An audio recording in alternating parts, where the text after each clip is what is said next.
not them. It's you.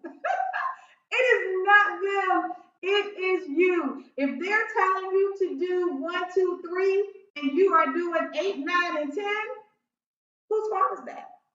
Or if you're not doing it at all and you have every reason, which are good reasons to you, right?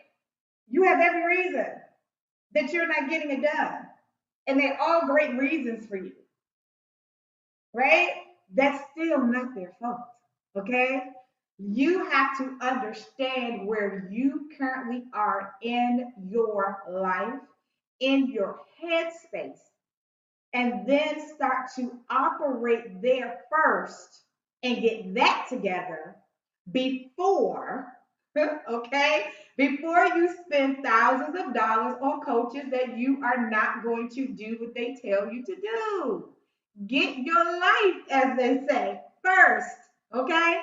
So, I'm going to touch on a topic, and it is a part of the mindset behind the money. Okay, it's a part of the mindset behind the money. So I want you to make sure that you have pen, paper, pencil, highlighter, everything that you need to take notes, because I promise you that if you just implement these few little steps, it is going to start you on the right track to make sure that your mindset is right in order for you to accomplish your goals, dreams, and aspirations.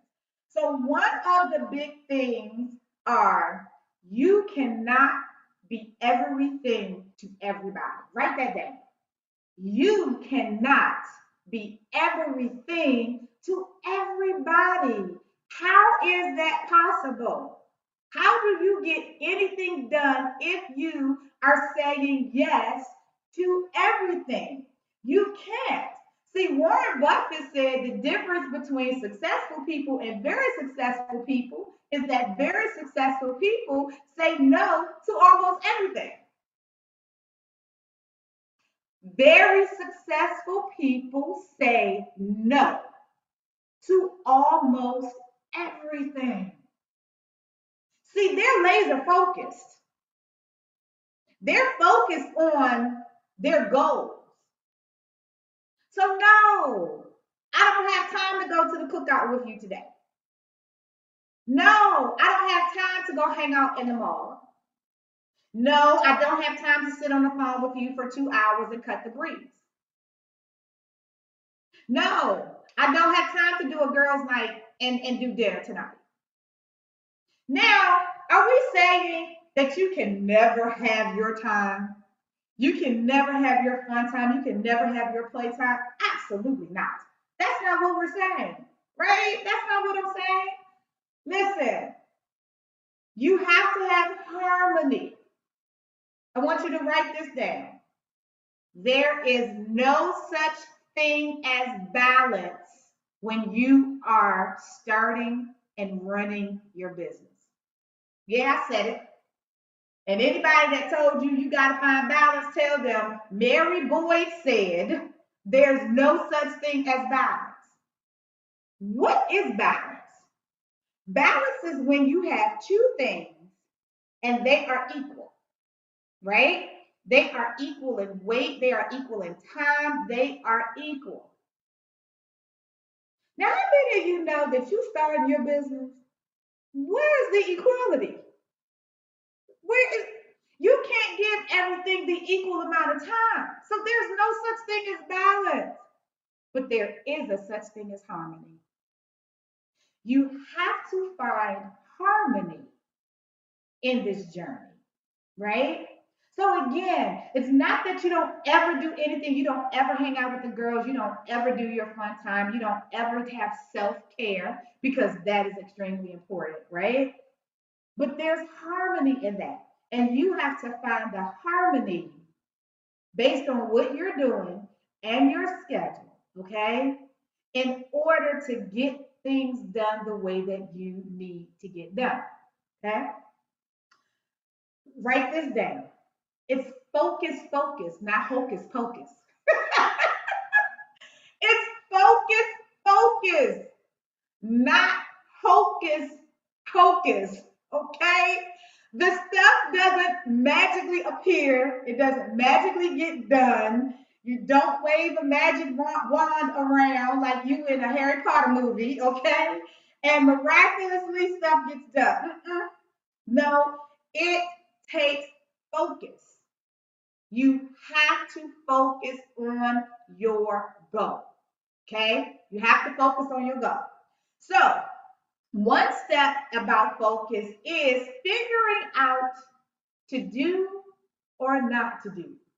That is the question, okay? To do or not to do. You're like, Mary, I got this to do and that to do. I got to take the kids. I got to deal with the husband. I got 5,000 phone calls to make. How do I do this all? Listen, what I'm about to tell you is a secret. Nobody ever told you this before. Make a list. Make a list. Listen, yes, we are very creative people. Entrepreneurs are very creative people. And sometimes we forget about the simplicity of things, okay? I am very creative, and sometimes I make things a lot harder than it has to be. My creative juices start flowing, and then I'm telling you, I get real off, okay? But sometimes a simple list, make you a to-do list. This is what I want you to start. Make you a to-do list, and you're only going to make one. You're not going to have a to-do list for home, a to-do list for kids, a to-do list for the business, because then you're still all over the place. Okay?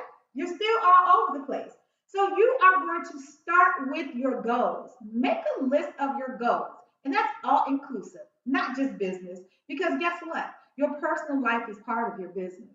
There's no separation. Your personal life is part of your business. Your personal life is you. Your business is you. So you can't separate the two. All right? So you just go to all your goals. Make a list of all your goals. Then these are big goals, okay? From there, step two is to make smaller goals from those big goals that you have. You know that old saying, what's the best way to eat a burger? One bite at a time. Well, that's what I'm taking you through. One bite at a time. Now you know what your goals are, right? For the week, for the day. You can do your list for the week. You can do your list for the day, right? So, whatever it is, you're going to set your goals. Then you're going to make smaller goals, okay? Milestones along the way. And then from those smaller goals, you're going to create tasks. See, time management is about getting the task done that you need to get done in the amount of time that you have. Because we all have 24 hours in a day, right? It's what are you doing with those 24 hours? Okay? So you're going to then create tasks. What tasks do I need to complete in order to accomplish this goal? Right? So again, you're going to write your goals out, what you want to accomplish for the day. You're going to take that big goal and break it down to some smaller goals, some milestones. And then thirdly, you are going to create tasks that will help you accomplish those goals. Okay?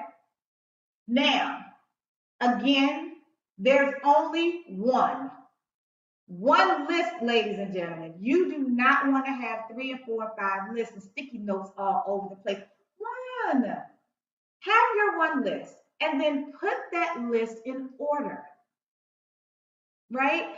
If taking little Johnny to football practice is a non-negotiable and you are in the car during that time at 5 p.m. or 6 p.m., guess what? You cannot have a list over here that says you're supposed to be in a business meeting at 6 p.m. And you forgot all about it.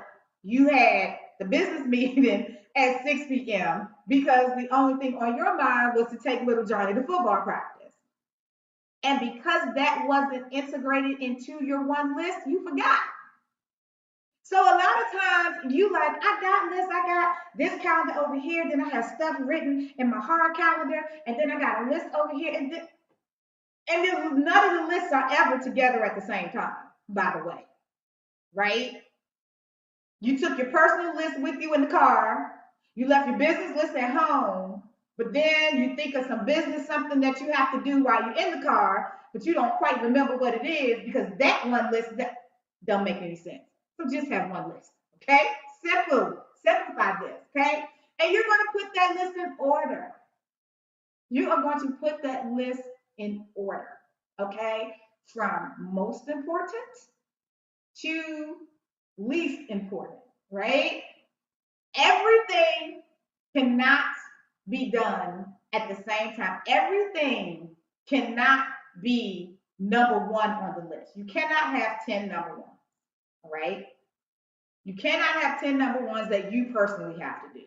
Now, you can have 10 number ones in some of those things. If you have a team, you can delegate that out to, right? But you shouldn't have 10 number ones that you have to do. Okay, so let's be clear on that.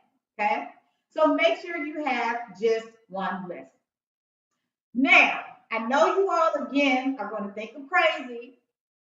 Now, I already told you, just say Mary said. Okay, multitask not. Multitasking is a myth, ladies and gentlemen. It is a myth. Multitasking, that means doing more than one thing at the exact same time. Is that possible? 99% of the time, no. And I leave that 1% of simple stuff. Like I can be on the phone while cooking dinner. Yeah, I can do those two things at one time, right? But I cannot cook dinner and wash clothes at the same time. Because I don't think your washing machine is next to your stove, arm reach, where you can be stirring the pot and putting clothes. I can't even do it. My rhythm is just off in doing that, right? You cannot do that. What you can do is put the water on the stove to boil. While you're waiting on that to boil, go get a load of clothes and then put it in the washing machine. That is not doing the two things at the same time. That's doing one thing after the other, right? So it is a myth, guys. I just really want you to stop trying to multitask in that manner. And when you have your task list and you have placed your task list in order, right? And you have designated your time in which that will happen, those different tasks, then you will get things accomplished. You won't feel like I'm worn out at the end of the day and I know I did a lot of stuff, but for the life of me, I can't figure out what I did. Anybody else felt like that? What did I do? I know I'm exhausted. My body hurt. My mind is tired. Like, but I swear, I just don't feel like I checked anything off the list. You're going to stop doing that. And you're going to stop doing that today. Now, I have this funny thing of saying, you're killing my focus, man. Yeah, y'all know I'm a movie buff. I love Chris Tucker, right? And I love how he would say, man, right? Like, he's saying, for real, this is what you're doing? Listen, there are things that are killing your focus.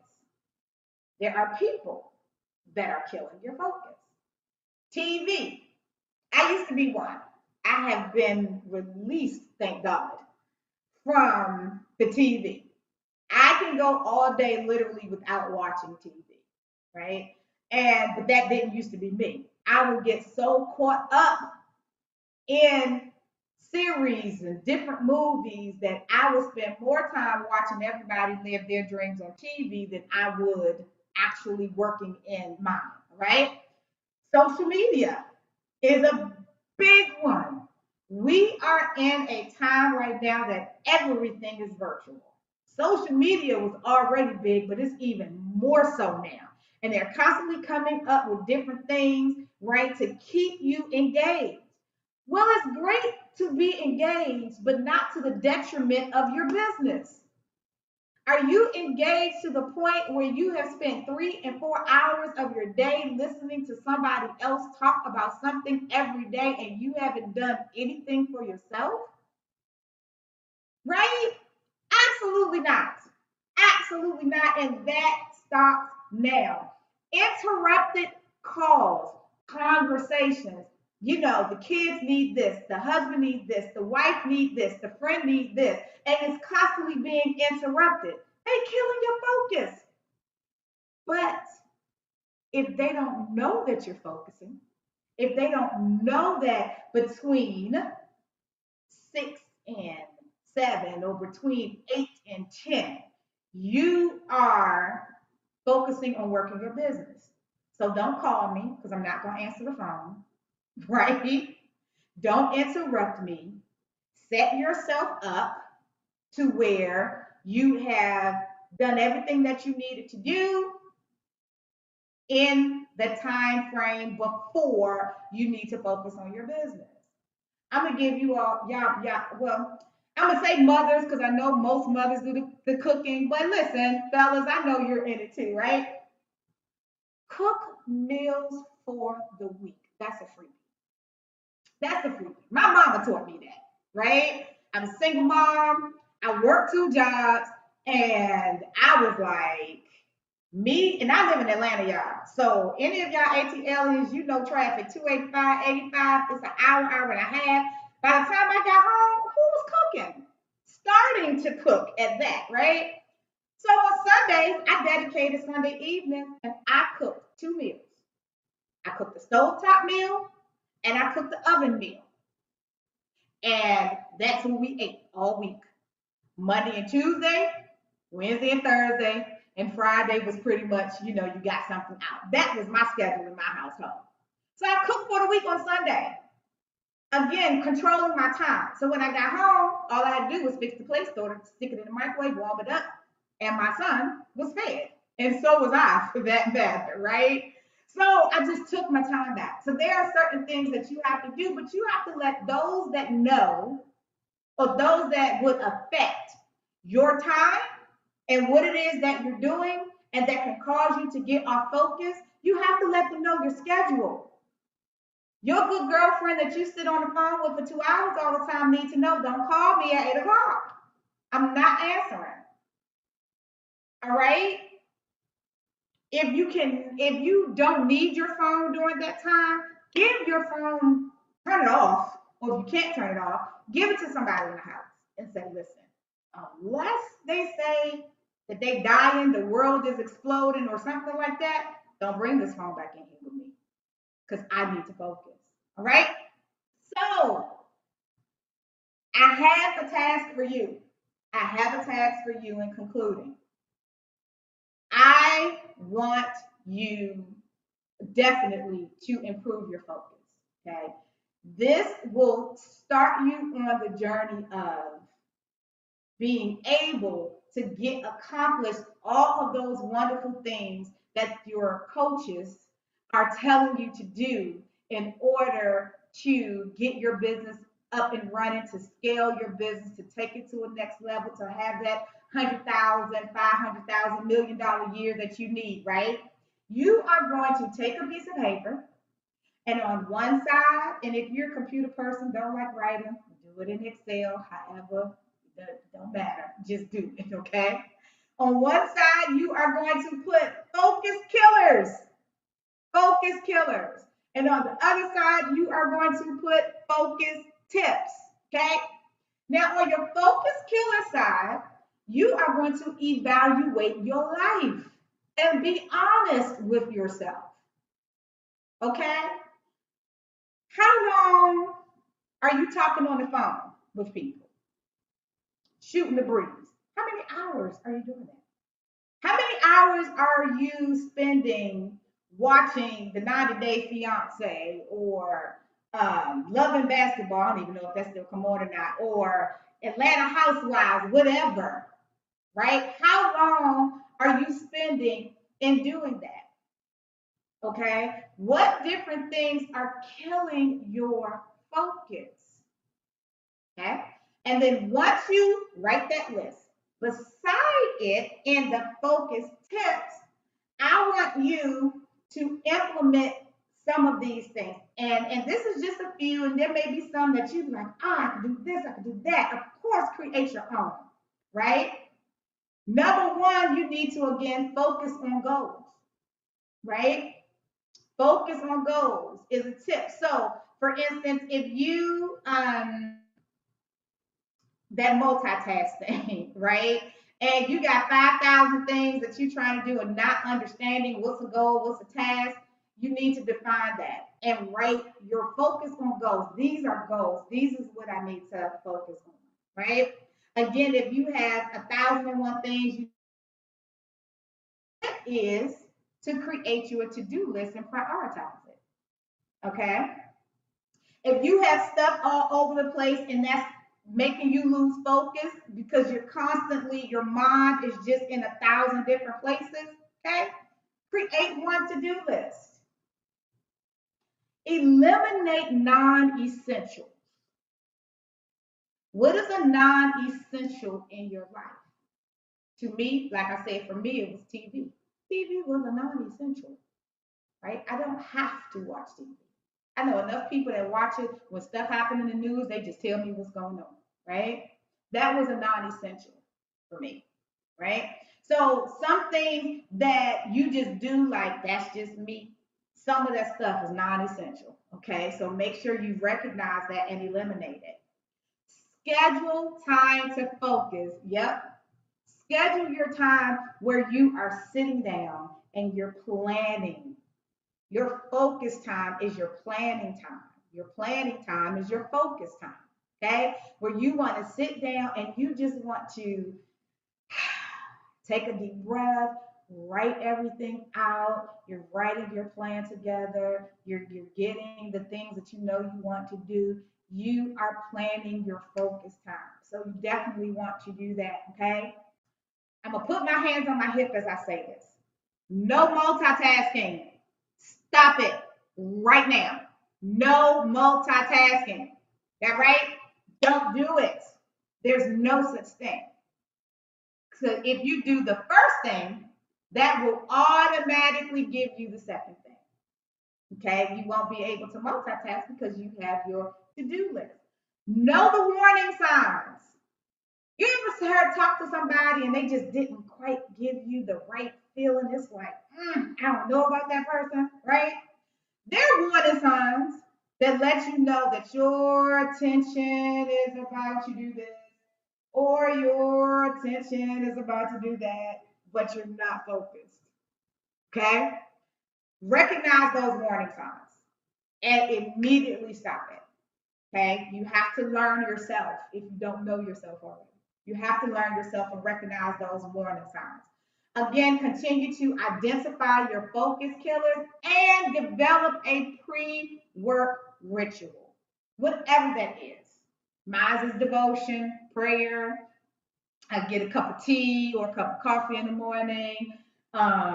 Whatever your ritual is, so that you're not hopping out of bed and going right to work. Okay, you're having a moment of self. You're taking some self care. You're having a moment for you. You're breathing. You're getting it together. You're reviewing. You have a pre work ritual, and then you start your day. So, ladies and gentlemen of our Black CEO Iconic Summit, I hope that these tips have blessed you today. I hope that you can take some of this and start getting yourself organized, your life together, getting your mind right, and understanding that there is a mindset behind the money. And if you don't have the right mindset, you will be forever chasing the bag. My name is Mary Boyd. It's been a pleasure being here with you. I am your reposition specialist. You can contact me at info at IamMaryBoyd.com, and Boyd is Boyde. Yes, I'm unique. I have an E on the end of Boyd, right? So info at IamMaryBoyd.com. You can connect with me on Facebook at Mary Boyd, and you can connect with me on Instagram at I am Mary Boyd. I thank you all for joining. Make it a harmonious day.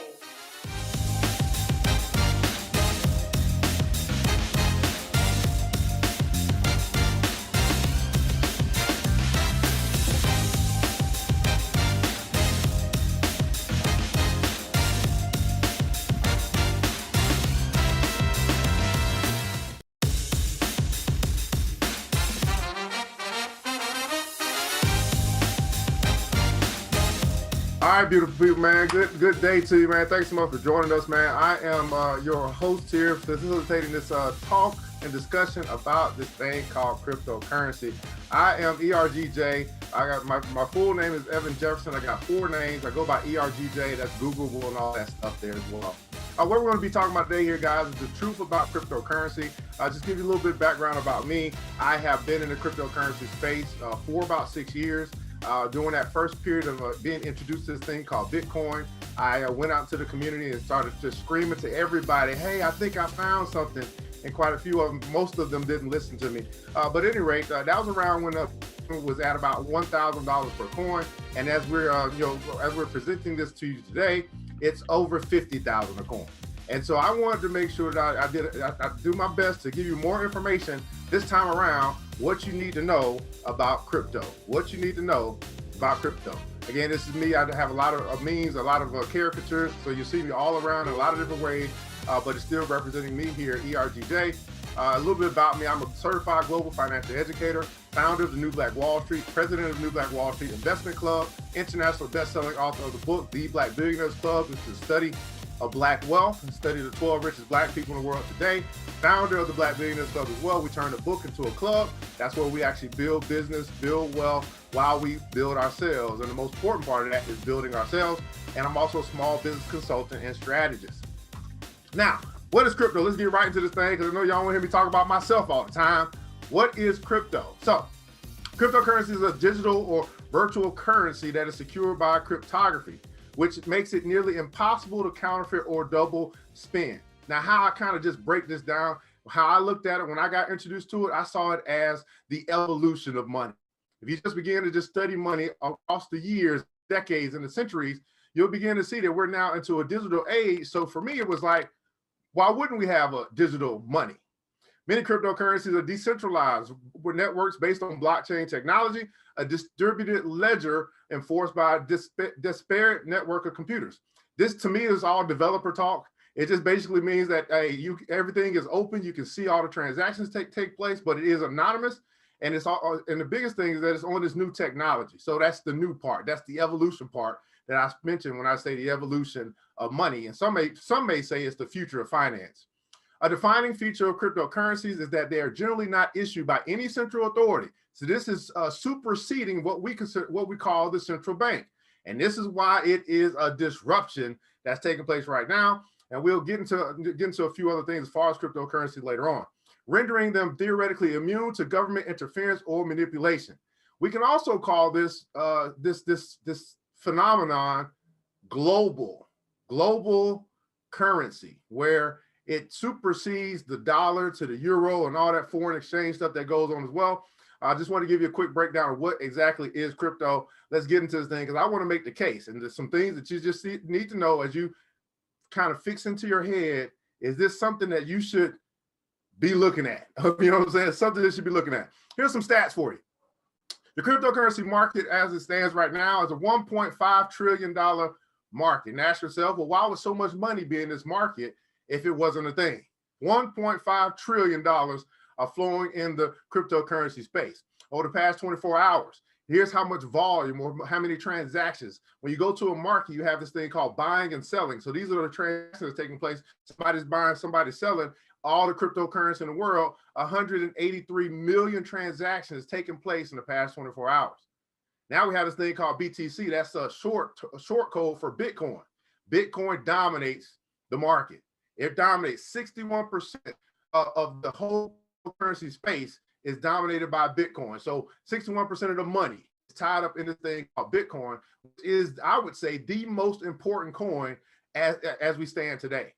Now, there are over 8,490, and they're always being created for some use or some reason, and some for some junk. So there's some junk out there, just like there's some junk stocks. There's some quality stocks. There's some junk stocks. There's some some large stocks. There's some penny stocks. Very similar there. We have a lot of currencies that's being created for whatever they are, and I always like to look at what they were created for to give me some idea of whether they're going to be worth something in the future.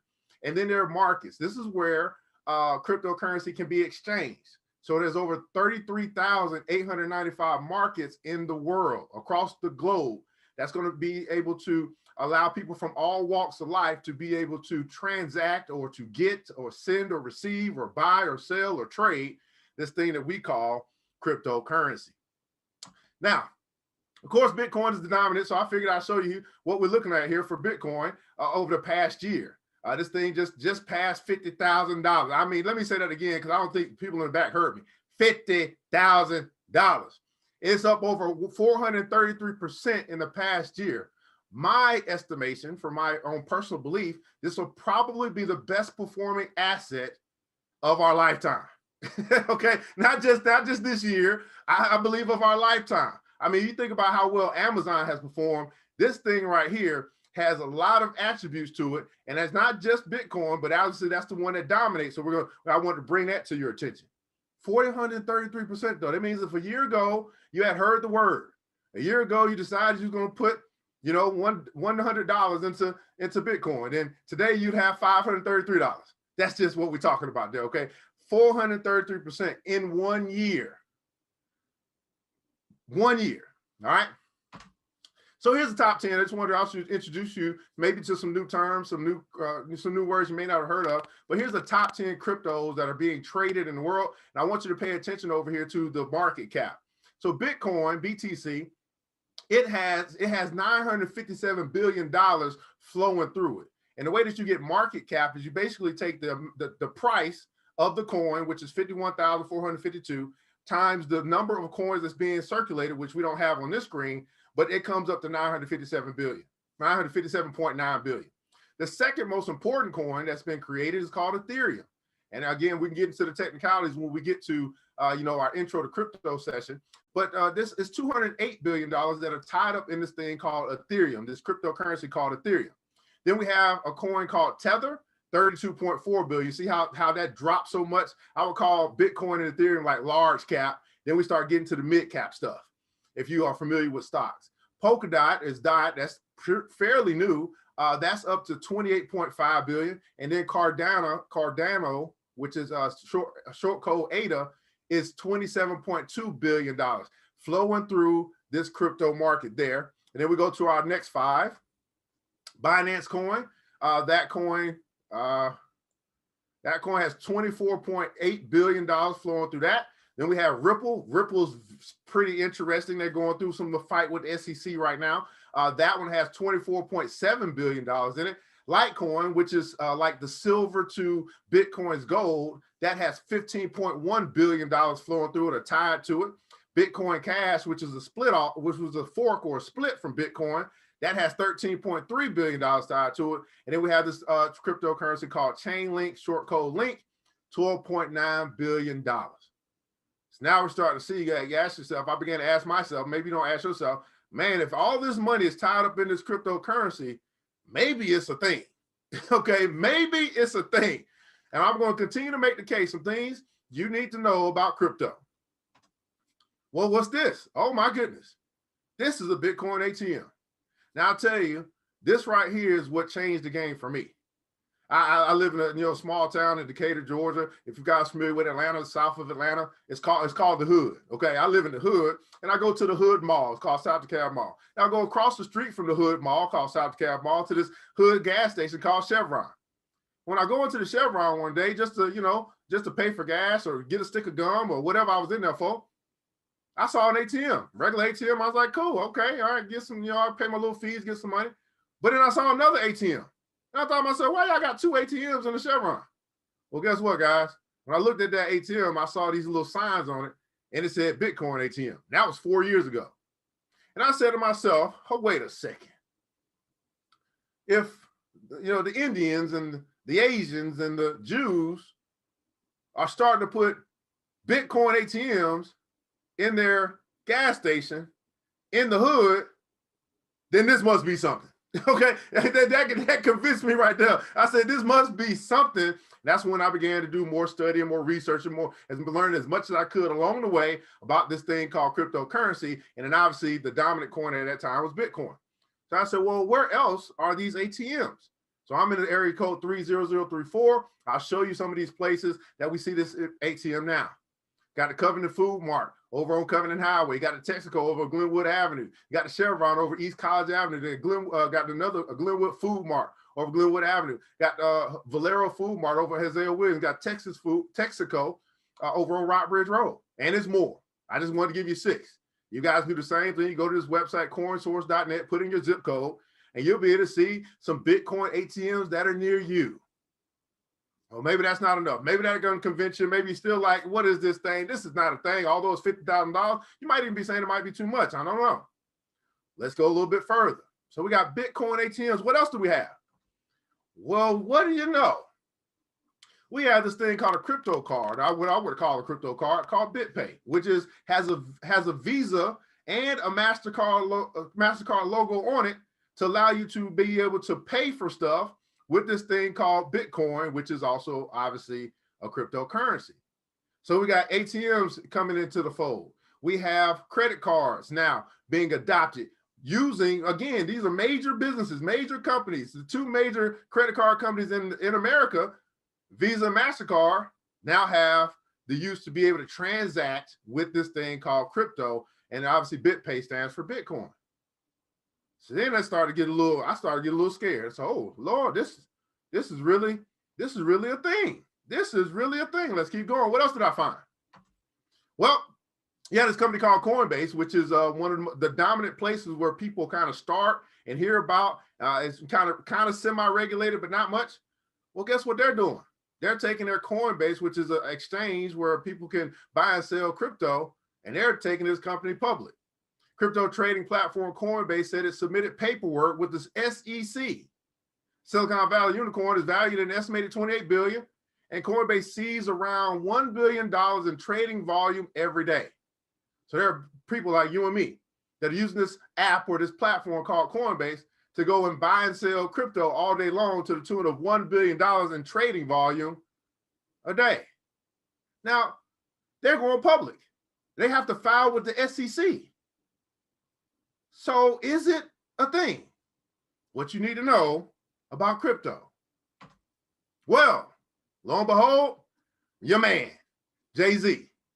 He makes a partnership with a brother named Jack Dorsey. In case you don't know who that is, Jack Dorsey is the CEO of Twitter. He's the CEO of Square. Square just happens to also allow you to buy and sell crypto or buy and sell Bitcoin on their platform, in case you didn't know that.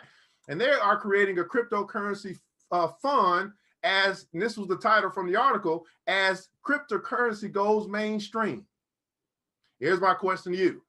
If Jay-Z owns Bitcoin or cryptocurrency, if Jack Dorsey owns Bitcoin or cryptocurrency, why not you? It's going mainstream.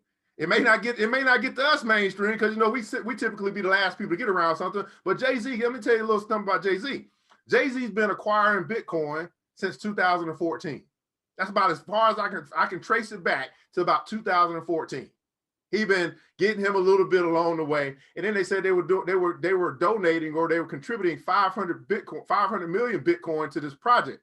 And I said to myself, if they're contributing 500 million Bitcoin to this project, this Bitcoin development fund, well, how much crypto do they got?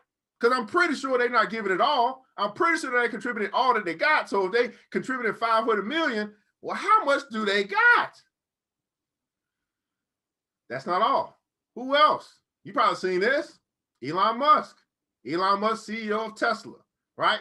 Recently, Tesla bought $1.5 billion of Bitcoin causing the currency to spike. This kind of helped to push it through to the 50,000 mark. So Elon Musk, who happens to be the richest man in the world, and then he goes back and forth with Jeff Bezos from Amazon, but he's basically the richest man in the world. He's buying Bitcoin, or his company is buying Bitcoin. If Elon Musk is owning some Bitcoin, Jay-Z is owning some Bitcoin, Jack Dorsey is owning some Bitcoin, my question, why not you? Here's some institutions that are adopting this thing called cryptocurrency. PayPal, in case you don't know, they just now allow you to buy and sell Bitcoin on their platform. I just mentioned Square. We saw MasterCard and Visa. How about Microsoft, AT&T, Burger King, Subway, Overstock, KFC, Virgin Galactic, which is ran by this man named Richard Branson. He trying to go to space just like Tesla, just like Elon Musk trying to go to space. Dallas Mavericks, that's ran by a man named Mark Cuban. They seem to all run in the same kind of pack, by the way. And then the Miami Dolphins, who I don't know who owns that, but I'm pretty sure he runs around that same pack too. They all are futuristic thinkers, kind of, sort of, pushing the envelope, kind of, sort of, and pretty cool too. I mean, we kind of like Mark Cuban. He's pretty cool, right? Elon Musk, I mean, he's a little out there, but he's pretty cool. Jack Dorsey, yeah, he's pretty cool, I guess. Jay-Z, of course, we think he's pretty cool. So we have institutional adoption, which is basically saying before, 4 years ago, they was trying to push it away. Now they are receiving it with open arms. Again, all these companies are adopting this thing called cryptocurrency. Why not you? And that's what I got for you, beautiful people. I wanted to make the case and get you to think about this phenomenon that we have called cryptocurrency. I'm your boy, ERGJ, and here's how you can follow me.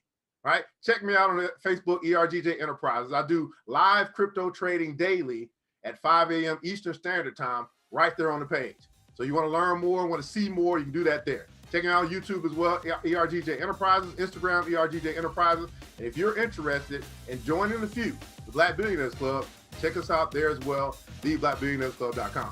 I'm your boy, ERGJ, and I want you guys to remember this, that it takes a village. It starts with us. Let's build as we climb together. We all we got, beautiful people. Matter of fact, we all we need. Thank God, that's more than enough. Hope to see you at our Intro to Crypto, our Intro to Crypto class. And until then, guys, be safe and God bless.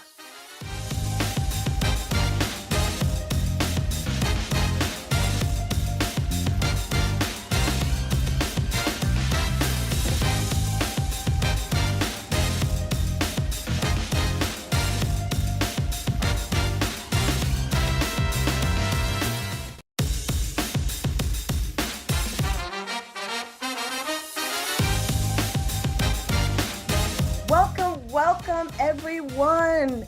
How is everyone doing today? I am so happy that you are here at the BlackCEO Iconic.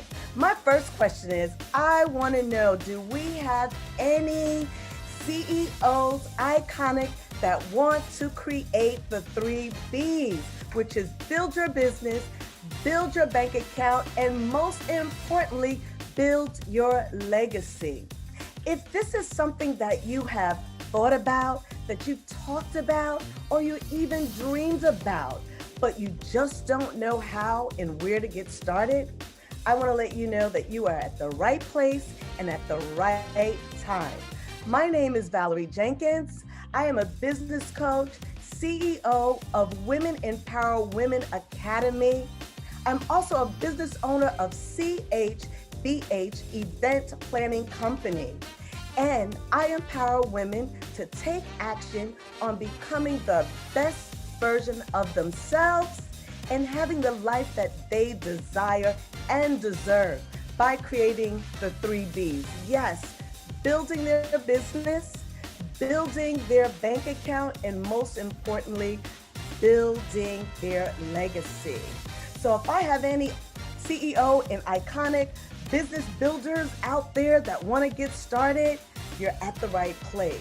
So let's just jump into it very quickly and start off with, you're not here by accident. No, you're not. You're not here by accident. BlackCEO Iconic is about how you start. Yes, I said it, how you start.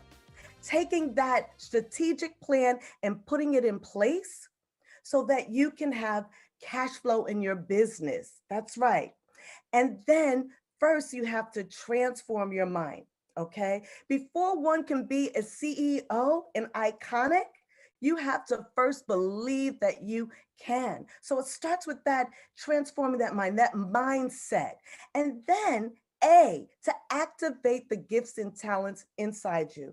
Yes, we all have gifts and talents inside us, and then put those results into place so you can see a positive and successful outcome. I can't keep working out and going to the gym and eating well and not get results, right? Does that make sense? And then you want to thrive. The days of surviving up to 2020 are long gone. We are thriving. We are growing. We are progressing. We are flourishing. So I've given you some of the secret sauce on how to start. Strategic plan put in place for your business to start building that business that you desire, that you know that you can do. And then transforming your mind. Once again, in order for you to be a CEO and iconic, you have to already know that you can activate those talents and gifts that are inside you. We've all been wired, right? That is a part of our DNA. And then to put those results into place so that you can see a positive outcome in building your business, to have your bank account to be built, and then also to build that legacy. I don't know about you, but I'm definitely a legacy builder. And then to thrive. The days of old with just surviving is done, ladies. It is absolutely done.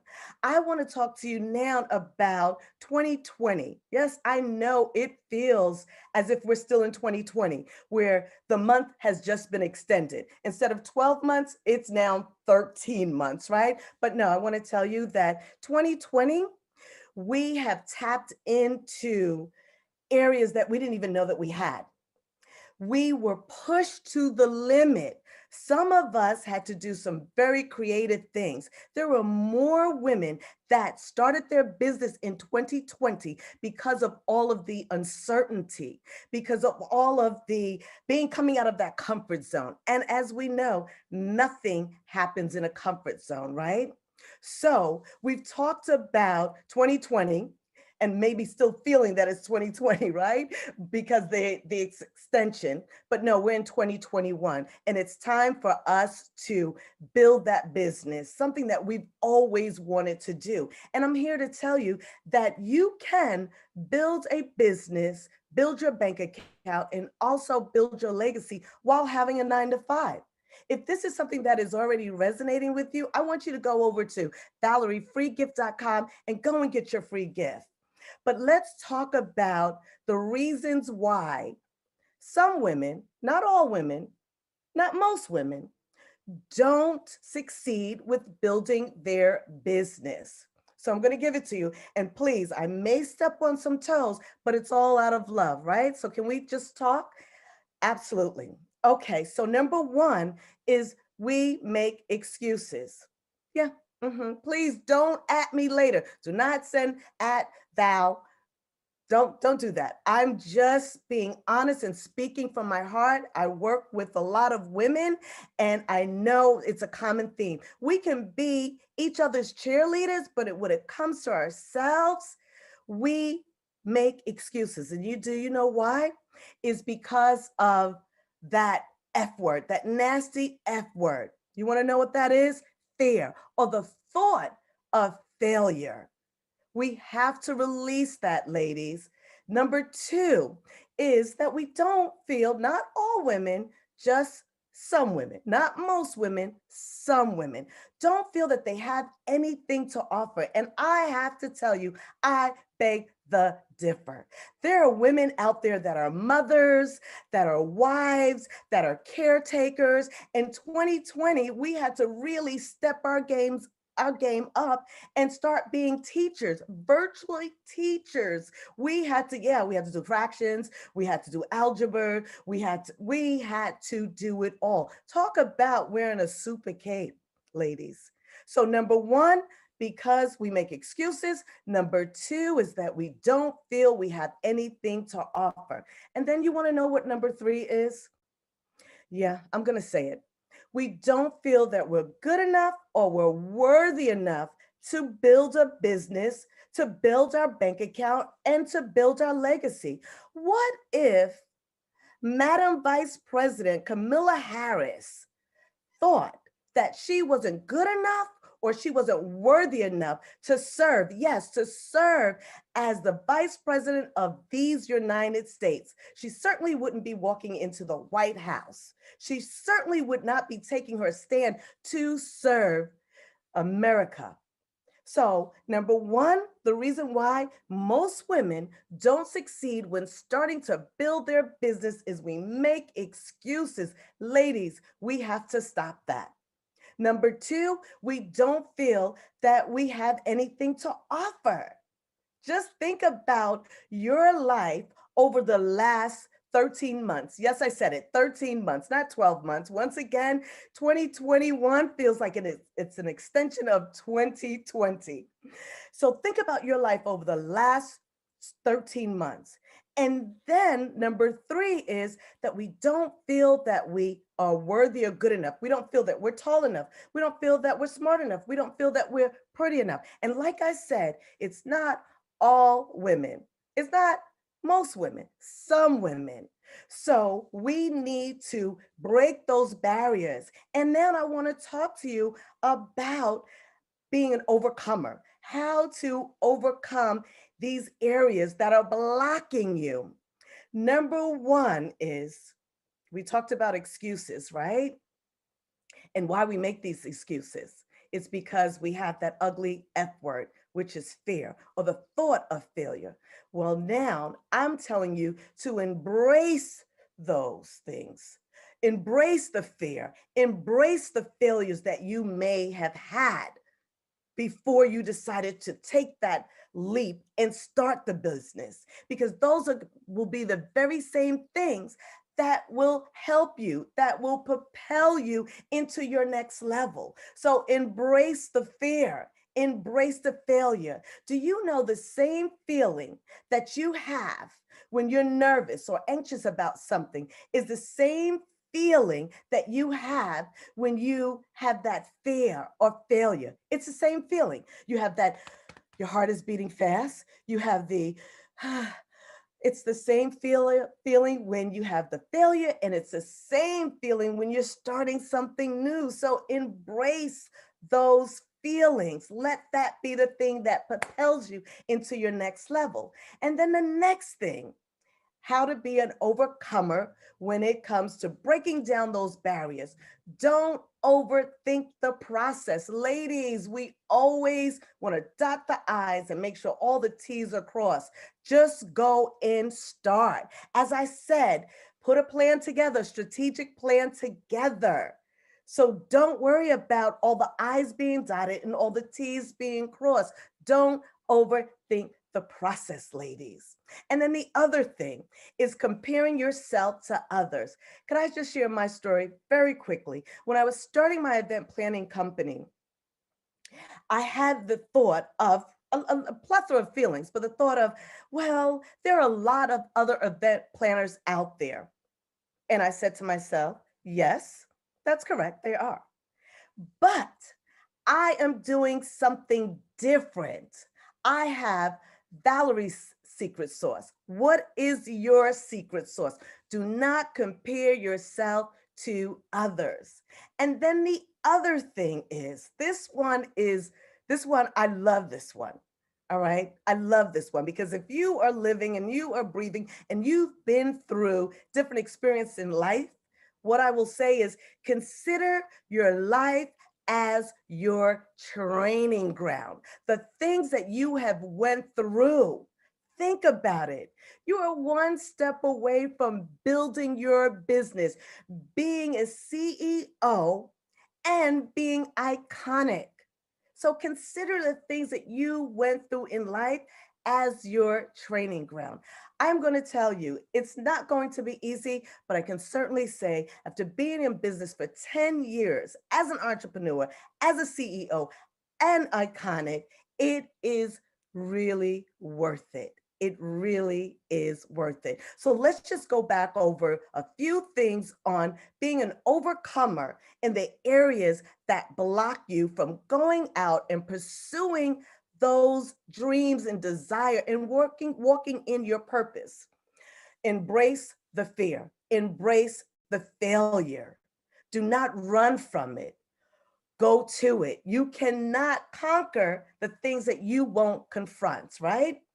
And the other thing is please don't overthink the process. If you know that you have something that is placed in your heart and you've been talking about it, you've been thinking about it, it oftentimes wakes you up out your sleep, go and do it. And the other thing is whatever you do, do not compare yourself to others. Stay in your lane, right? If you know how to drive, you know that you have to drive in your lane until you put the signal on, then you move over and you drive in that lane. Or if you've ever bowled, you know that you have to bowl in your lane to get that strike. Stay in your lane. Do not compare yourself to others. And then finally, consider your life, your training ground. Once again, it is not going to be easy, but I can certainly tell you that it will be worth it. Okay. So I gave you the recipe to getting started, the strategic plan, changing that mindset, activating all of those gifts and talent inside you, putting in the work to see the positive and the successful results, and then thrive, grow, flourish. Okay. Ladies, what I would like to say to you before closing, just a few more things, that in order for you to step out, you have to push yourself. And what I mean by that is to say it and to do it is two different things. How many of you know women that said, oh, okay, maybe even yourself, I am going to do this. And you see 5 years later, it goes by and you haven't started. You have to push yourself. Do not be that do not be a part of that. Some women, you want to go out and do it as most women are doing it. Don't be, well, I think about this, but I don't know how. Once again, if this is resonating, I want you to go over to Valerie Speak, Val Jenkins of freegift.com and go get my free gift. What I would like to say in closing is I've worked a 9 to 5 and I let that 9 to 5 be the thing that was going to help my investment with my business. So once again, it can be done. And if I have any CEO and iconic and want to create the business, this is the event that you need to be at. I say to you, go out, enjoy the rest of your experience at the BlackCEO Iconic. And once again, please follow me on any of my social media. They will be posted, and go over to valeriefreegift.com and get your free gift. Thank you so very much for your time. And I look forward to seeing each and every one of you at the top. Thank you.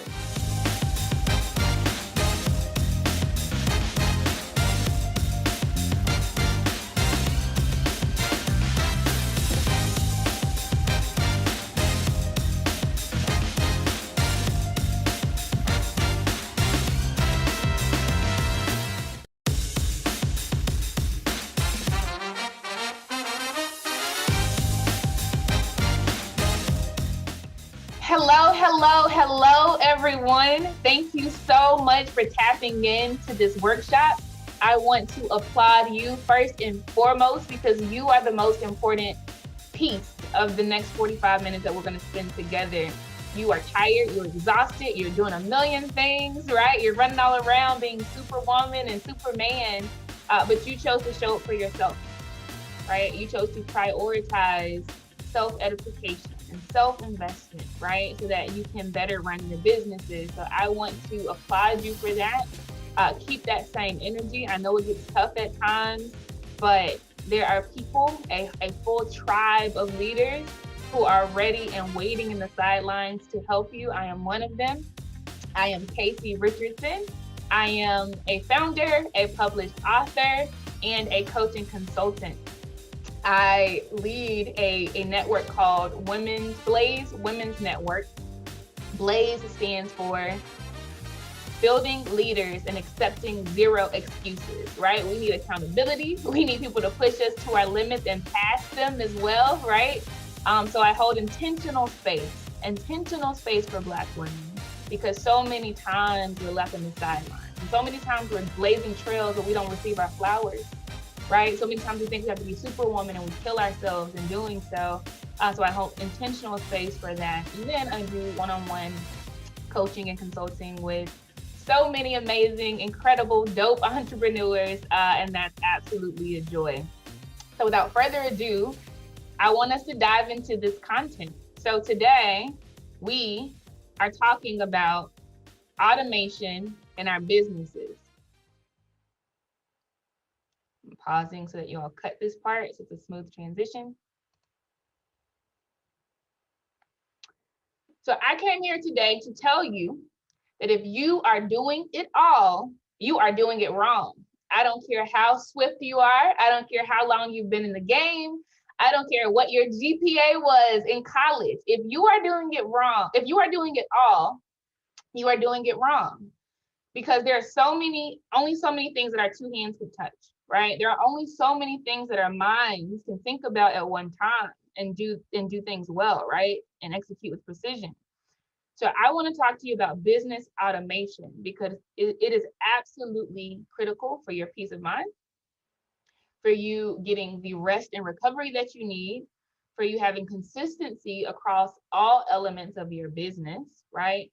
And for scale, because what you're doing today, if you're doing it all, it may be getting you through somewhat right now, but as you stack on top of whatever you're doing right now, more and more clients, more and more products, quicker and quicker velocity, that foundation will crumble and break if you do not have automation built in. So let's dive into this.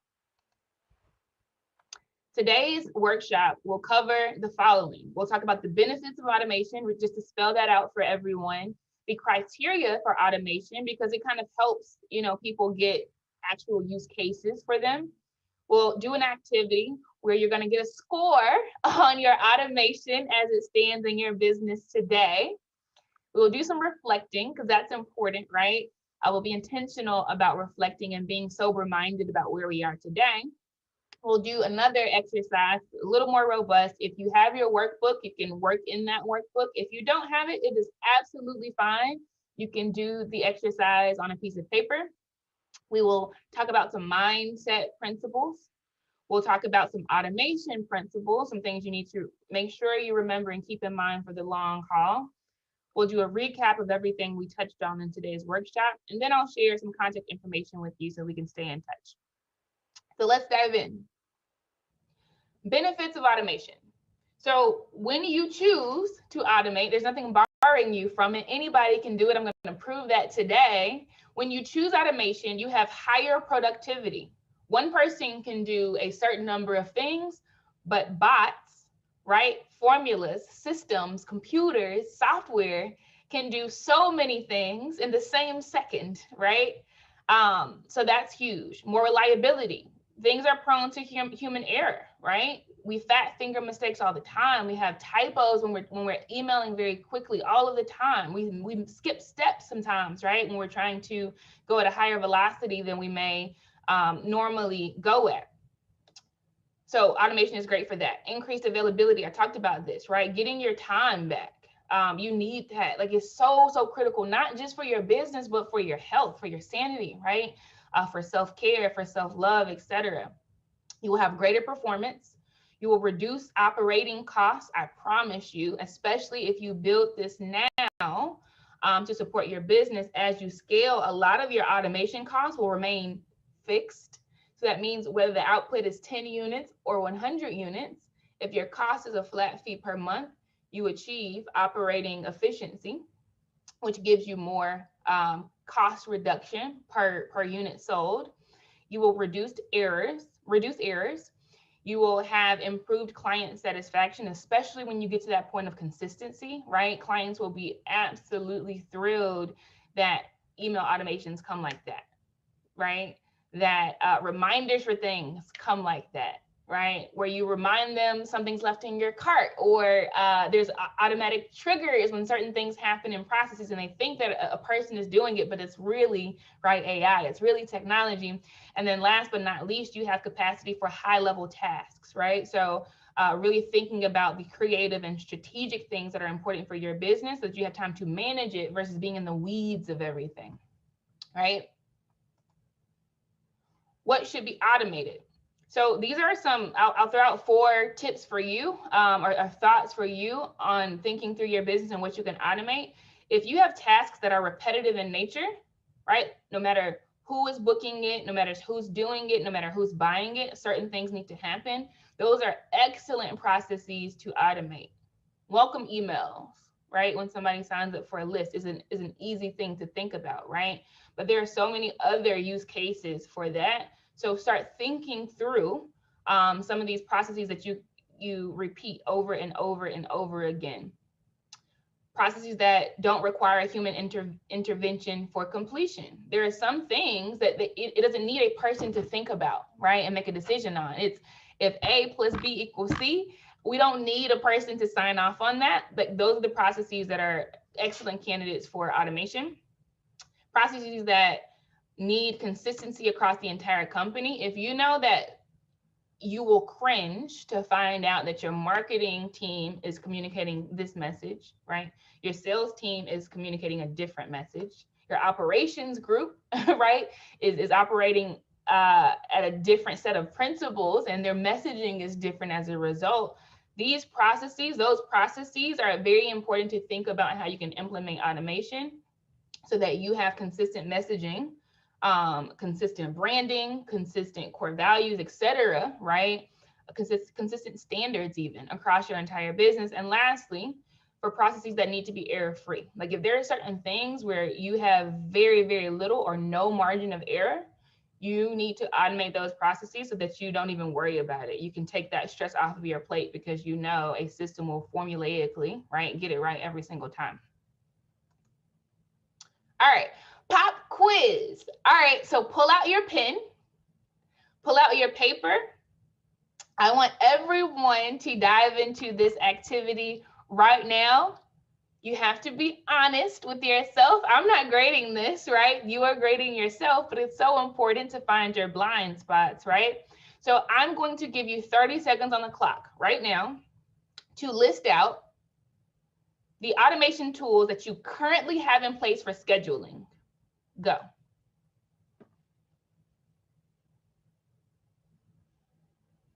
Think. If you have more than one, that's absolutely fine. Put it on the list. Just scheduling.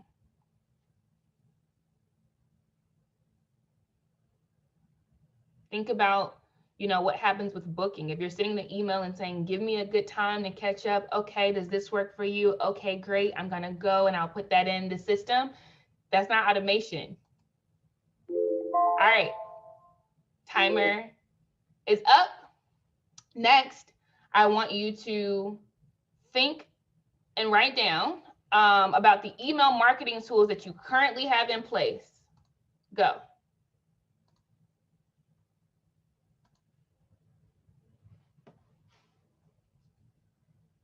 And this is the automated ones, the ones that give you automation. If you have more than one, list it out.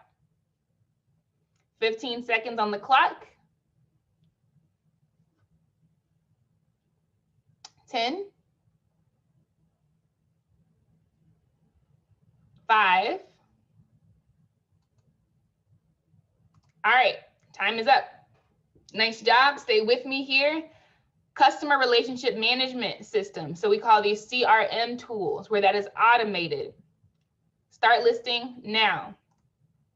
For those who are thinking about what that is or wondering what that is, these are systems that allow you to have notes about your clients, when your last, touch base with them was, when the next one is scheduled for, what their address is, what their phone number is, right? It could hold notes for you so you know how to market to them more effectively. Those are CRM tools. 5 seconds on the clock. 2, 1. All right, time is up. Now, social media posting. 30 seconds on the clock. You know how this goes. 30 seconds, write down all of the automation tools that you have for social media posting. 25 seconds on the clock. If you are currently drafting your stuff up, pulling it into Instagram, for instance, hitting send yourself, that is not automation. That is a person doing it, right? List the tools that you are using to automate social media posting. 3 seconds on the clock, and we're out of time on that one. All right, tracking and to-do lists. 30 seconds on the clock, go.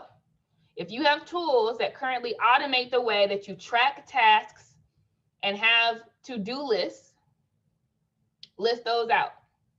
And list all of them, right? If you have more than one. But it must be a tool. Writing on a legal pad does not count, nor does writing on the Post-it note that you stick on your bathroom mirror. Nice try, but do not do it. All right, 3 seconds on the clock. Beautiful. Next, project management tools. Automation for that. The timer is going now. So think about hubs that you use to communicate with your team members, right? Or external partners on certain things. If you're picking up the phone and calling them and you guys are jotting it down, that does not count. I mean, automation tools, right? Where the platform is allowing you to manage projects. It is giving you a timeline. It is giving you stages and allow you to make notes about that, etc. All right, 2, 1, we are out of time on that one. Good job. You're killing it. You're killing it. You're being honest with yourself. Now, 30 seconds on the clock, cloud-based file storage. Go. If you're saving it on your desktop, not talking about that. I'm talking about the cloud-based storage systems you use so that when you go to Dubai and you don't have that laptop, you can roll up to a separate computer and pull your stuff up from the cloud. That's what I'm talking about, okay? So 10 seconds on the clock. All of your cloud-based storage tools that you use, list them out.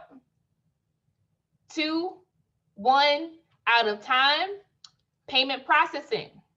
30 seconds on the clock, go. List out all the payment processing tools that you use. So if you are currently only accepting cash and you're going to the 10 bucket, finding the nickels and the pennies to give the cash back, that does not count, okay? I mean the tools that help you to accept credit cards, right? That helps you to accept other modes of payment, right? And tracking that and providing receipts, etc. 5 seconds on the clock. 2, 1, out of time. You guys are killing it. I love it. I see those lists coming in. I see some sweating bullets coming too, but that's fine. Visual and graphic content creation. 30 seconds on the clock, go. List out the tools that you currently use to create visuals and graphics, right? If you're in business, you need that. Branding is everything, right? You want to be recognized. You want to have a certain identity. You want to come off as having a certain personality, right, in your branding. So list the tools that you currently leverage to do that. And if you have no tools, we got to think about that, right? 6 seconds on the clock. 3, 2, 1. All right, beautiful, killing it. I love it. I love it. I love it. Now, drop shipping and custom printing. 30 seconds on the clock. If you currently use drop shipping, and what drop shipping is you design a product, right? Or you pull in a product, you choose a product, and people place orders. You get the money, but you're not fulfilling it. Someone else is shipping it, right? Someone else is providing the receipts, right? Someone else is keeping a tally of inventory, etc., what's left, etc. That's drop shipping. Custom printing, you can create the shirts, right? Get these things made. You're not in the lab doing it yourself. And time is up. Nice job. You're hanging in there with me. This is for your business, right? The sweat is worth it. Next, we have Virtual assistant and freelancer sourcing. 30 seconds on the clock, go. List the current platforms that you leverage to acquire virtual assistants or acquire freelancers. Maybe you need a logo made, right? Maybe you need somebody to do a specific task and it's a one and done type job. List the platforms that you currently leverage to find those people. If you're not leveraging a platform and you're calling around, you asking cousin Bobo them, let's think about that. Time is up. You're killing it. Next, legal documentation. 30 seconds on the clock, go. List the platforms or tools that you currently leverage to get assistance with legal documentation. If you're winging it and doing it by yourself, you cannot put yourself on the paper unless you're an expert in that field, right? But again, we're thinking about tools. We're thinking about automation, because if we're doing it all, we're doing it wrong, right? So list that out. 8 seconds on the clock. You guys are killing it. You're hanging in there for yourselves. I think it's beautiful. I mean it. All right, time is up. Now, expense tracking. We love budgeting, don't we? Don't we love numbers? Yes, we do. 30 seconds on the clock, go. List the expense tracking automation tools that you currently have in place. I'm not talking about the spreadsheet that you built 3 years ago. Not talking about that. Automation. Tools that actually show you what you spent last month, that actually tell you what you can file certain things as on your tax returns. Tools that give you graphs to show you trends. Tools that give you a view of your cash flow, right? That give you a view of your net worth. That give you a view of how you're doing on your budgeting. Time is up. That was painful for some people. I felt the cringe. I felt that energy, but it's all good. We're going to get through this together. Now, customer-facing document sharing. Time is going. 30 seconds on the clock. List the automation tools that you currently have in place for client-facing document sharing. Some businesses may not use this, but for those that do, right, this is an area for you to think about and list what you're currently using. We have about 12 seconds on the clock. You guys are killing it. 5 seconds on the clock. 3, 2, and 1. All right, customer support. Now, this is an area where people don't think about often. Time is going on the clock. List what you use, but we think that we have to be the one handling customer concerns and things going back and forth, etc. But some people know, some of you, I see you smiling. Some of you know that that's not necessarily the case, right? You can leverage platforms and automation tools that can handle customer support for you. 5 seconds on the clock. 3, 2, 1. Beautiful. Killing it. Surveys and data collection. 30 seconds on the clock. Go. What tools, what automation platforms are you currently using to collect data from your customers, to conduct surveys, even for your employees, right? Because we know that feedback is important. If you have blind spots that you're not attending to, if you're not getting feedback to understand in a robust fashion, right, how people are receiving and perceiving what you're doing, you're losing. So list out what you're currently using. Kudos, because I know all of you are using automated survey and data collection platforms. Now, website creation. 30 seconds on the clock, go. What platform are you using to create websites? If we have coders in the room and they're building everything from scratch and using HTML code, dope, beautiful. That does not count, right? I'm talking about websites that you use that automate things for you so you're not keying in code. We have 7 seconds on the clock. 3, 2, 1. All right, time is up. Sexy category down here, bots and AI. 30 seconds on the clock. Go. List the platforms that you leverage for automated artificial intelligence execution. Bots executing on things. 19 seconds on the clock. It's time to think big if you haven't thought about this before, because why not, right? Why not? 8 seconds on the clock. Think about that. Write it down if you have this category. If you have an automation tool in this category, kudos to you if you do. And we're moving on. All right. Ticket selling and event management. 30 seconds on the clock, go. Write down the ticket selling and event management platforms that you're using currently. So if you're selling raffle tickets in the church parking lot, right, during the homecoming potluck event, that does not count. I'm talking about automated platforms where people can purchase without you touching it, right? Where you have a list of registrants without you having to piecemeal it together inside of Excel. 4 seconds on the clock. Beautiful. We're done on that category. And last but not least, webinar, live session, and or online course platforms. 30 seconds on the clock, go. List all of the automation tools and or platforms that you use today to execute this, right? Anything that you can think of, right? If you do Facebook Live, that counts. IG Live, that counts. If you're using Zoom, that counts, right? 3 seconds on the clock. Finish that up. Beautiful job. I'm so proud of all of you for doing that inventory exercise. That was absolutely tedious, but so important, right? For you thinking about how you can go higher into the next level. So I want you to figure out what your score is, because you have an automation score based on what you just did. So go back through your list and award yourself 1 point for each tool and or platform listed. Hint, there were 20 different categories. So that'll give you a gut feel about how well you're doing on the automation front, or how lacking you might be today, right? I'm going to give you some time to tally that up. I'll put 30 seconds on the clock. Every single platform that you listed gets 1 point. Just total all of them up and see what your score is.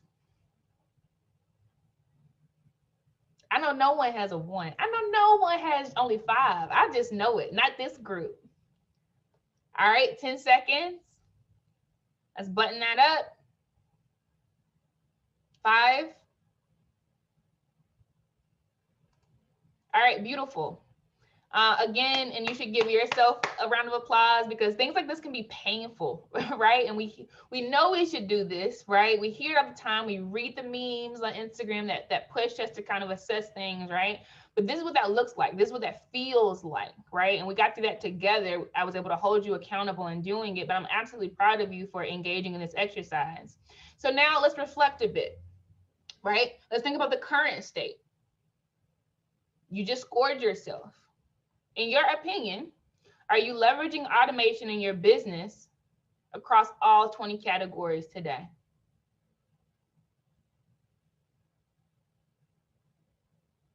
Future state. Can you be more intentional about automation implementation going forward? So the beauty of being an entrepreneur, the CEO, the founder, etc., is that you don't have to go through protocols to make changes or recommend changes, right? You can be as flexible and as agile as you would like to be. So if you can be more intentional about automation implementation going forward, I need you to circle those categories on your list, right? There are 20 different ones. Circle those categories so that you can be thoughtful going forward about beefing that up some. And then budgeting, this is critical. This is oftentimes skipped in decision making, and it should always be there. Does automation implementation fit into your budget today? You have to be sober-minded about that. And if not, how can you make room for it?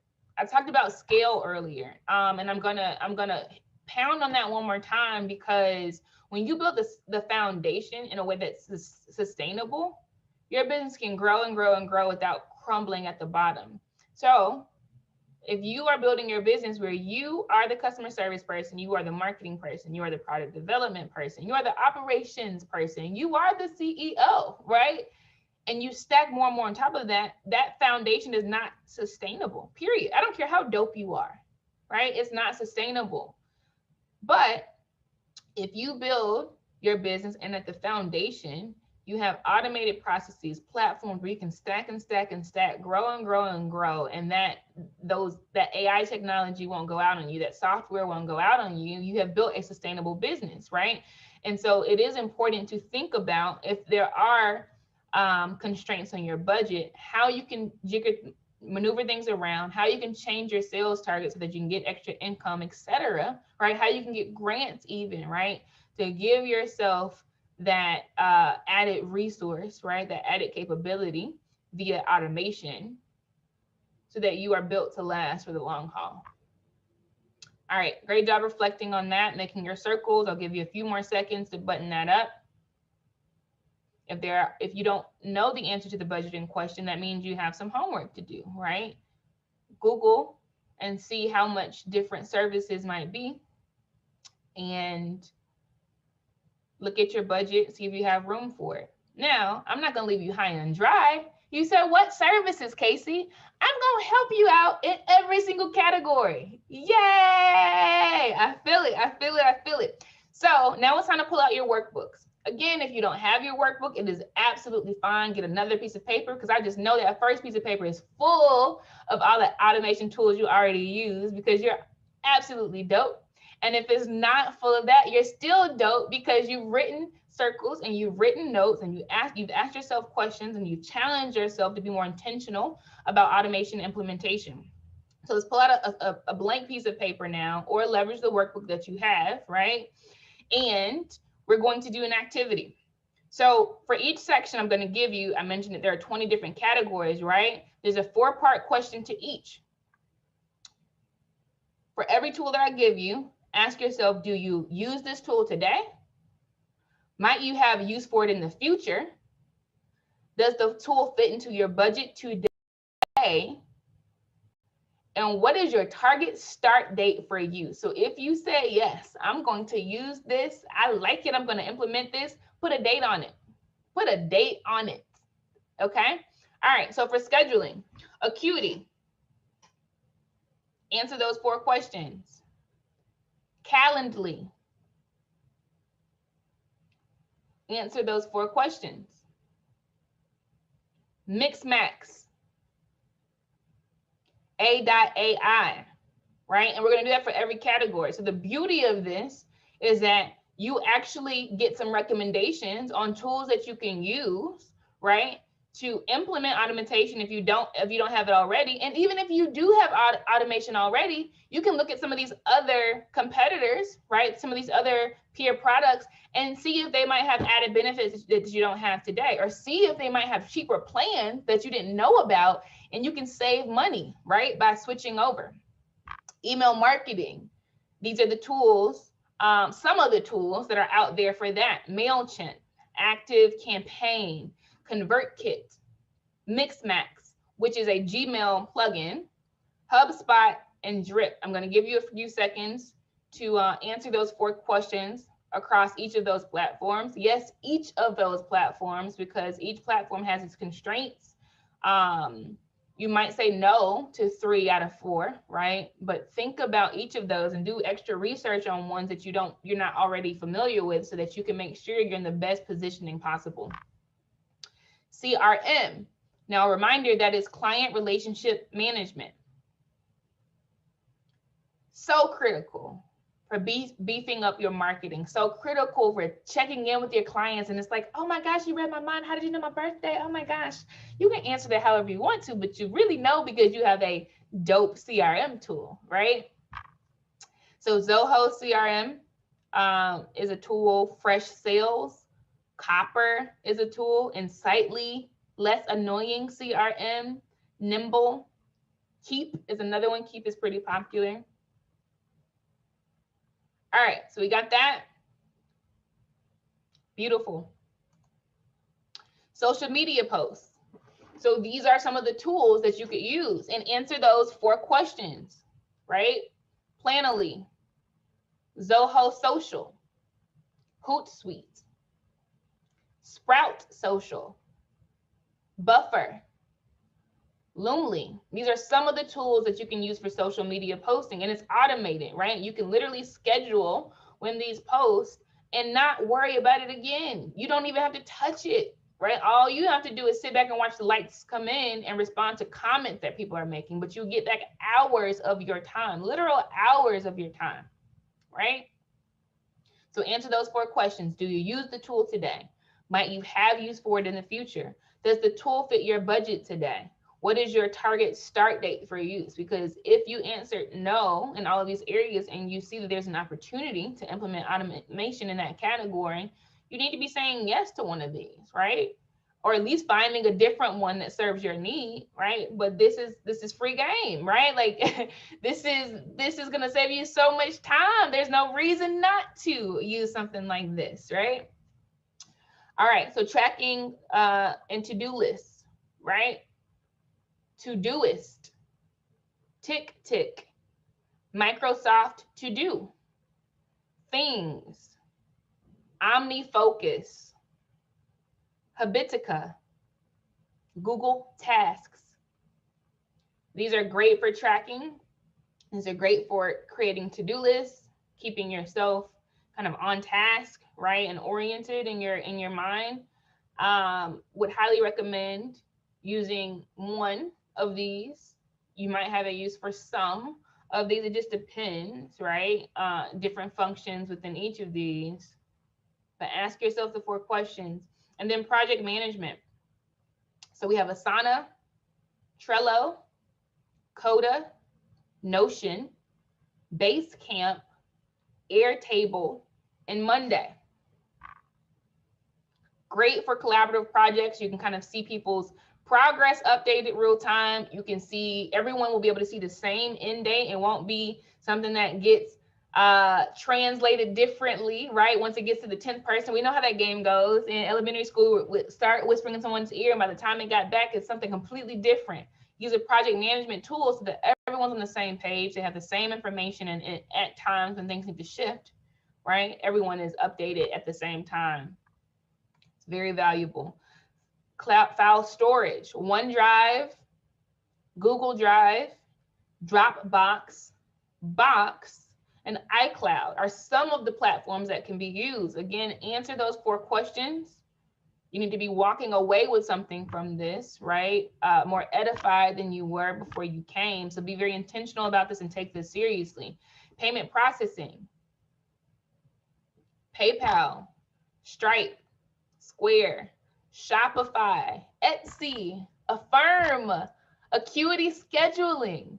These are tools you can use to accept payments, right? And it automates those things for you. It receives the money, it sends the receipt. If the card doesn't work, it schedules itself to do a retry in the next 24 hours, right? It sends you a notification if a subscription payment fails, right? So that you can do some follow-up and see what's going on there, like do some customer reach outs, right? Huge. And they have hardware too, so you can on the go be able to swipe people's card as well. Visual content creation. Write these down. Canva, Adobe Spark, Unsplash, Icons 8, Drawkit, Remove BG, Headliner.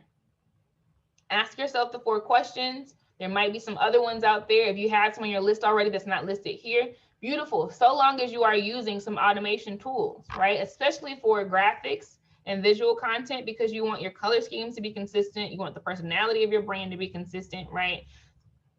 Excuse me. So get a tool so that you have that consistency without thinking about it too much. Dropbox or drop shipping and printing, Spocket, AliExpress, Printful, Suppliers Data, Sellwho, Blurb. These are great platforms to use, especially if you don't have time to manage inventory. You don't have space to store inventory, right? But you still want to sell consumer goods. And they could be computers even, right? Like AliExpress gives you a myriad of things to sell. You just choose your niche and they handle the shipping, right? They handle the sourcing from suppliers all over the world, right? They pass on the payment to you via one of these payment processing tools that we talked about in the last slide. But it takes a lot of the work out of that whole end-to-end process for you. Printful does the same thing. You can create custom printed shirts, for instance, right? But they do the shipping. They send you the money, right? They do the packaging, the labeling, etc. Virtual assistant and freelancer sourcing. Major key right here. Because if you are doing it all, you are doing it wrong. So go ahead and take you $5 and find a freelancer to build a logo for you, right? Some logo options on Fiverr, right? That's one of the options here. Upwork, you can find freelancers, contractors, virtual assistants there. Envato, TaskRabbit, people per hour, 99 designs. Answer those 4 questions about these options, right? And choose a start date for one of them. Legal documents, Up Counsel, Legal Zoom. It makes it so easy to find a legal resource on demand. Like, that's so valuable. That's so valuable, and it'll save you headache, money, right? Reputational risk down the road when you have your ducks in a row on demand up front. All right. Expense tracking, QuickBooks, self-employed and online are very, very popular. I'm sure most of you, if not all of you, have heard of that tool. Very robust. There's also FreshBooks, Expensify, Wally, Concur, Clarity Money, and Mint. I will just throw out there that Mint is really, really good for managing your personal expenses as well. I think having a view of kind of where you're on a personal front as well as the business front is important, because both of them, right, give you peace of mind, gives you precision, gives you important planning, financial planning. So answer those 4 questions about these tools. Customer-facing document sharing. There are many out there. I just have a few down here. If you use something different, that's great. You got a point for that, right? But listed here is DocSend, Quiller, PandaDoc, Prezi. Answer the 4 questions on those. Customer support, right? I talked about this. What if you don't have to be the person, right, that's handling the inquiries that come in randomly, right? That's handling, just general customer support routines. There are platforms for that. Intercom, Zendesk, Discus. Great platforms. You should definitely look into it. If you already are, amazing. You got a point or 2 for that, right? But ask yourself these questions. Do you use the tool today? Might you have use for it in the future? Does the tool fit in your budget today? What is your target start date for use? All right. Surveys and data collection. So there's Airtable, Google Forms, SurveyMonkey, Typeform, FormStack, JotForm, Quillitrix. Answer the 4 questions, right? Some of you might remember taking surveys via one of these tools. You pass that valuable information on to that company for free, and you never thought about implementing it into your own business, right? This is a light bulb moment for a lot of you. Use the tools. Most of them offer free trials. Most of them even offer free plans where you get some features for free. Definitely start implementing this. Ask yourself the 4 questions and hit a start date on there. Website creation, Squarespace, Wix, WordPress, Lead Pages, ReadyMag, Universe, Strikingly.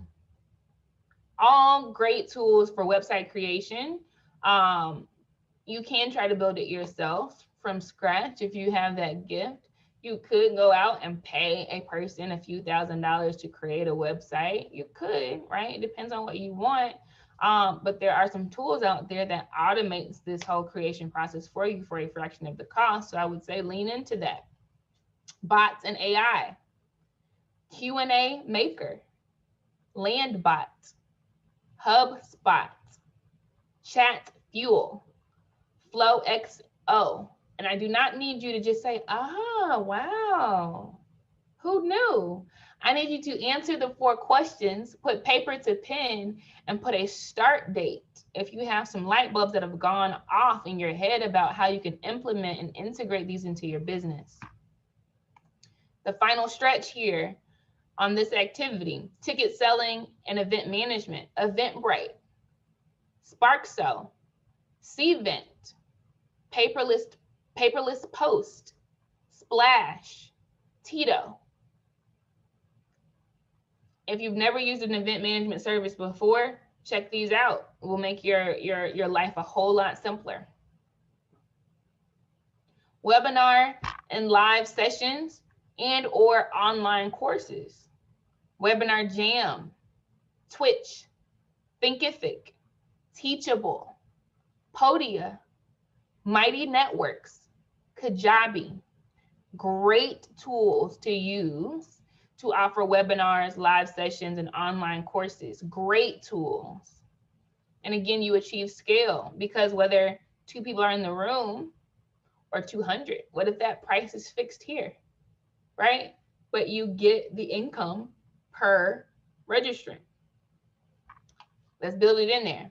All right, beautiful job. Hand clap again on finishing this assignment and putting your target dates out there. We have the rest of 2021. Let's get it. Let's go.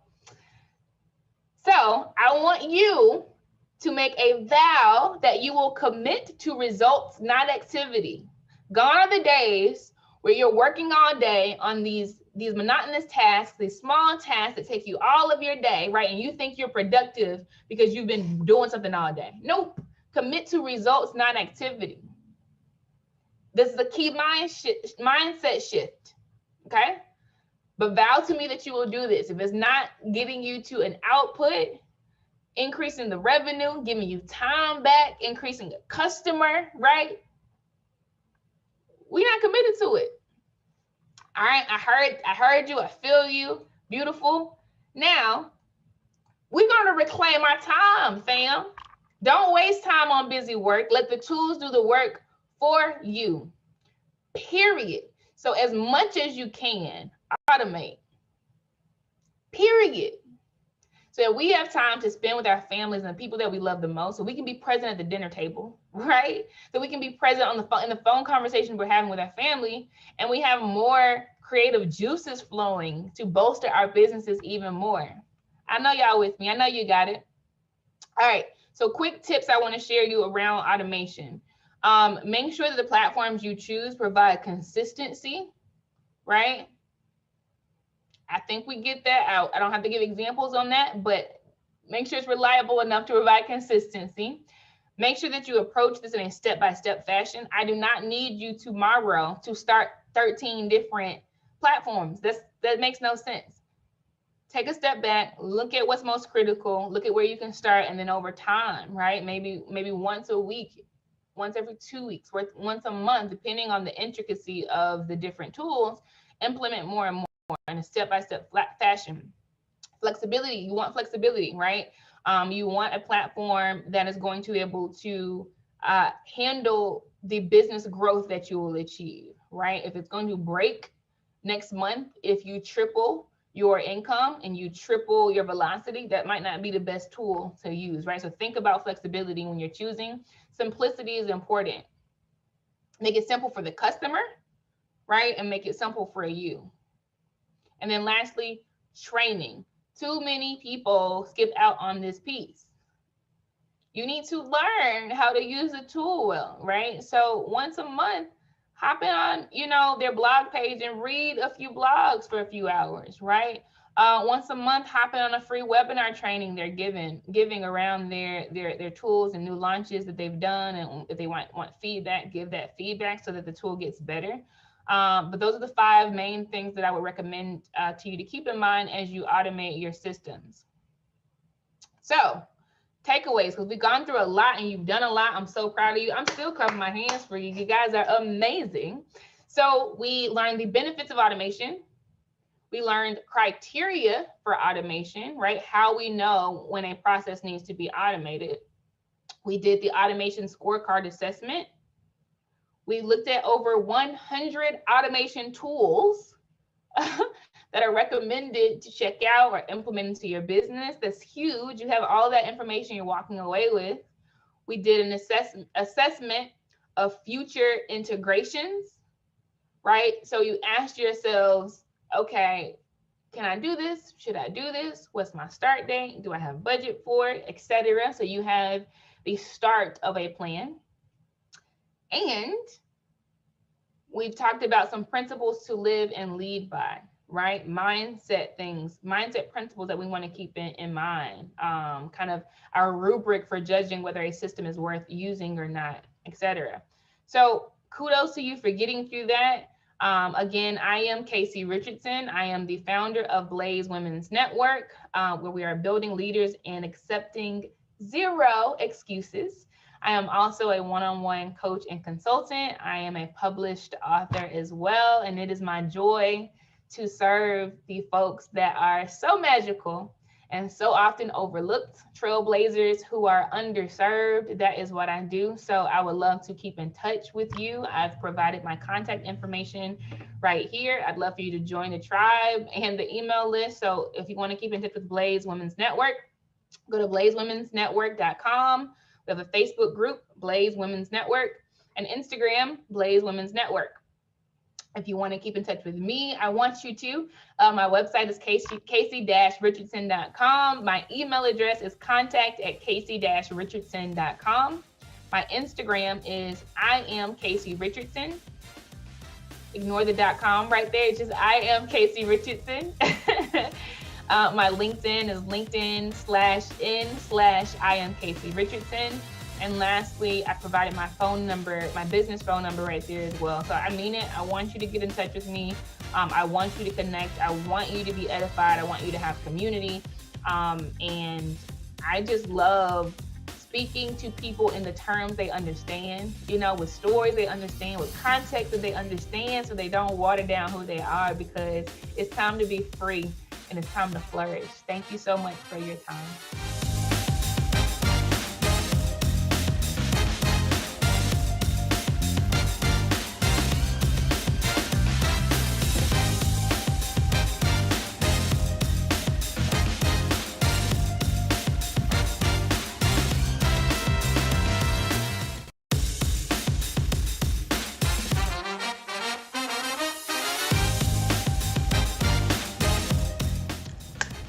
Some people got to have it. Some people really need it. Do things, bad things with a boom, boom, boom. For the love of money, money. Oh. Hey, what's happening, kings and queens? I see that y'all are here, and I'm talking about money. That's a whole nother show altogether. This is Black and Iconic, and this is day 2 of a 7-day journey where we're talking about iconic revenue. And if you've been listening thus far, I know that you have been taking copious notes from all of the speakers.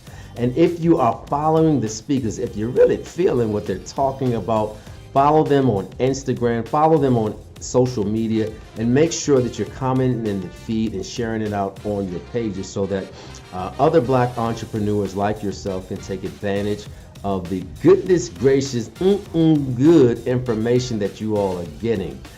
Coming up in our next pod, we're going to have Valerie Rodriguez, we're going to have Roy Johnson Jr., Bruce Hill, and Dr. Daphne Clark Hudson. She's going to put on an amazing workshop.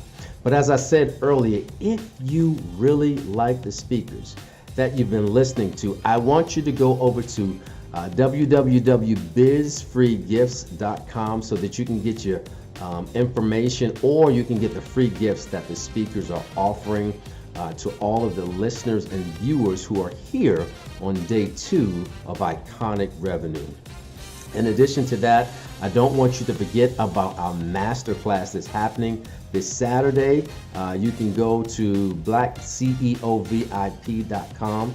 That's BlackCEOVIP.com to get your virtual seat. And once you get there to that site, it will tell you how to invest in yourself and invest in your business. But I'm sure that these classes will fill up fairly quickly. So go there now and ensure that you have your seat on day 5 for our virtual masterclass. We're going to keep this party bus rolling along, And we're going to continue to talk about the moolah, the money, the greenbacks, the dinero. But more importantly, we're going to help you to be iconic with your revenue. I'll see y'all on the other side. Peace. Some people got to have it. Some people really need it. People don't let money change you. Almighty dollar.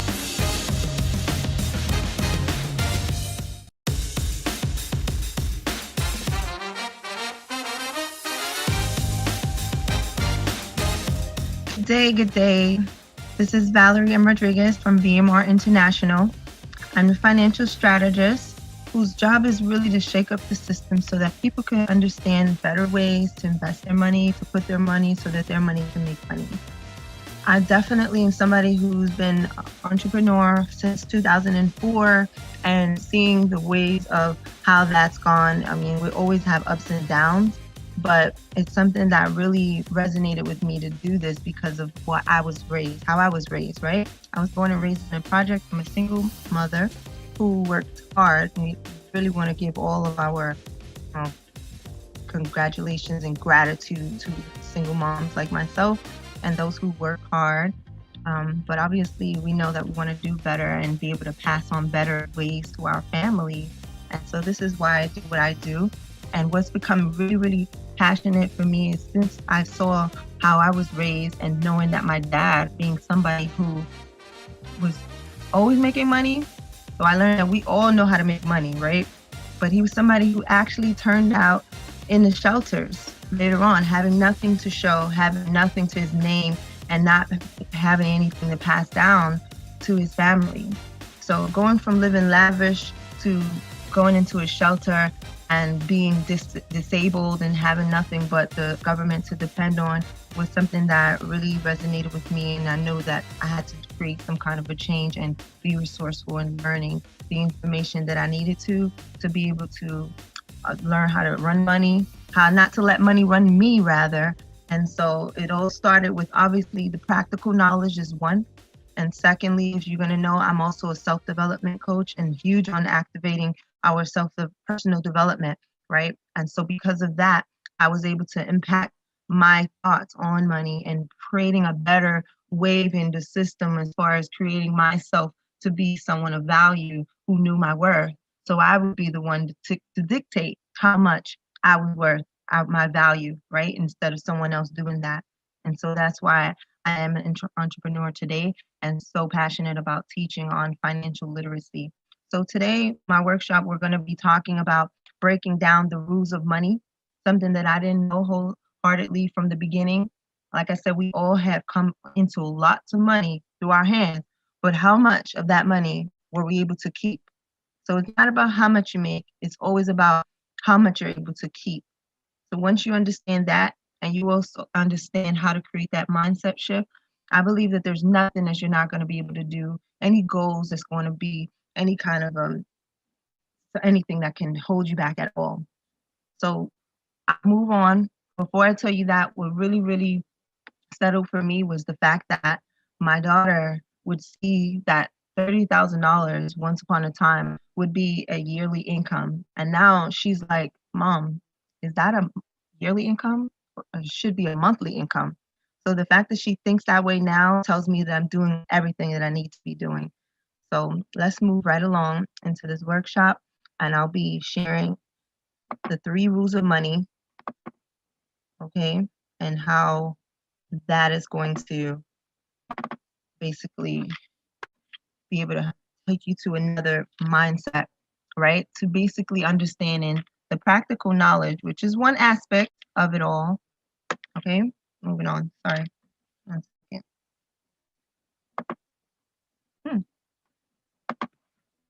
All right, so the first rule of money, which is compounding interest, right? There are 3 rules of money. The rule of 72, compounding interest. We're going to go over how your money grows. There's only 3 ways that your money grows and how your money gets taxed.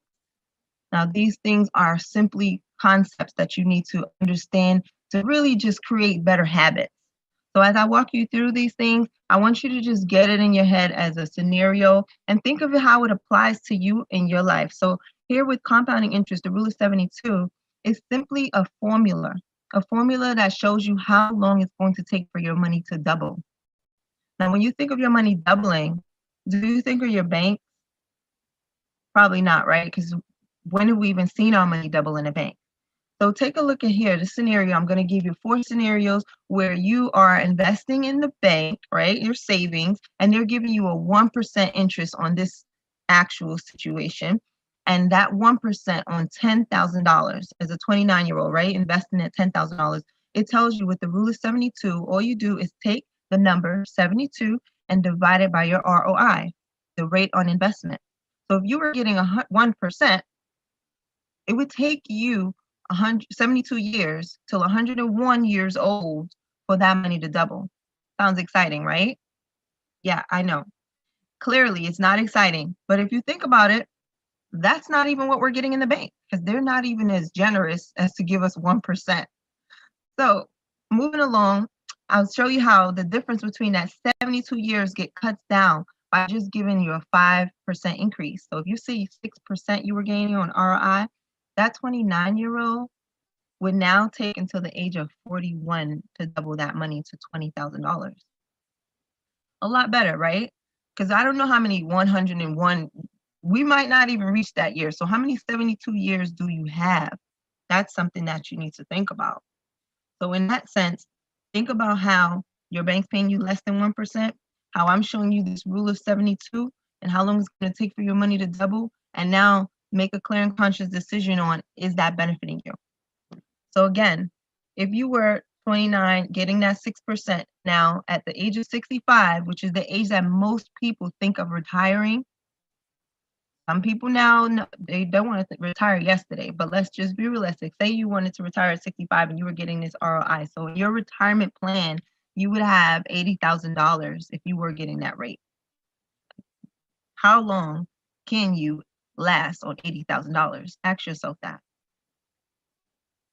Probably not long. I know that's not going to last long for me. So it's probably not going to last much longer for you. So now, hence why most people who go into retirement end up going back to work. So now say you found some place, Savvy, where you could get 10% interest. Look at the difference. That is 7.2 years. Significant change in how long it's going to take for that money to double. So if you fast forward down to 65, and these are estimations, right? You would have around about $320,000 if you were getting 10%. Now, most people ask me, well, where can I get 10%?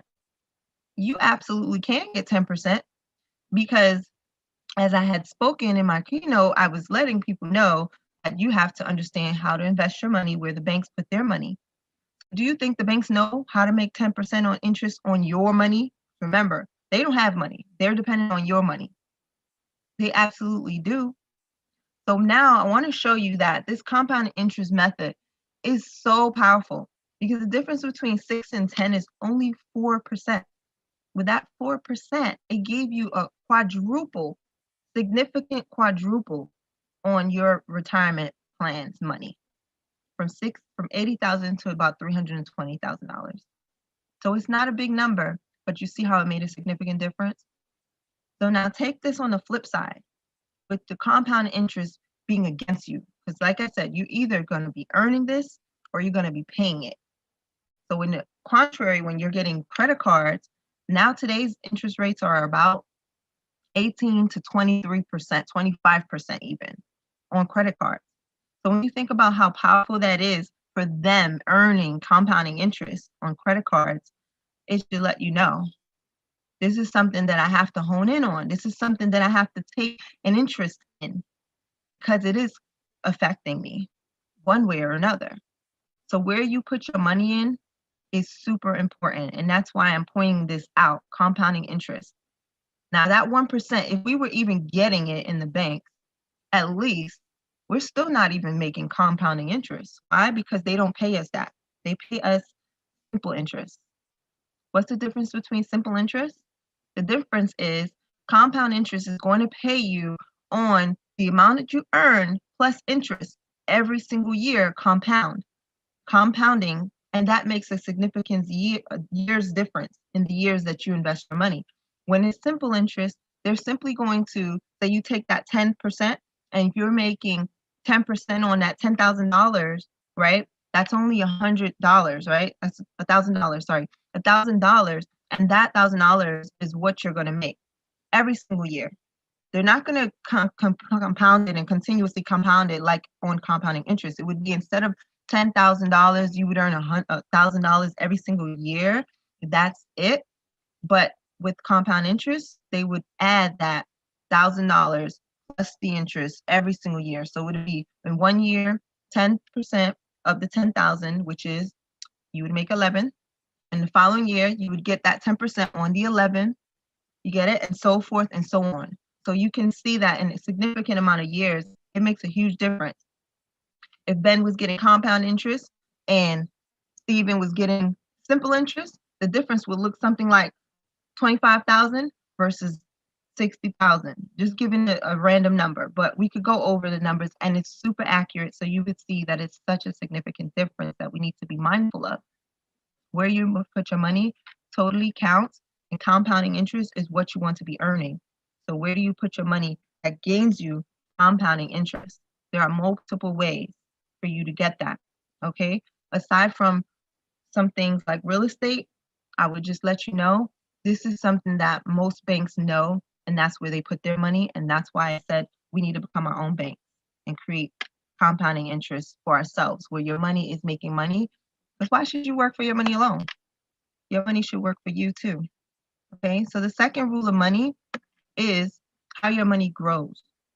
When it comes to how your money grows, there's only 3 ways for your money to grow: fixed, variable, and index.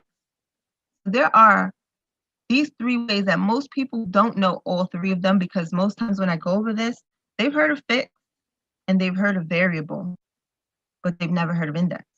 Why is that? It's simply, and I'm not talking about index funding, okay? Fixed is simply your bank.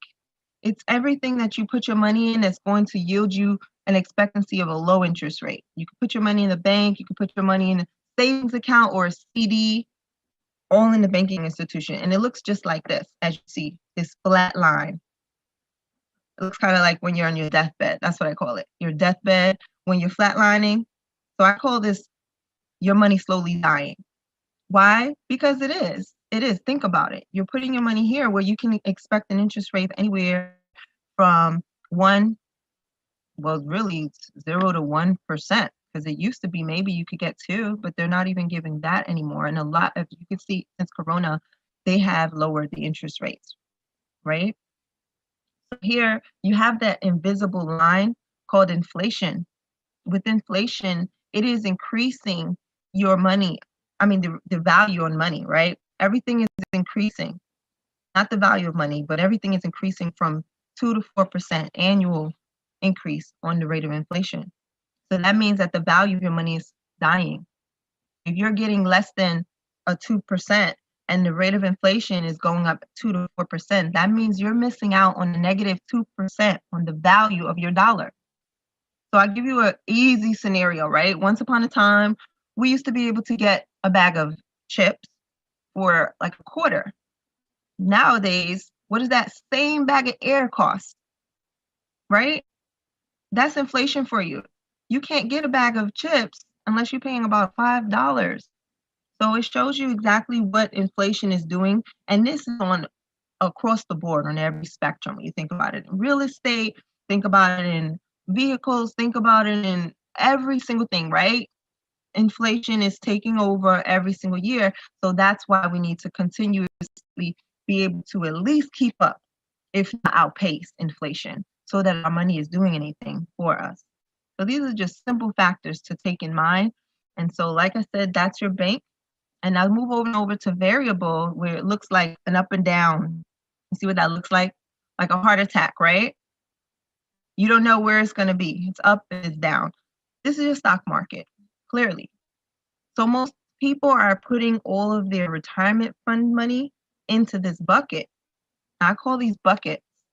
These buckets right here are mostly where your jobs are steering us into, right? You put your money here and it's your 401k, it's your 403Bs, your TSPs, whatever it is, it's in this bucket because the market dictates it.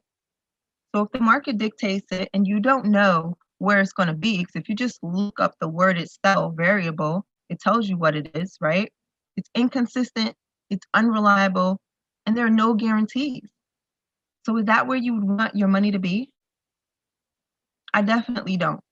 Simply because I know, guaranteed, I'm going to need something to pan out for me in my retirement. And most people, when I'm speaking to them, what happens is they're banking on speculating. And speculations isn't enough because you don't know what you're going to end up with. And one thing for sure I know, we can't bank on any Social Security or pensions anymore because they're cutting those out. So if that's the case, then your funds are limiting. So the main objective is to know where you're going to be able to create other avenues that give you guarantees. Now, who else likes guarantees? I do. I love guarantees. Why? Because it's something that I know that I can create and I can hold the power for. So with variable, like I said, that's your job when you're putting it in this bucket. So I'm going to move over to index. With index, you see how this chart looks? It's pretty much going to be when you're going up, you can actually capitalize on the market, right? The market's going up, you get to capitalize on it. When the market's going down, guess what? They lock you in. That's powerful. Why? Because it really lines up with the principles that Warren Buffett says. Rule number 1, never lose your principal. And rule number 2, don't forget rule number 1. So here is wholly where you're definitely guaranteed to never lose your principal. And here is also where you don't have to sustain the risk. Because most people don't mind investing, but the part of it is they're only focused on the growth and not really understanding the risks that they're actually adhering to. They're going to have to sustain these risks. Is there anything wrong with risk? No. I'm an Aries. I love taking risks. It's just something that most Aries do. But what I love is, and understand, I'm not telling anyone not to go here and not to go here or there. All I'm saying is knowing the options. And that's why I educate on these options, because I want us to know that we have them. And what I also want us to know is what the wealthy people do. And the 5% know how to diversify. And that's the most powerful word that I want us all to take away, is that diversification. Most times people think that they're diversifying because they have a 401k and they have maybe a Roth IRA, they have a savings account, but it's not enough and it's not diversifying. Real diversification goes across the board, where it entails not just different buckets, but it also entails you being able to earn money while you sleep in different markets. I'm talking about even expanding into other divisions and conversions of markets, right? Across the globe. So that's one of the most powerful things that I love about this index, is it does allow for you to do that. And so most people ask me, well, why haven't I ever heard of this, Valerie? Well, I'll tell you why. Why take out the middleman? Because your job's not going to tell you about this, and neither is the bank. Because remember, as I stated earlier, right, about putting your money where the banks put their money, and guess where they put their money? Yep, right here in the index. The banks put their money here, and so does your job. It's called BOLI and COLI. You can write that down. BOLI is bank-owned life insurance. So that's what this bucket is. It is indexed on a life insurance. Life insurance is basically the outer realms of being able to call this a way for you to be protected, to be able to invest in it, but they don't actually call it investment. Why? Because they label it life insurance just because of its tax code 7702. Now, 7702 is the tax code that protects anyone to be able to invest their money here to gain tax-free income. Now, put it down. Tax-free income sounds a whole lot better than a lump sum that you would be getting from your 401k, right? Of course it does. And we're going into the next slide that will break down why. So this is super powerful. When you understand what the BOLI is, bank-owned life insurance, it is them putting their money here, and it's your money, actually. Okay. And here with the corporate owned life insurance, COLI, that's where your jobs put this money. They invested here as well. How do you think pensions are funded? That's how pensions are funded. This insurance thing is a whole conglomerate. It's huge. And think about it. This is something that we all should know and think about in becoming resourceful. Because why? Everything now around the globe is mandatory insurance. There's only one insurance that's not mandatory. Who can guess what? Right? It's mandatory that when you drive your car, you have to have life insurance. It's mandatory that when you purchase your home, you have to have insurance. Now they're even making it mandatory to have renter's insurance. So if you think about it, insurance goes across the scale, right? But the one insurance is not mandatory, which really, really hit home for me, was the fact that I had to have mandatory insurance to drive my vehicle, but it's mandatory for me, the person driving the car, to have insurance. Now that should resonate with you on a whole nother level. And this is why insurance isn't a scam. It was more something that was presented to us in a negative connotative way so that we wouldn't understand it and how it's utilized on a bigger level. And I'm not talking about regular life insurance. I'm talking about index, cash value, life insurance. So the only way for you have to know this is to sit down with a professional and for them to walk you through it. Because like I said, your banks have it through BOLI and the jobs have it through COLI, corporate owned. And guess what? You too can have it, private owned life insurance. And it's all cash value life insurance that I'm talking about. And the most pivotal thing about it is that with these other two that I mentioned, there's something called suitability, and their suitability is written in the law that they do not have to have suitability to you. So that means that it's to benefit them, not for you. So shouldn't you have something to benefit you? Because you yourself are an investment, right? You yourself is an asset. And I want you to really resonate with that and get that in our heads, because we are an asset and we are the bank.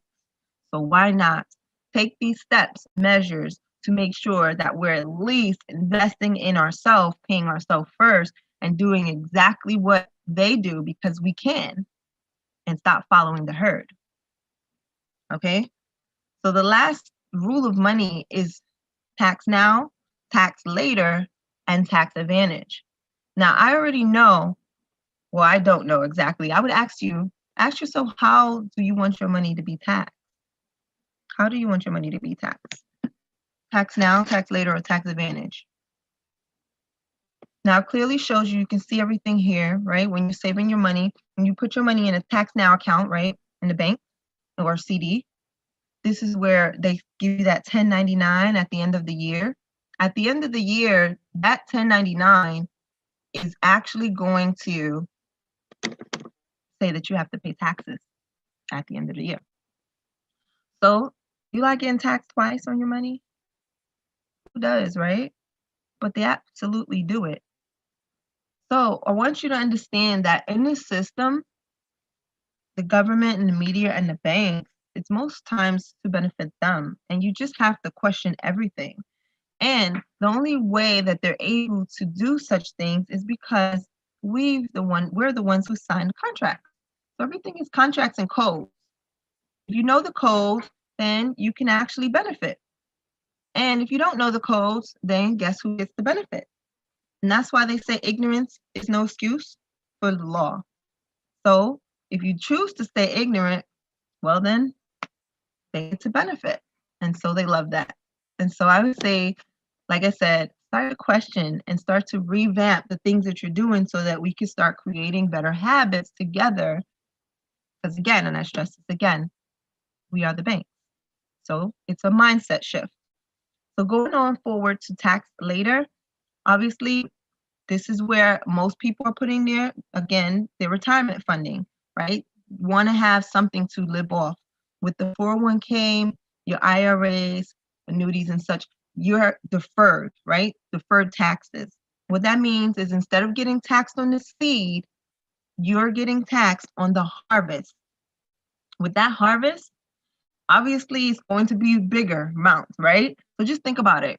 Most people, I think, are under the perception that when they retire later, they're going to have less to pay in taxes. But if you think about it, you've already put in so much time in your jobs. Most times you're making more money, your house is paid off, your children are grown up.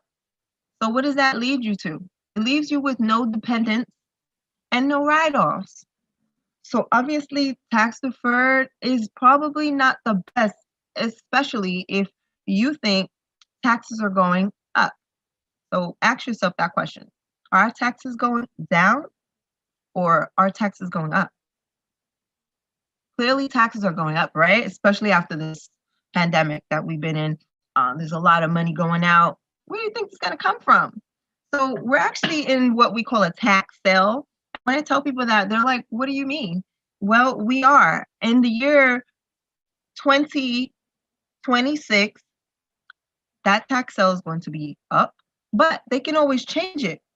So one of the best things about certain things and getting into these contracts sooner, like what I talked about with the index, is the fact that you are grandfathered and you're eliminate yourself from certain things like tax deferred, because you would be over here in this tax advantage here, right? Tax advantage, where you see the Roth IRAs and the cash accumulation, the cash accumulation, life insurance, okay? I don't particularly love a Roth IRA, and I'll tell you why. It's because it's another one of those go-tos whereby, just like a 401k, it is ran by your jobs and the government. So let's go into a little bit of history. With the Roth IRA, with the 401k, for instance, that which Ted Benner created was not really for us to benefit in order to have a retirement free, financial free retirement plan. It wasn't. It was designed to be able to create some kind of a leverage for them, your jobs and the government, to be pardoned on the aspect of providing for us. Because a lot of early in time, right, we were dependent on Social Security. There were certain systems that were in place, and we knew we were going to have benefit money coming out later on in time. But that's just not the case. It's eliminated, and they knew that with the economy and where we were going, with the amount of population increasing, and with the amount of longevity, that they were not going to be able to sustain paying out this amount of money, right, for us. So they created this plan so that now we would be able to invest in our own self, our own retirement plan. So having said that, you're investing in it and they still get to benefit because the only way out of it is through the IRS. So they get their cut. Your jobs, they get their cut because they can either match you or not, but they still get their cut at the end of the day. So it's a great plan, maybe to have something if you didn't know anything better, but once you know better, you do better, right? So I definitely am not a big fan of it, but like I said, I'm anti nothing. I'm just about educating on the options. So once you know your options, you can diversify. So what I normally do is show someone how they can move that money out into another type of platform, like what I'm telling you about, which is a cash accumulation insurance plan. And why I didn't say a Roth is because, like I said, it's another one of those plans which gives you limitations. And I'll explain that in detail. But why would you want to go into a Roth, right? I mean, a 401k, if you know that you're not going to be able to dictate what you end up with. Really, it's in the market and it's deferred. So taxes going up, meaning if it is that case, then you'll have a lower amount that you can actually benefit from. So imagine you getting a $300,000 401k at the end of time of retirement and having to pay out $100,000. Would you be happy about that? No, right? But that's the case. That's you going into contract and business with the government and your jobs. Because at the end of the day, they can take 60 and give you 40, or they can take 40 and give you 60. So you get to choose now if that's something that you really are okay with.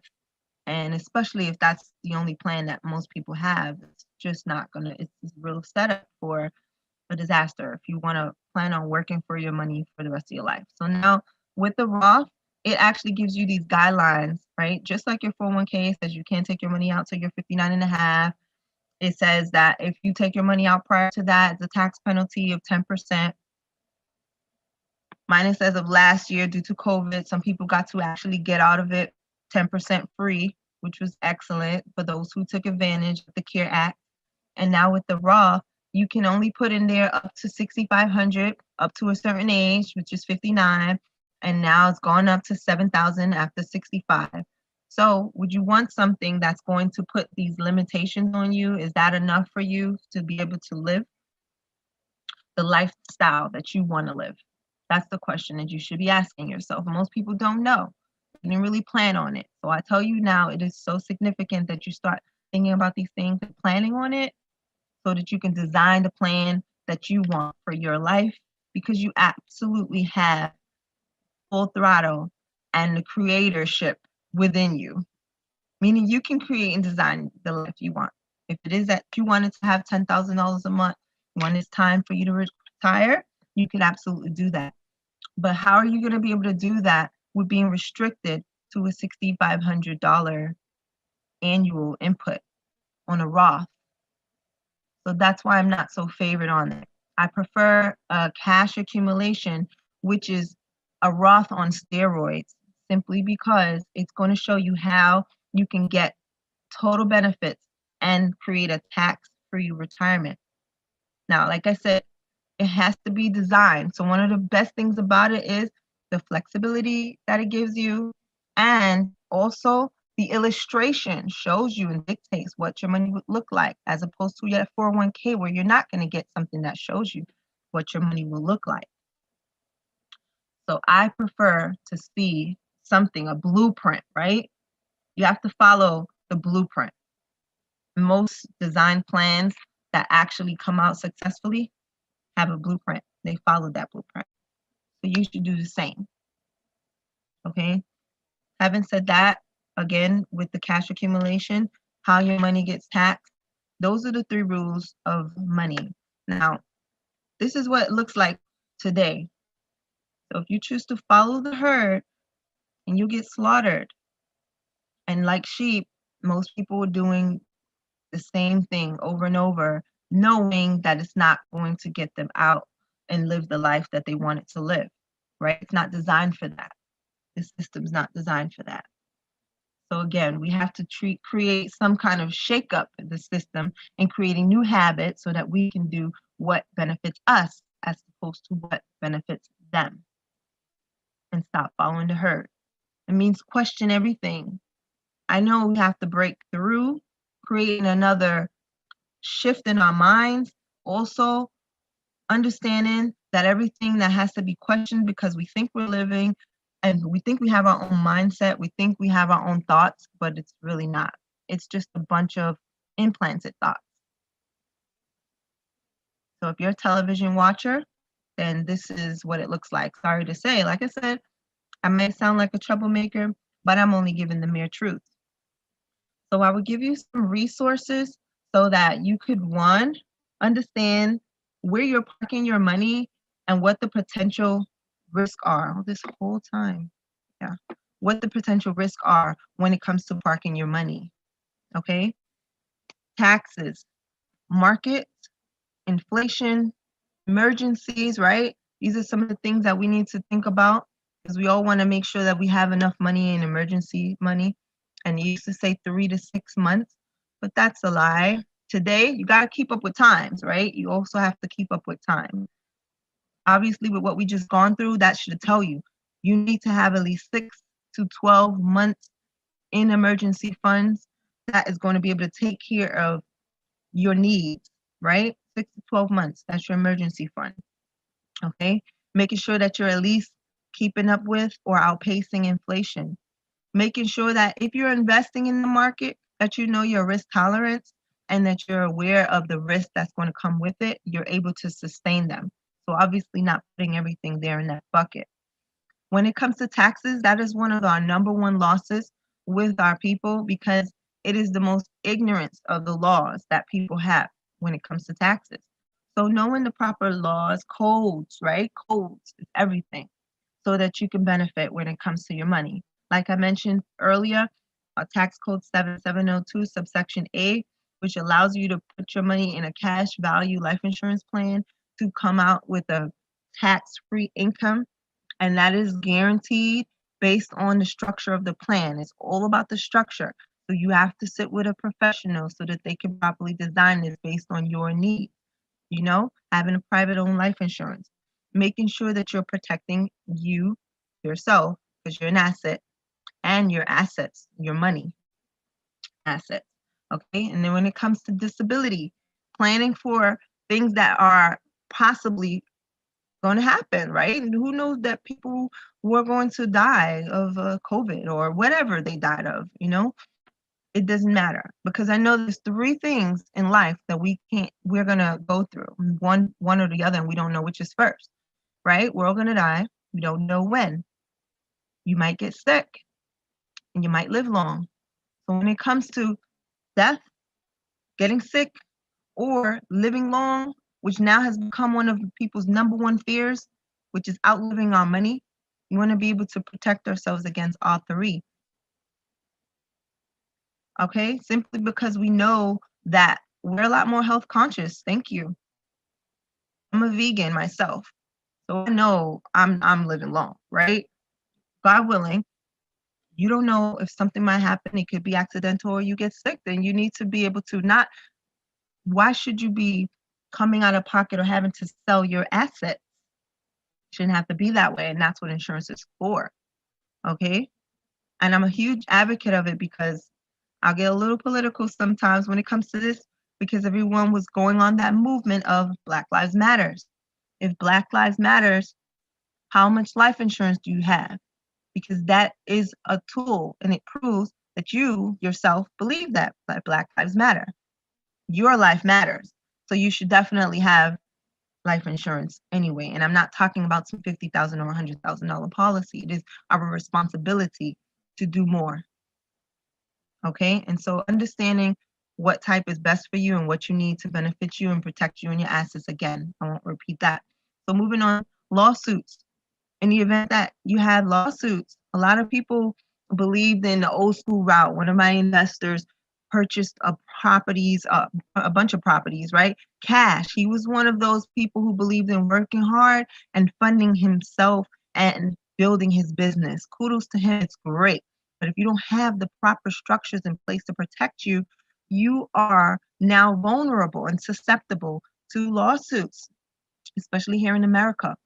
So how do you protect yourself against lawsuits? Again, life insurance is one of those things that if you are putting your money in there, no one can touch that money. But a 401k is actually susceptible for child support, alimony, any of those things. But I'll tell you, if you were putting your money in cash value, it's not. No one can actually go in there, not even the IRS. So that's news for a lot of people, right? The other thing is obviously having a trust, putting your properties in the trust, not your name. So you're not vulnerable and susceptible to lawsuits. So these are important things. And obviously fraud. Banks, there's a lot of fraud that's happened. But if your money was in a life insurance policy, again, you're not susceptible to fraud. Okay, and yes, you can have access to that money. And the last but not least, the last two, outliving your money and death. Because with outliving your money, most times, like I said, when we go over 401k plans, when someone comes out of it, they don't have enough to yield them for a lifetime. And they end up going back to work shortly thereafter. So is that a retirement or is that a little staycation? And that's not the life that I'm sure most of us didn't plan for or want. So when it comes to life insurance, cash value, again, it creates that safety net because you actually can have a plan designed to pay you guaranteed income up until the age of 120. So these are powerful tools that we all should be utilizing. And last but not least, death. You want to be able to have yourself protected because you are not going to be dying for free. Nothing's free. So even when you die, there's hell to pay. Sad to say, it's either a legacy that you're leaving or a mess. It's like when I thought about with my dad and what was going to happen with him being in the shelter and everything, I'm saying, wow, okay, I had to go ahead and put some life insurance out on him because we're not doing GoFundMe's, and I just didn't want to have to bear that burden later on. So you pay the price now or you pay the price later, and it definitely becomes very messy. You know, there's so many different factors to think about. So obviously being able to take care of that and pass on a legacy is the most powerful thing you can do for your family. So there's things that you need to go into understanding. These are practical things that you can put in place, and just writing things out will give you the keys to actually, handling them step by step. Because like I said, we can have knowledge, but if we don't implement that knowledge, then where does it lead us?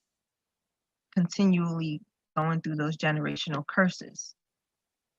And that's not what we need. So this is how the wealthy avoid the risk, okay? You got to safeguard your money, grow your money, and allow it to provide the stability, predictability, and access to your money. And this is exactly what I'm talking about when it comes to that cash value life insurance. Now, I'm giving you this as a tool so that you can know, again, it's about diversification, but this is your foundation. This is creating a foundation for your family. As you can see, it created such a foundation for the Rockefellers because they're still around because of it. And the Vanderbilts are not.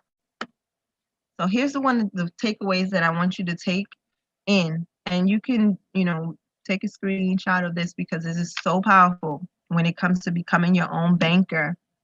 Okay, because you go to the bank, so you need it for some kind of upstart for your business, what have you. You got to go through a credit check.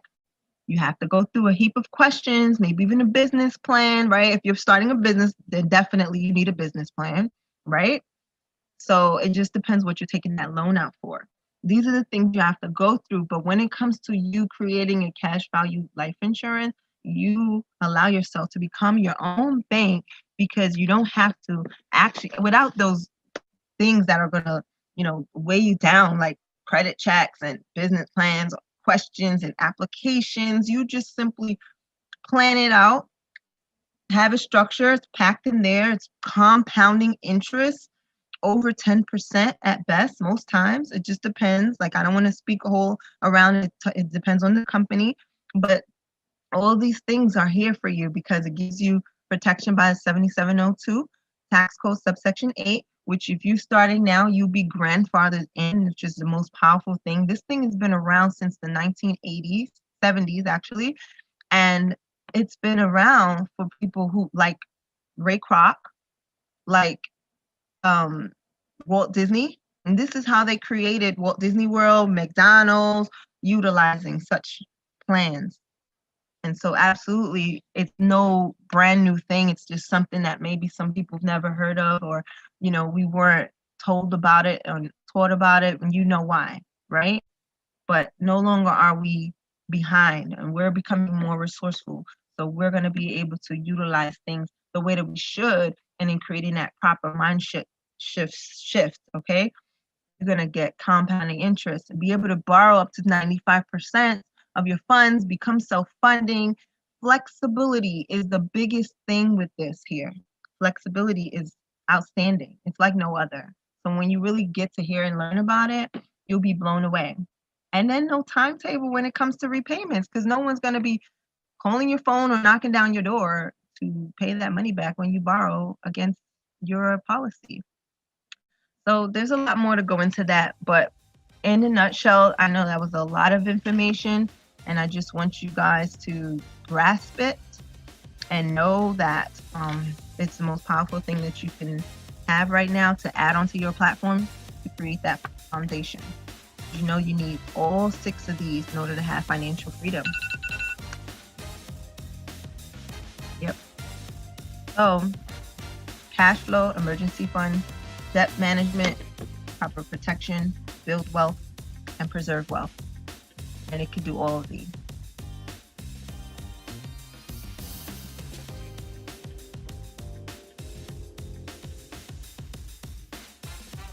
Thank you.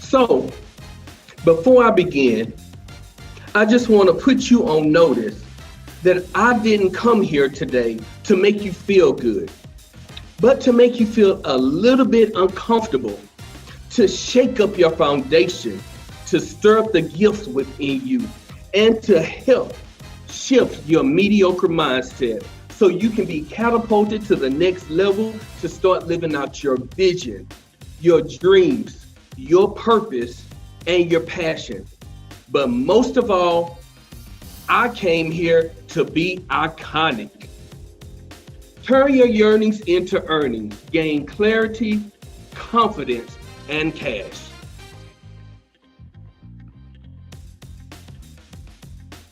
You have a yearning that you want to turn into a legitimate, profitable business, but you don't know how.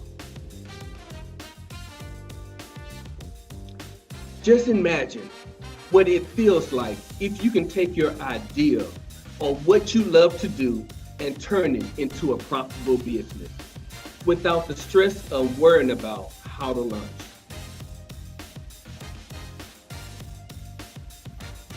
Good day. My name is Roy Johnson, aka the Business Launcher from Houston, Texas. As a result of my services as a business and entrepreneurship strategist, I take my clients' ideas from napkin to completion, from stagnation to manifestation, and from idea to the bank. I help you get it done from the creative design to self-awareness to gaining clarity to ensuring that your language that is spoken matches your image and all the context that you need.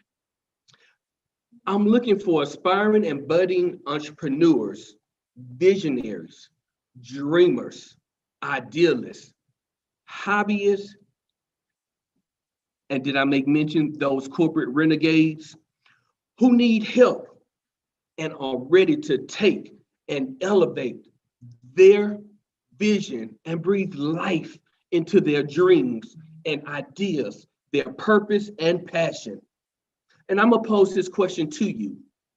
Who do you know? As you can see, I'm a certified life, business, and entrepreneurship coach, author, and speaker who enjoy helping visionaries looking to start a new business and those corporate renegades who wants a profitable and thriving business. Ooh, that income, more time, more freedom to spend with family and friends, and that feeling of self-fulfillment to escape that corporate grind, who feels like a hamster running in a wheel and they're tired of spinning their wheels. They're feeling overwhelmed. They feeling stuck, even undervalued. The great thing about me is I teach creation and clarity and helping your ideas be a little bit more concrete. Cultivation, staying motivated and empowered. Connection, identifying your niche and your tribe. And commitment and goal setting, throwing your whole self in. Now, rest assured, this is a natural feeling because as an entrepreneurship and as an entrepreneur and coach, I dealt with the same things. But through mentoring and coaching, I was able to get past those hurdles. So if you would look on this slide, here are a couple of things that my past and current clients had to say.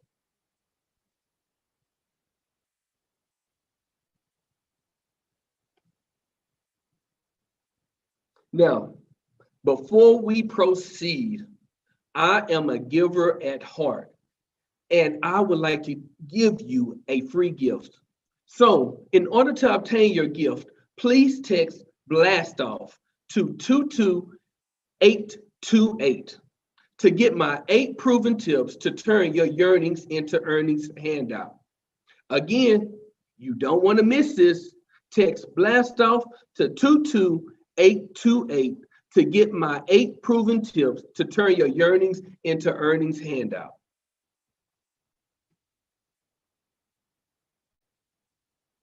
Now, we understand that there are sometimes going to be some challenges and hurdles that we're going to have to endure. So let's take a look at some of the statistics that some small business challenges having to face. 82% of businesses do so because of cash flow problems. Main challenge to success of a startup is generating new business. 42% of startups fail because they offer services and products that the market doesn't need. And approximately 90% of startups fail. So I tell you, this talk is for you if you feel like you're spinning your wheels trying to get your business going. This talk is for you if you're feeling overwhelmed, stressed, or frustrated because you don't know where or how to begin. This talk is for you if you're having a hard time explaining what you have to offer and its value.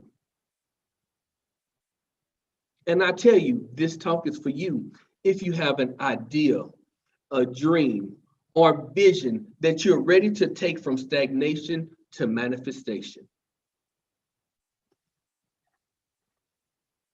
So, what's possible? You are about to discover my proven strategies you need to successfully launch your business and start earning money now with confidence. So let me use this analogy. You wonder why the clock. We're going to use the analogy of a football game. Well, we all know and understand what the main objective in a football game is, right? It's to score a touchdown. Imagine this. There are 15 seconds on the clock before the game is over, and your team has possession of the ball. Now, it is important that your team scores this touchdown in order to win and make it to the playoffs. All the players get into position, and the quarterback says, hike. The clock starts winding down. 15. 14, 13, 12.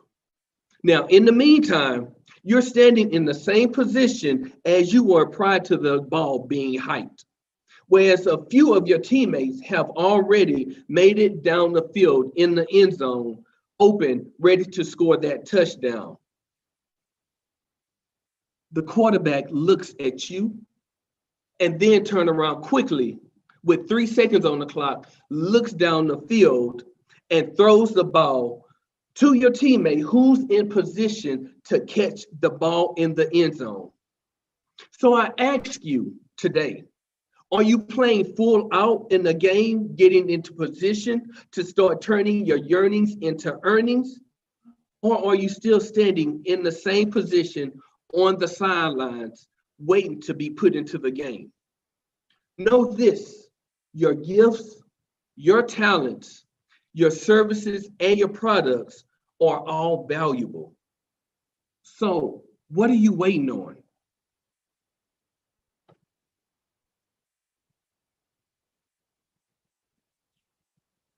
Four strategies to turn your yearnings into earnings and launch your business now. Strategy 1. Creation and clarity, making your idea solid and concrete. The problem, you have an idea and a passion, but you don't know how to monetize it. The ultimate reason why many people have this problem is because oftentimes it is overlooked or simply skipped over because of its simplicity. It's the simple things that causes your business to flop all at the same time. So let me help you out. You can utilize this wheel of creation action steps. Creation action steps. The first one is your idea. Take your idea and utilize that as the starting point. That is actually your starting point, your idea.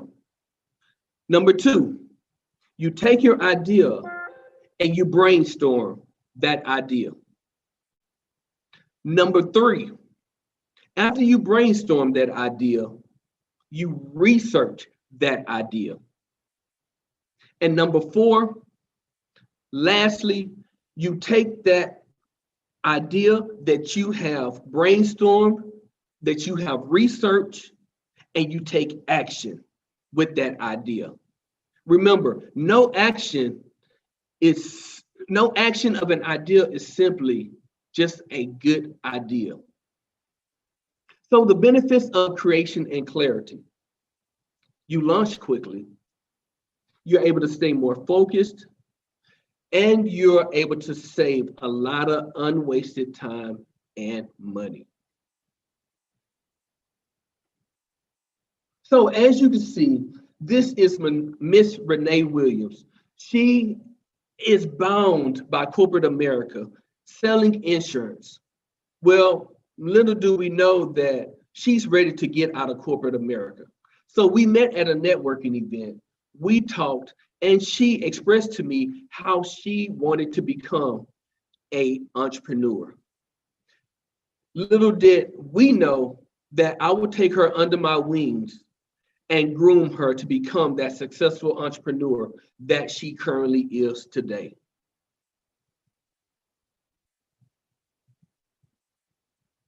Strategy number two, cultivation, staying empowered, inspired, and motivated.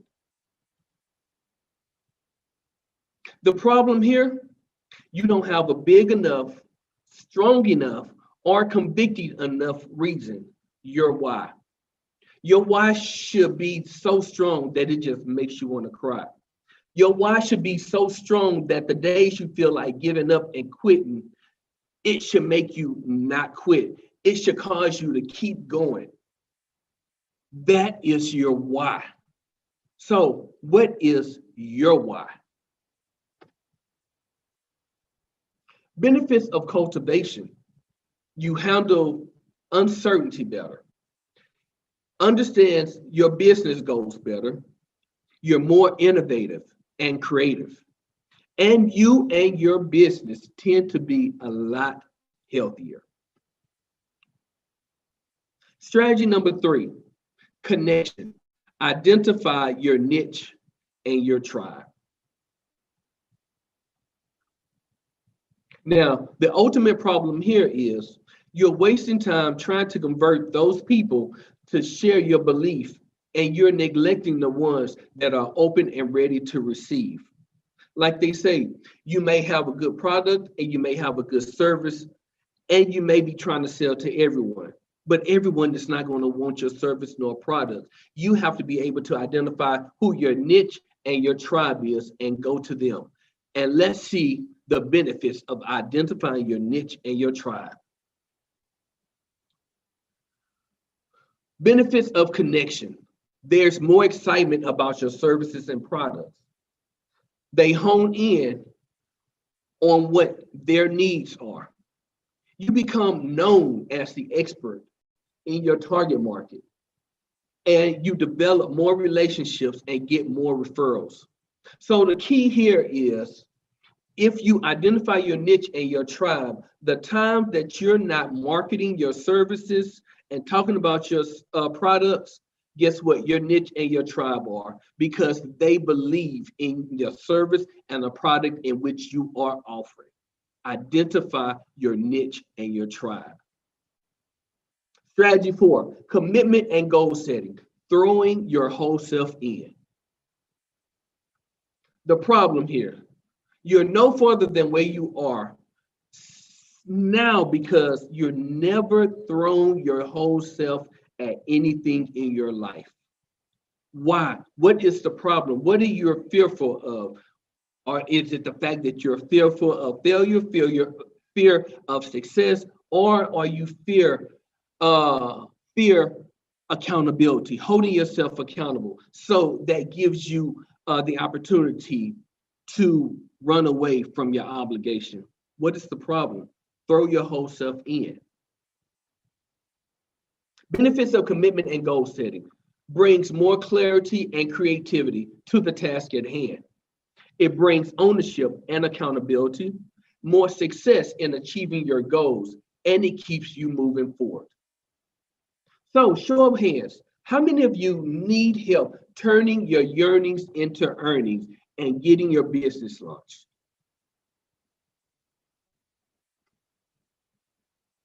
The proven strategies: creation clarity, making your idea solid and concrete; cultivation, staying empowered, inspired, and motivated; connection, identify your niche and your tribe; commitment and goal setting, throwing your whole self in. So you have a choice: stay where you are, spinning your wheels, feeling overwhelmed, feeling stuck, or feeling undervalued. Or you can get help. Creating clarity, making your idea solid and concrete; cultivating, staying empowered, inspired, and motivated; connecting, identifying your niche and your tribe; and committing and goal setting, throwing your whole self in, and much more. So imagine what it would feel like if you can take your idea or what you love to do and turn it into a profitable business without the stress of worrying about how to launch. So schedule your free countdown to success. 3, 2, 1, blast off strategy consultation call. And you can also take a picture of the Q code and it'll take you to my website, or I give you the link to my website.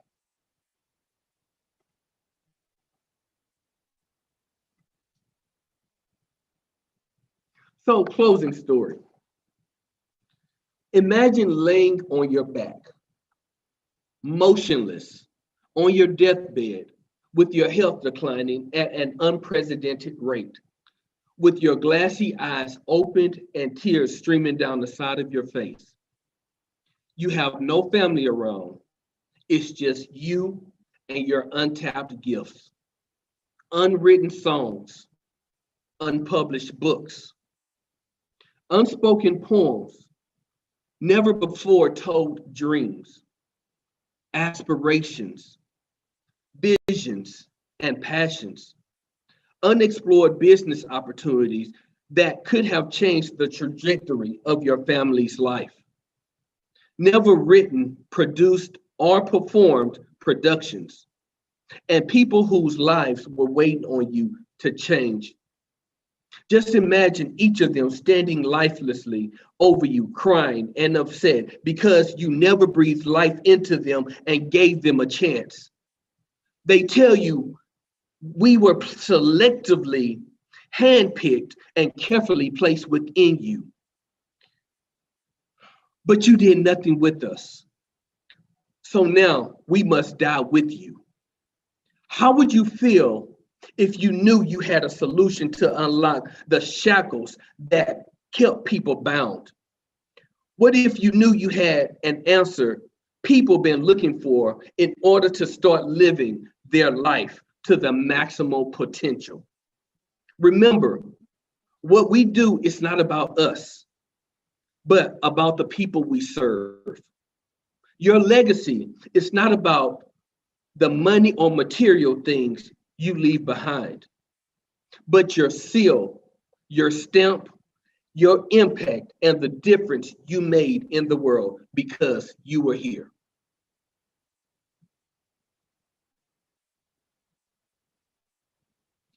Any questions?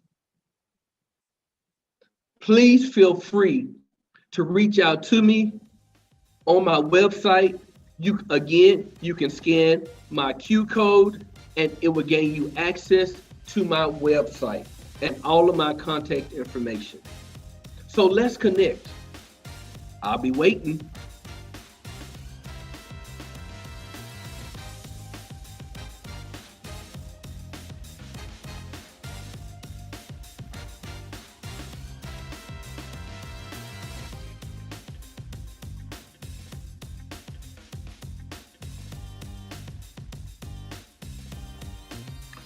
Thank you. My name is Roy Johnson, aka the Business Launcher, and I approve this message. Have a great day.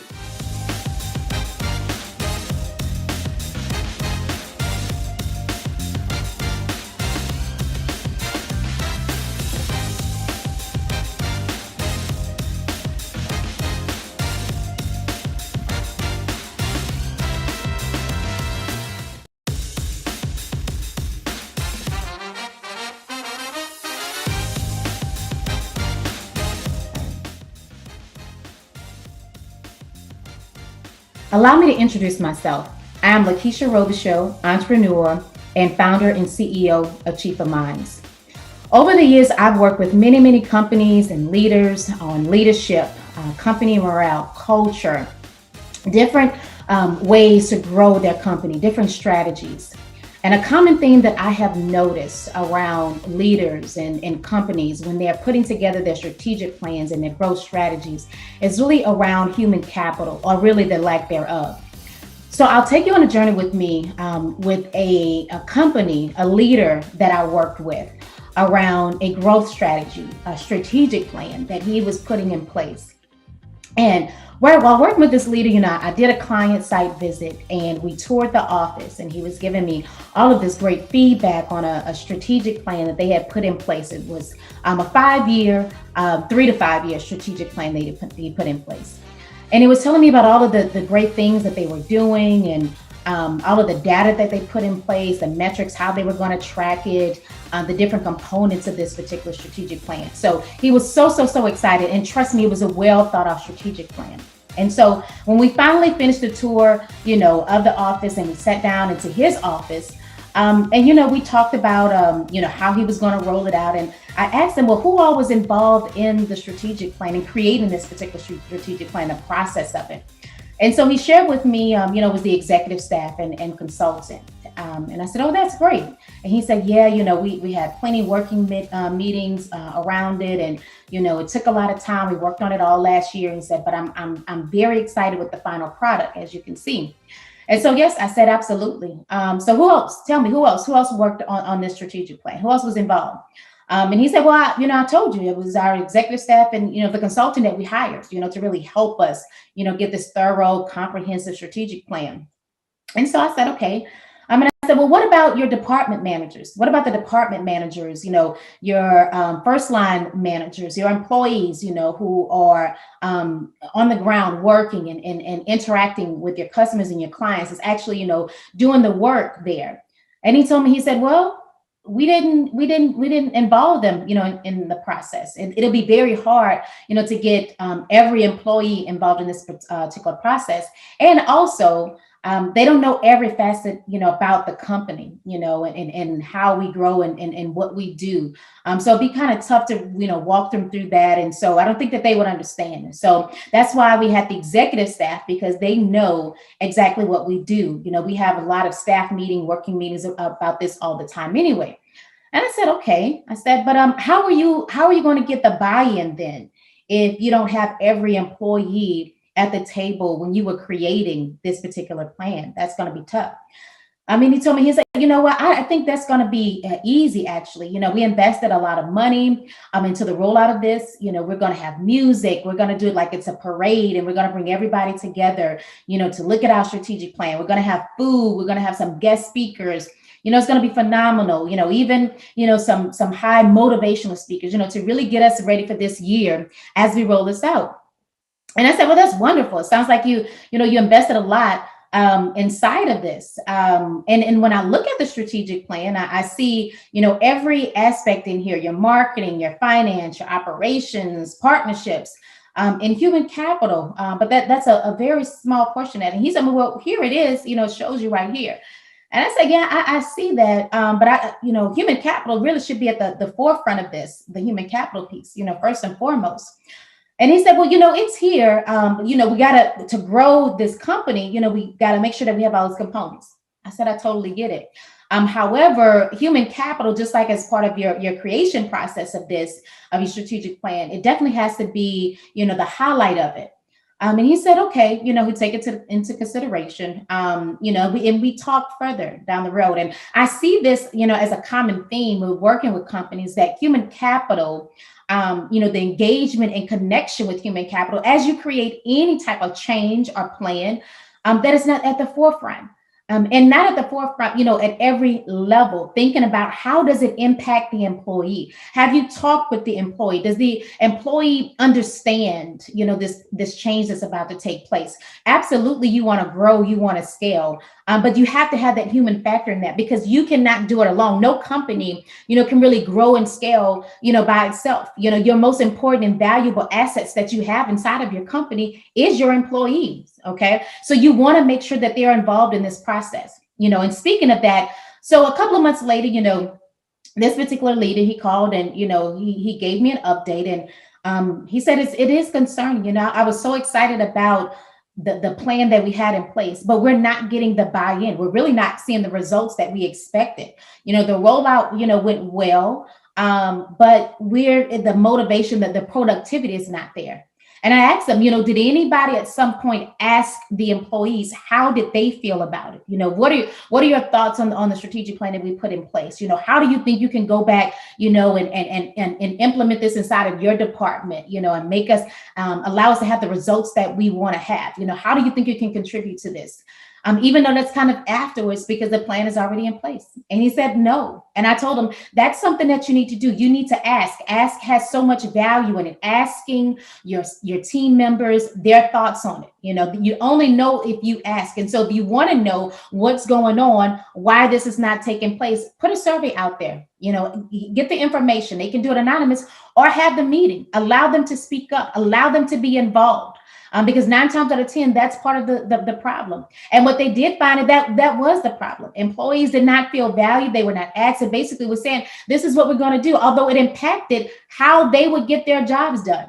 Some of the roles that they had, some of that changed. Some of their responsibilities and duties changed. Some of them were moved to different departments. They had all types of transitions that were just thrown at them, and no feedback, no input from them. It was just do this. And that had been a trend in the company for a while.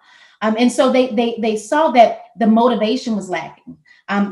Connection and engagement is lacking. And that happens with a lot of companies. We get so wrapped up, as leaders, and want to making sure that we grow and scale. And it's not intentional, that this happens. But you get caught up in the day-to-day, on this. And so you, as leaders, employees want to work with someone that they can connect with, that engages with them, that's trustworthy, that motivates them. And so in order to do that, you have to find ways in order to motivate them. You have to make sure that you earn that trust, because again, you can't do it alone. And long gone are the days when leaders just came in and that dictator and had the dictator type of relationships and work. There are plenty of options where employees can go and work with other companies, where there's high morale, the culture is good. They get an opportunity to speak, where the leader actually listens to them, empathizes with them, empowers them, that allows them to lead different projects, to grow the company. Listening is key. And so not having that dictator type of leadership and mentality allows the company to grow and to flourish, in the ways that you want it to go, and how you want it to grow and scale. And so going back to your employees, the ways that you can do that, again, engaging and connecting and nurturing them, so that way they can grow. They grow, the company grows. Because remember, if the employees are not growing, the company won't grow. And yes, you can have the mentality, or you will get left behind. But think about it. If you constantly have that turnover inside of your company, nobody is getting to know really the company mission, the vision, what makes the company thrive, how they can add value. And also that costs you money. Every time you have to do the turnover, it costs your company money. All right. That's resources you are putting inside of them. That's the training, the time that you have to do. And every time you get a new employee, someone has to take the time to either train them, or you have to put in more resources to duplicate this process over and over and over again. And then the most important thing is that the reputation is tarnished. You're not that employer of choice, because employees do talk. And so when your team members talk when they leave and they research the company and see if they want to come and work for your company, it's tarnished. And so as you try to grow, you keep hitting these blocks. So engaging, connecting, nurturing, this allows you to grow, just like you would do, with if you have children. You think about it. Every stage of life, from the baby to the toddler to the teenager to the adult, to senior citizen, there are stages where you're still nurturing, regardless of the age. Whether you're giving them advice, you may be coaching them. They may come to you for feedback on that. And so you have to put in the time as a leader. You have to be consistent with that, with the communication that you give to them. Do check-ins. And every time it may not be you, because I do understand as leaders, we are busy. But if it's not you, what processes do you have in place with your other team members and other leaders inside the company, so to make sure that they are making sure that communication is there, that there's accessibility so that way they can speak with them, because communication is key. And think about it. Communication is a two-way process. It's a dialogue that happens. It's not only just on one particular manager or on one particular employee. Employees want to have the dialogue. They want to have a conversation. They want to be heard. And you have to allow them that opportunity to do that, so that way they can grow again. And in turn, you grow. And just think about it. We're talking about just the team aspect. Like I said, on this particular strategic plan that the leader had, there was a component in there about community relations and partnerships. Well, guess what? In order to have those community relationships and partnerships, people do business with people that they know, they like, they trust, that engage with them, that connects with them. And if you're not doing that with them, if you're just pitching them, you're sending them, all of your media kits, and you're just constantly just pitching, and you're not taking the time to understand what motivates them, what thrives them. What is their mission and vision about? How can you connect your company with theirs, where you see that there's some synergies there and make them want to do business with you? If you don't take the time to do that, and it's all about you and just the data that you want to track, and this is how I want to grow, you're going to hit constant walls with that. In today's time, the value that you have to bring oftentimes is on that emotional side, the emotional intelligence. Have you identified how you are connecting, with them? And again, this goes back to the engaging and connecting for your growth strategy. Every growth strategy has to include that. Whether we're looking at the internal, we're looking at the external. When you have a growth strategy, human capital should be there. Human capital should be at the top of your growth strategy, because it has to get done. Regardless of how you feel about it, you need to have that. Investing inside of your company around the human capital piece, okay? And then also, as you begin to ask, like this particular company, they started to sit down and to have different groups, and they started putting together committees. And I told them, have a committee, have different committees in which you can communicate and get this feedback. And as they started to do that, they saw the change. They saw how it evolved. The company began to evolve when they started asking, when they started sitting down to have true, honest, genuine conversations about the company, where the gaps, where the opportunity lies for them. Because remember, as leaders, you're not boots on the ground doing the work. You have other people that are doing the work, and they know, they can identify, they can see, they talk, they can tell you, okay, this is, if we put these particular processes in place, this is how we can grow. There's opportunity that lies within them. And then you can't, remember, empower them. As you're having these conversations, don't just take it back to your office and allow someone else to maybe do it, or give them, the high praise for it. Put it in their place, put it back in their hands, empower them, but don't micromanage them through the process. Allow them to do the work. Allow them to flourish and grow. Okay, because keep in mind, you're still, you may have some plans that you need to put in place for whether it's developing, promoting. As the company grows, it may flourish into a different type of company, a spin-off company. You will need people to go and work and work in those roles as well. So don't micromanage, and give people an opportunity to engage and connect as they go through this, as they evolve, and as they bring opportunities and ideas to the table. Okay, and make sure that you're reinforcing the accessibility and that you are being consistent with this. Set up the check-ins with them so that they know that someone is listening. It is going to happen. Now, keep in mind, we know everything that they bring to the table won't happen, but try to implement something. And if you can't, tell them why. Be honest with them. Be transparent about it. Let them know that we can't do this because of this. It may be for financial reasons. It may be that particular model would not work for the company, but tell them why that it won't happen. Allow them to be able to understand. And remember, this is growth and development for that particular individual, for that employee. The more that you communicate, the more that they know, and the more that they can be honest with you, and they can maybe course and correct and bring more ideas to the table. Because remember, ideas come with, you have solutions, and this will help the company down the road.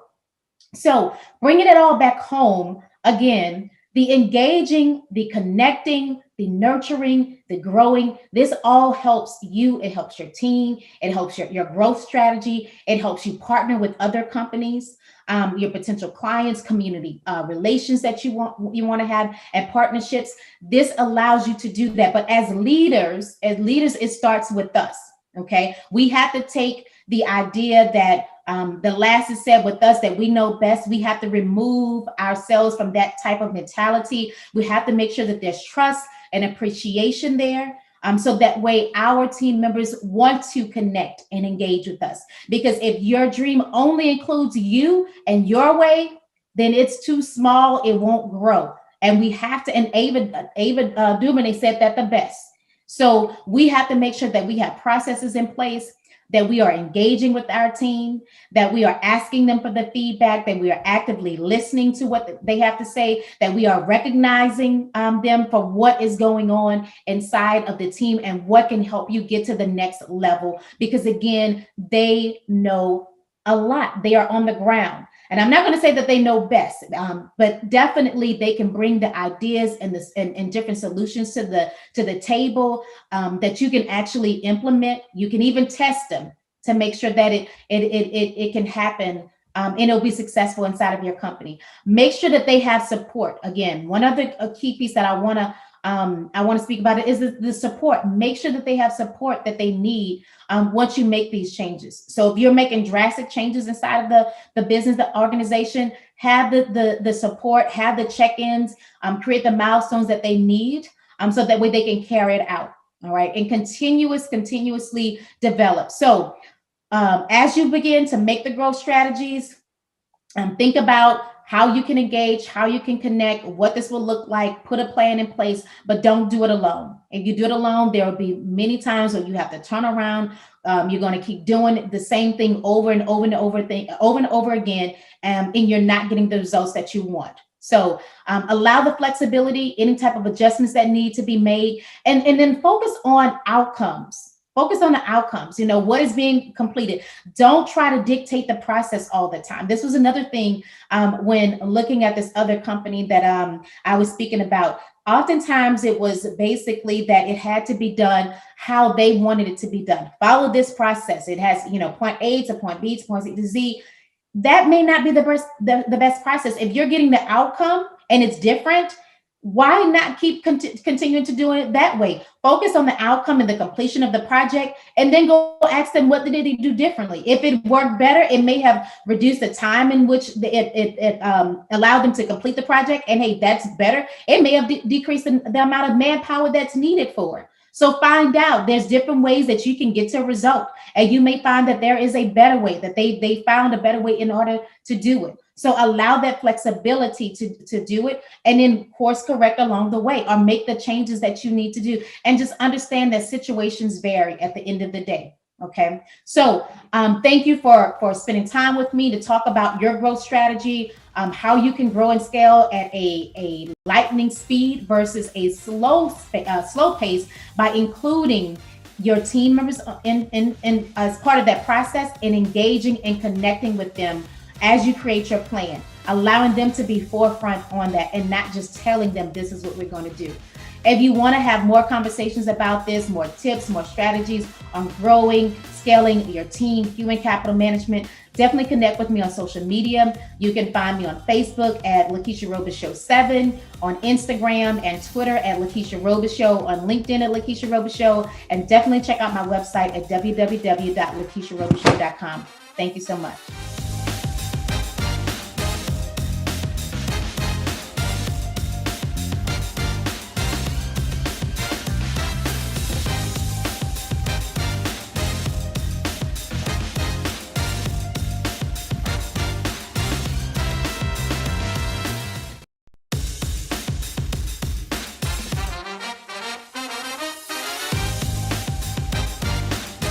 Hey everyone, my name is Bruce Hill, entrepreneur, sales professional, and speaker, and I'm so excited to share with you some concepts today as you evolve. So if you clicked on this, you saw the title was career professionals and entrepreneurs, right?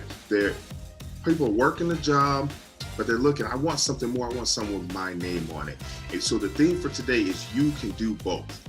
And there's one skill that everyone can use. There's one skill that everyone can benefit from. There's one skill that anyone can learn that'll let you do both. Listen, you could be an introvert and a speaker, okay?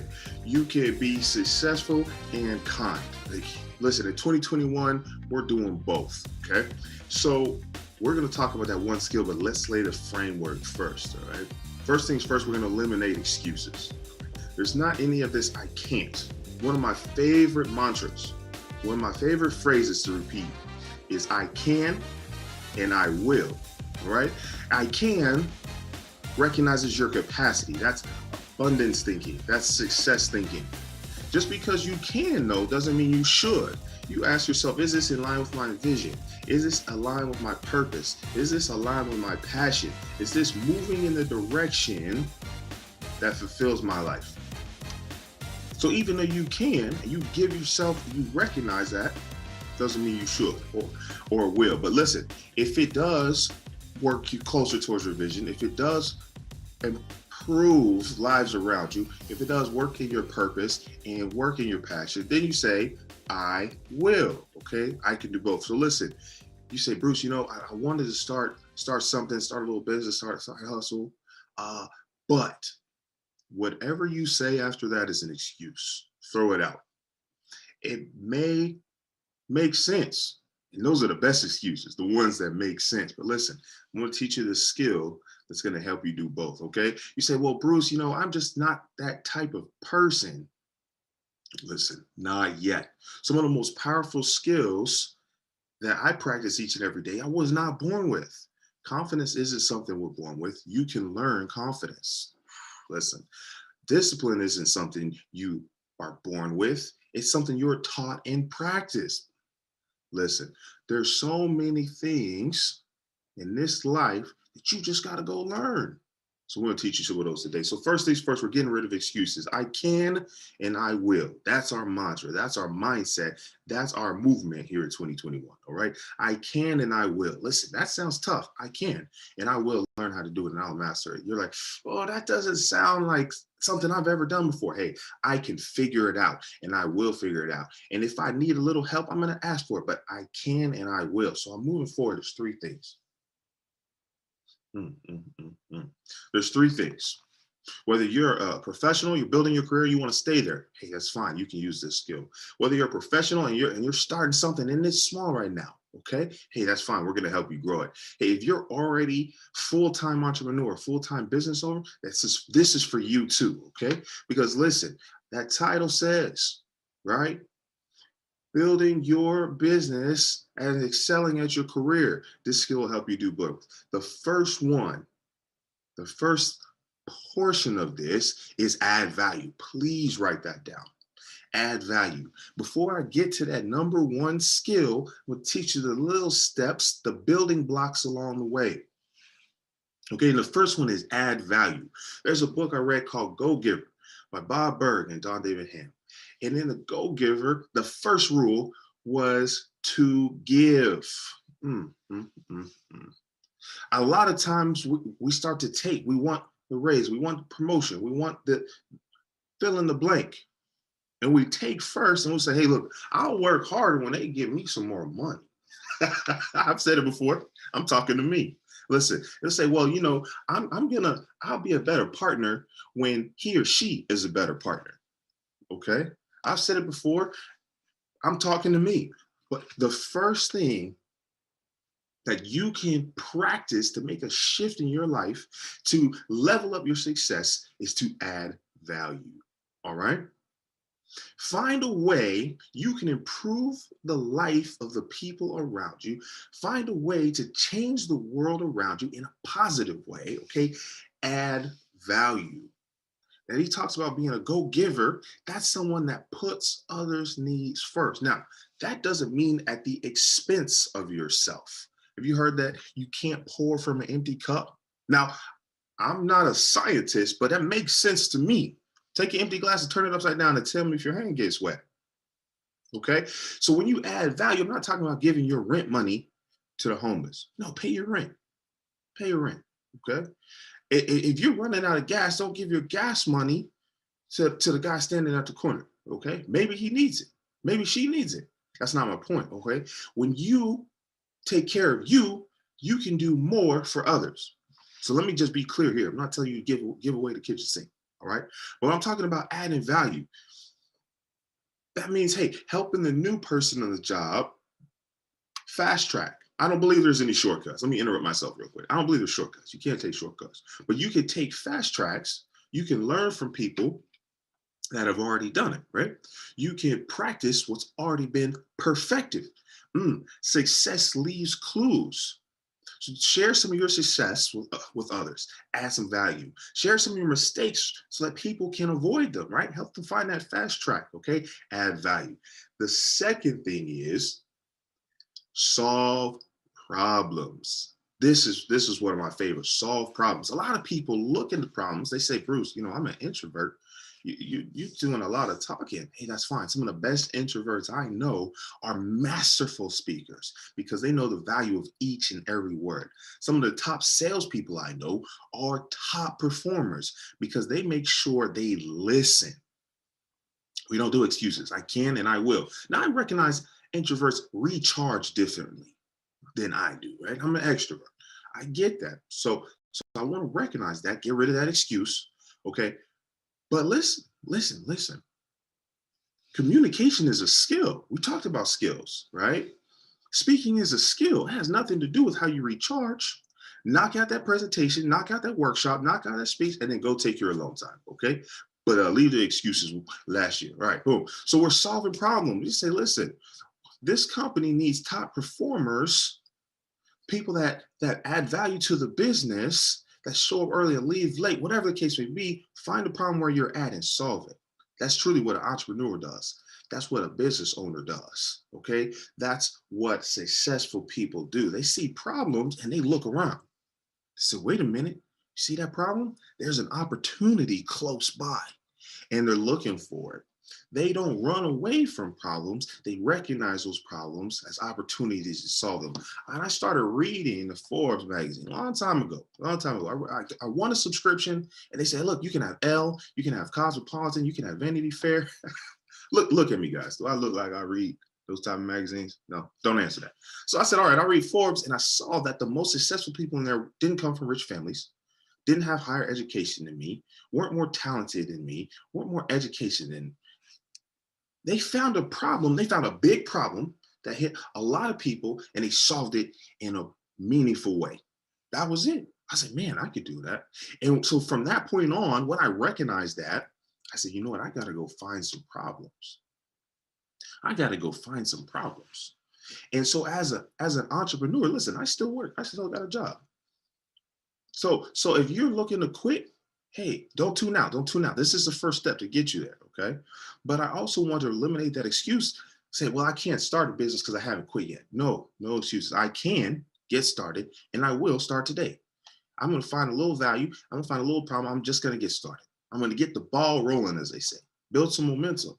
So the problem I solve is professionals need the skill and confidence, there it is again, to start their business, put their name on it, and excel at both, okay? We're not gonna suffer at a job to grow the business. We're not gonna let the business suffer because of the job. Hey, you can do both, all right? So my value add is taking my experiences of 10 years of trial and error so you can fast track, so you don't have to make those same mistakes. The problem I solve is I say, hey, what do I need to know to succeed? I say, hey, here's what I found out. Here's what I'm going to share with you. All right. So I add value and they solve problems. Now, through the course of my adventures, from my career, from my learnings, I run into some amazing people.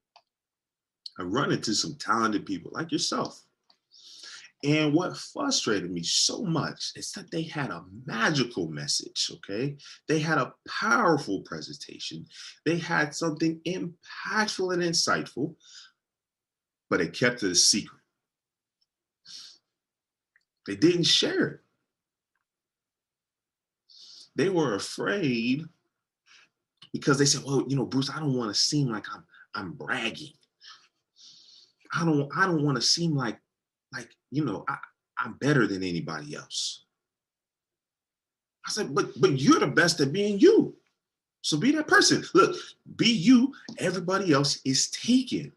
So I've ran into these people, these talented people, these hardworking people, these creative people, and they would add some value in some places, and they would solve some problems in other places. But then they would feel guilty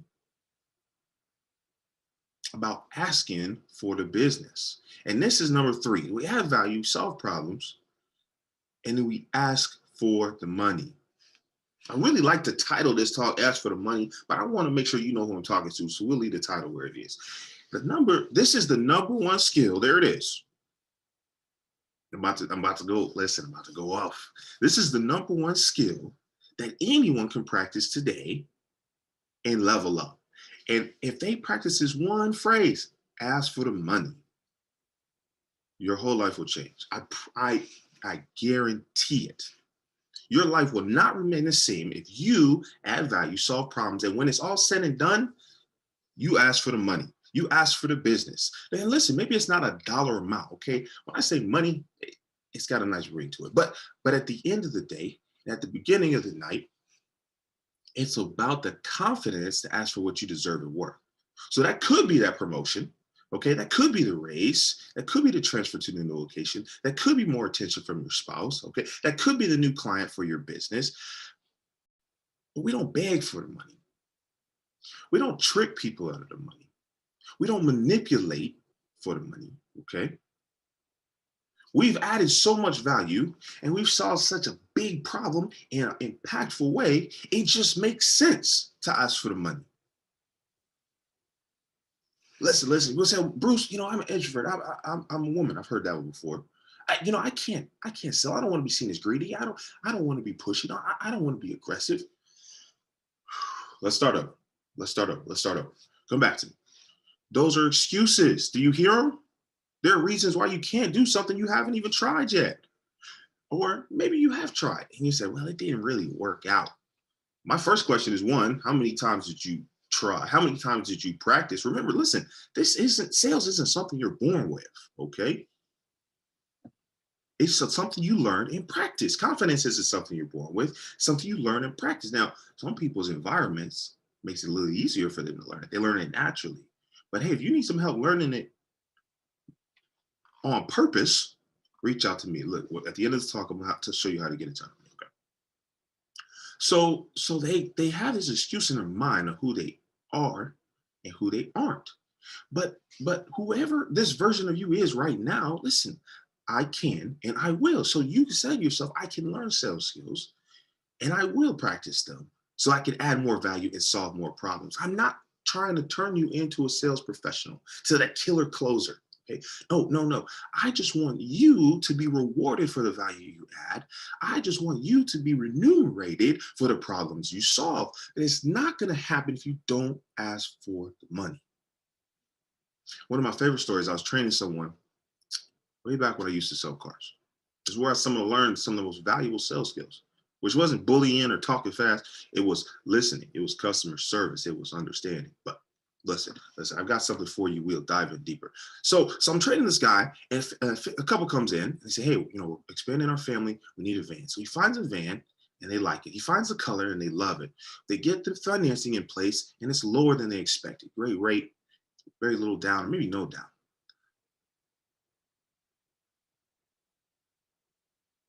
And then they said, well, all right, I guess I'll see you later. that was on purpose. Look, did my screen freeze? Hello? No, that was on purpose. They just sat there and looked at each other. They had it all lined up, ducks in a row. And they said, well, okay, thank you so much. And they got up to leave. Whoa. I stepped in. I had done my best to stand back this whole time. I stepped in. I said, wait, hey, thank you so much for coming in today. We appreciate the opportunity to serve you. Do you have any questions about the vehicle? No. Do you have any concerns about the vehicle? No, it's great. Would you like to take it home today? Yes, we would. And they went and they signed and they took it home. That's a sale. Ding. What did I do? What super sales skill did I have? So simple. I just asked for the money. Listen. This is something you can do right now. If you know that you add value to your business, you get things done on time, you get them done well, you get them done correctly, you enhance the team you're on. Ask for the raise. Now let's see, Bruce, well, probably ain't gonna tell me yes, and that's quite possible. But they can't say yes if you don't ask. And if they don't see your value, if they don't acknowledge you solving problems, maybe it's time to move. And that's where this skill comes in. You can use it again in the next place. Perfect example. This one question doubled my income year over year. I was applying for a manager role. It's the first time I've officially been under that title. I've been adding value, training the new people, helping new hires, helping people get out of slumps, okay? I've been adding value. I've been solving problems, but I never officially been a manager before.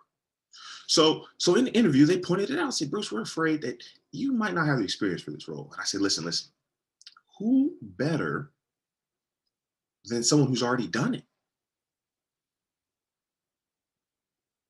They didn't have an argument for that. She said, you know what, Bruce, you're right. I had demonstrated that I add value. I had it documented. I had the numbers, the proof. What do they call it? The receipts. And so I said, yeah, let's do this. So they made me an offer. I looked at it and I said, you know what? I'm really excited to work with you all. But is there anything else we could do to make this make sense for both of us? All right. Even after I had the audacity to ask for a role I never stepped into before, I had more audacity to ask for the money. So they ended up, listen, I knew what my value was and I knew the problem I solved and how much that was worth. Okay, I didn't just want more money because I'm greedy. I didn't just ask for more money because I felt like it sounded good. I read it in a book. Listen, I said, wait a minute, this doesn't match up with the value I add. This doesn't match up with the problem I solve. So they come back next business day, 20% increase of what they offered, a car stipend, a phone stipend, and a business card. Yes, ask for the money. That changed my life. Asking for the money changed my life. So from that tax year to the next one, double it up. Okay? So for my professionals that say, I really don't want to be an entrepreneur, that's fine. You're still going to ask for the money.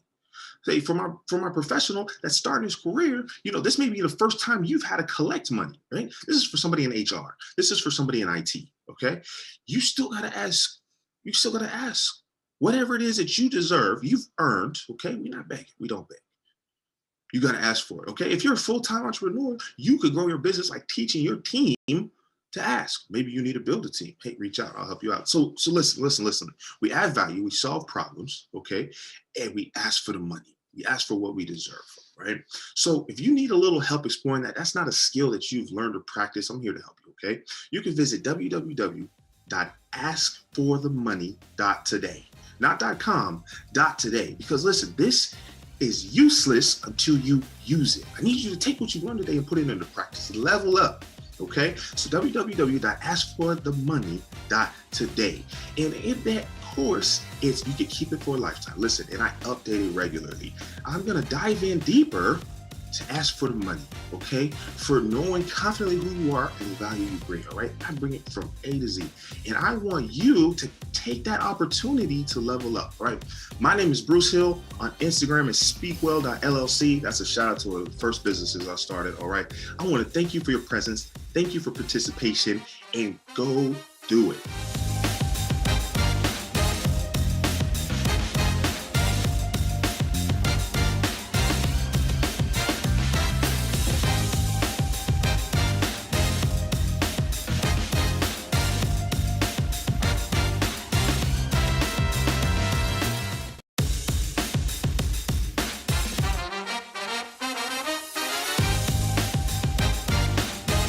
Hello, how are you doing? Welcome to Turn Your Side Hustle into Your Main Hustle. So I hope that you are ready. You got your pen, your paper, you got your mind ready so that you can take in all that I'm going to teach you and all that I'm going to share with you so that you can eventually say bye-bye to your 9 to 5, right? So if you are ready, I want you to just kind of get excited, get ready, say yes, just get your mind right. Because we are about to go into a lot of material that I want you to not only absorb, but I also want you to take action. I also want you to do a darn thing, because that's the only way we're going to make this happen. So let's get started. I hope that you're ready. Like, I am super excited. But before we do that, I do not want to be rude. So let me reintroduce myself, like Jay-Z, like allow me to reintroduce myself, right? Again, my name is LaShawna N. Williams, the Success Navigator. I am a VP of Finance. I am the CEO of Impact Business Institute. I am also the founder of Busy Black Girls. And I am an author and international speaker. So I am doing the most. So I understand some of the struggles, trials, and tribulations some of you are having. I got it, understand it totally, right? But I am also an entrepreneur, right? For 5 years in the making. And I transitioned from corporate in 2 years. So I am taking my journey, I am doing it at my own pace. We'll talk about that later on in the workshop, but it's about doing things at your own pace. And so I am transitioning out of corporate America in 2 years. So yes. But that's all about a part of my plan, and we'll talk about that. But again, I want you to know that this has been a journey, and I understand the journey that you're on, and we're going to talk about how you can make that transition happen for you, right? But I was born and raised in New York, hence the Jay-Z reference. Born and raised in New York. I migrated to Atlanta. Yes, I'm in the ATL right now. And about 18, 19 years ago, and I just packed up everything in search of just kind of a better life. I wanted my dollar to go a little bit further, and I never looked back. During that time, though, when I came to Atlanta, I was like, yes, I got all these degrees, and it's going to happen. I'm going to make it happen. I'm going to get this job, and I'm going to live this glamorous life. And lo and behold, my degrees got me nowhere, because in Georgia, it's all about who you know. So I was able to land a temporary position, right? As soon as my bank account was running low, the chick did not even have enough money to pay her card note, right, at the time. But I was able to land a full-time position. And so hence my start going from temp to now VP. So I have climbed that corporate ladder, and I know what it's all about. And during that time of me climbing the corporate ladder, I've also built a profitable, growing, thriving business. So I'm going to teach you how to do the same thing, and then also how you can transition from employee to employer. So I enjoy traveling. Yes, I usually travel at least 4 times a year. Unfortunately, with COVID, not so much. I'm missing the beach, but we'll eventually get there. It's all about being safe right now. So I totally get it. But I'm still missing my beach, right? But I love watching movies, which I have done a lot of, but I'm doing at the comfort of my home and on my couch. And then I love going to new places to eat and have drinks and be with my family and friends. Haven't done that so much during COVID, but I will get back to that. So again, it's all about being safe. But you know who I am, so now we're going to get into the meat of it, right? I wanted to make sure we got all the niceties out the way so that you know, first of all, who I am, why I am here teaching you this, and why do I call myself the expert in this? What, why should you be listening to me? It's because I am where you are. I've done what you are doing, and I've also created a process and a plan to make sure that I can turn my side hustle into my main hustle. And I want you to do the same thing. So let's get into the nuts and bolts. Let's get started. So get your pen and paper ready, right? Get your pen and paper ready. So let's get down to like the run of the show.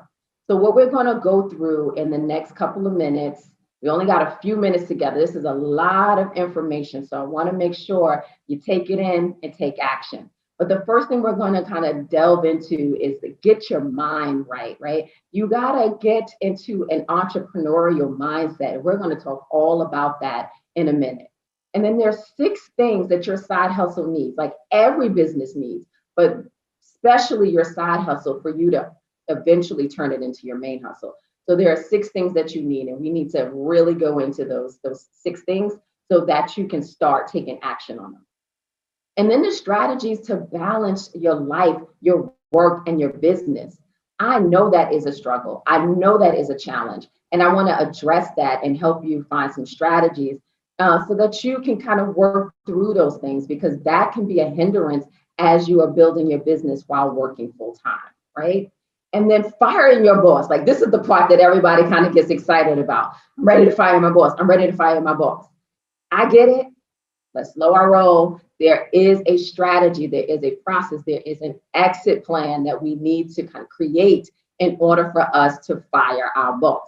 But eventually we could say bye-bye, bye-bye, especially if you take heed to everything that I'm saying. So let's get started. Let's get our minds right. Let's start with getting our minds right. And some of you may already be like, I got my mind right. I get it. But let's start here. So while we're on this journey, right, we're building our business while working full time. I know there are a lot of things that kind of hinder us from moving forward or progressing the way we want to. We get all in our heads. We are sometimes our worst enemies because we kind of stifle our progress, right? And so I want you to get out of your way. Get out of your way.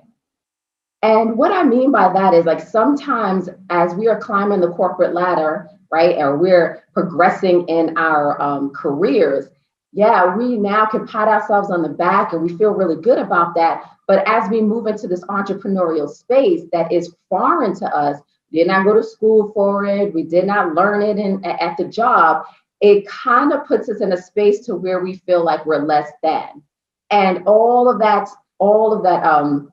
the accolades and the momentum that we had on our jobs, we don't take that on our entrepreneurial journey. And sometimes that tends to get us depleted. So what I want to tell you right now is just get out of your own way. So take those superpowers, take the talents, the gifts, the skills that you have that have afforded you that career trajectory. I want you to take that and transition that into your entrepreneurial space. And what I mean by that, like for me, I mentioned that I am a VP of finance. Great, I count and I could do numbers, spreadsheets, all of that stuff. That's just a function of my job. But my superpower is the fact that I do project management.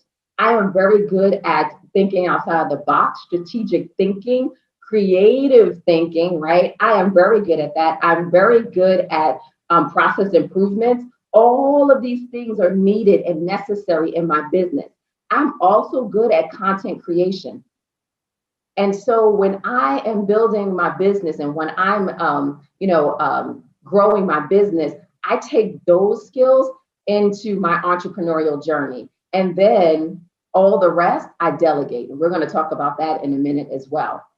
And so I take the pieces of my superpower that have, like I said, have landed me the opportunity to move up in my career, and I take those and transition it into my business. And I want you to do that as well.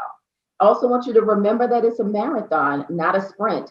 So stop thinking that you need to run out and make it happen right now, especially as we go on social media and we see everybody like, oh, how you make $1 million in 6 days and you can make billions in 2 months. Let's stop it, right? Let's stop it right there. You have to remember that it is a marathon and you gotta run your race at your own pace. And I mentioned that here as well. Run your race at your own pace. As you are working full time, your energy, the way you maneuver is different from those that are full-time entrepreneurs, right?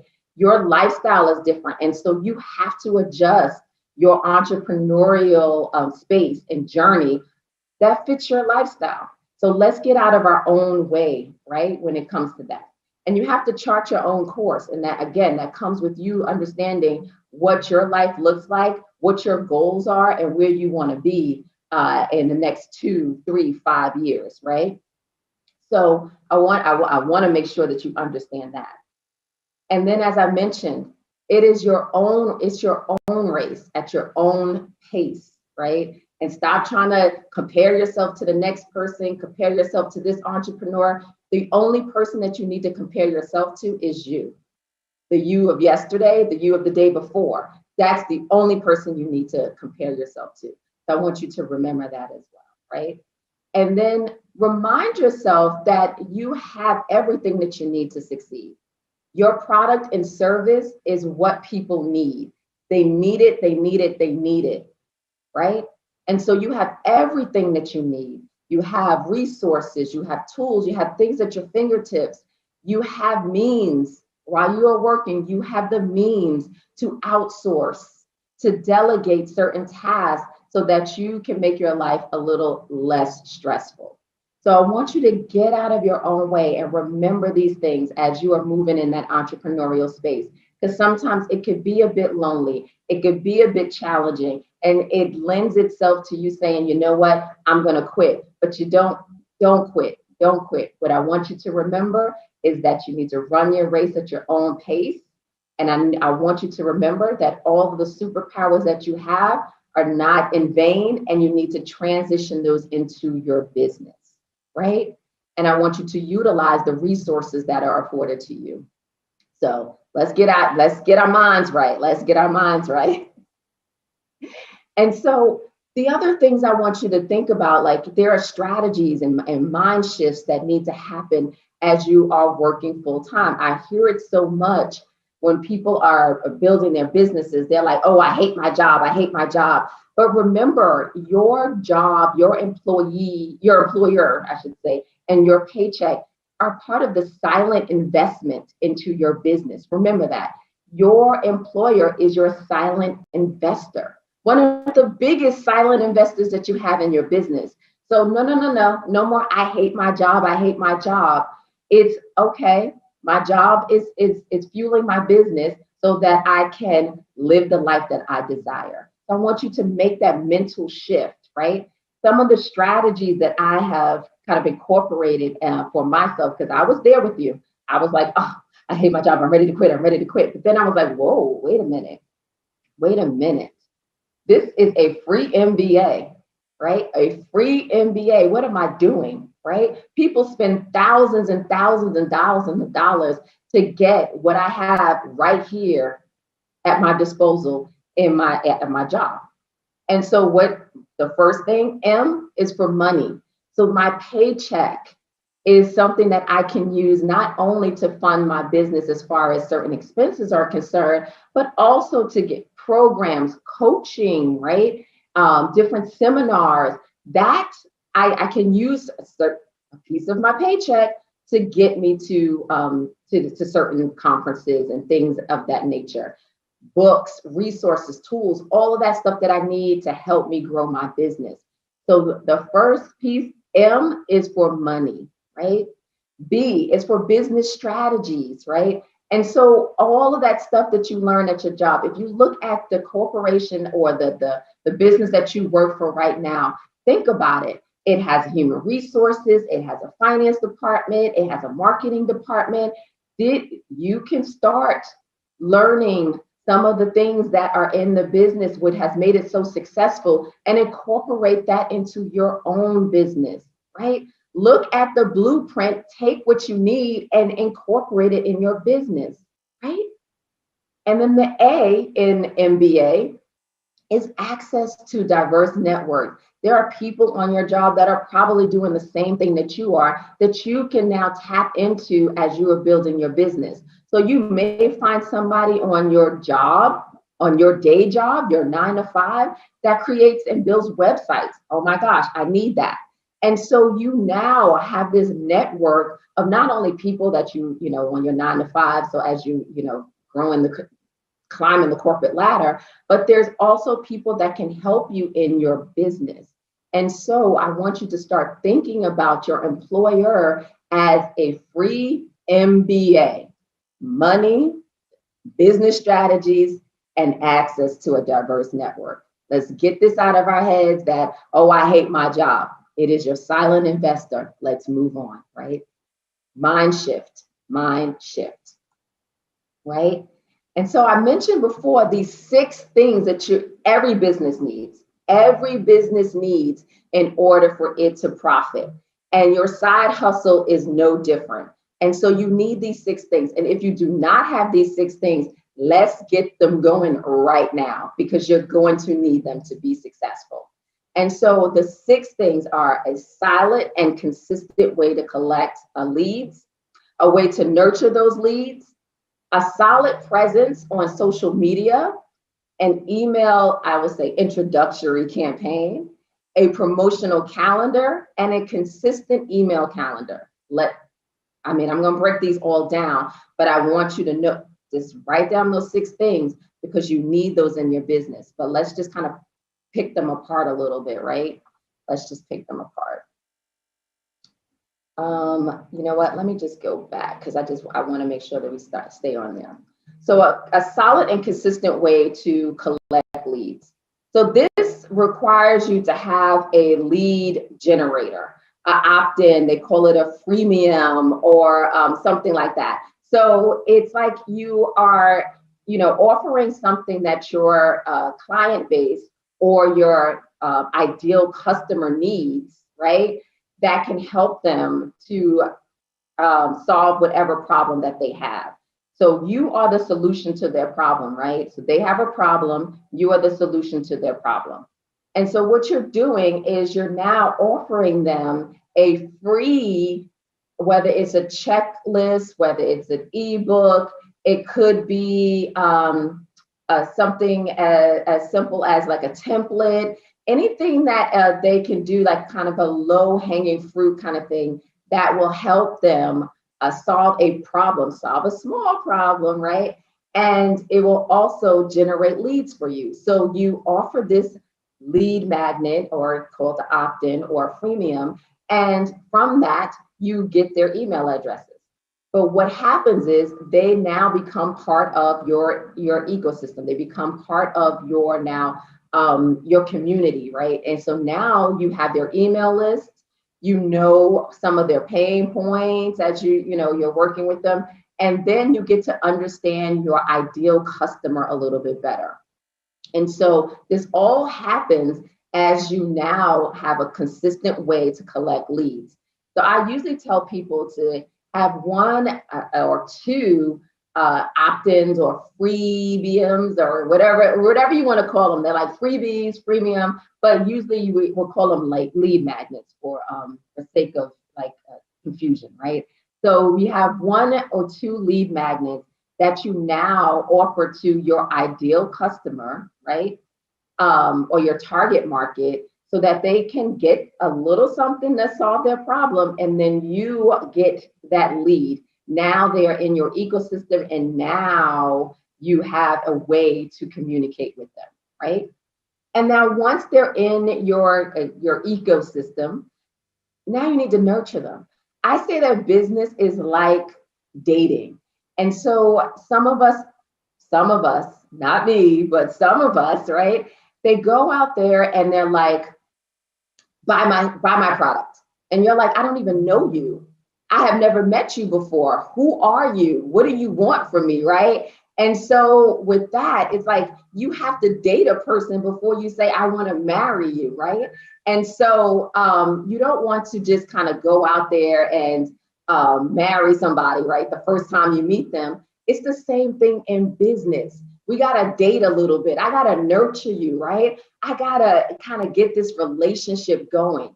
And so what the first thing that I do in my dating process, I provide you with an opt-in. I provide you with the lead magnet, right? And then that kind of gets you to, all right, well, who's this person? I want to know more about them. But now I need to nurture them. So now we're going on a couple of dates, right? I'm not just asking you to marry me, right?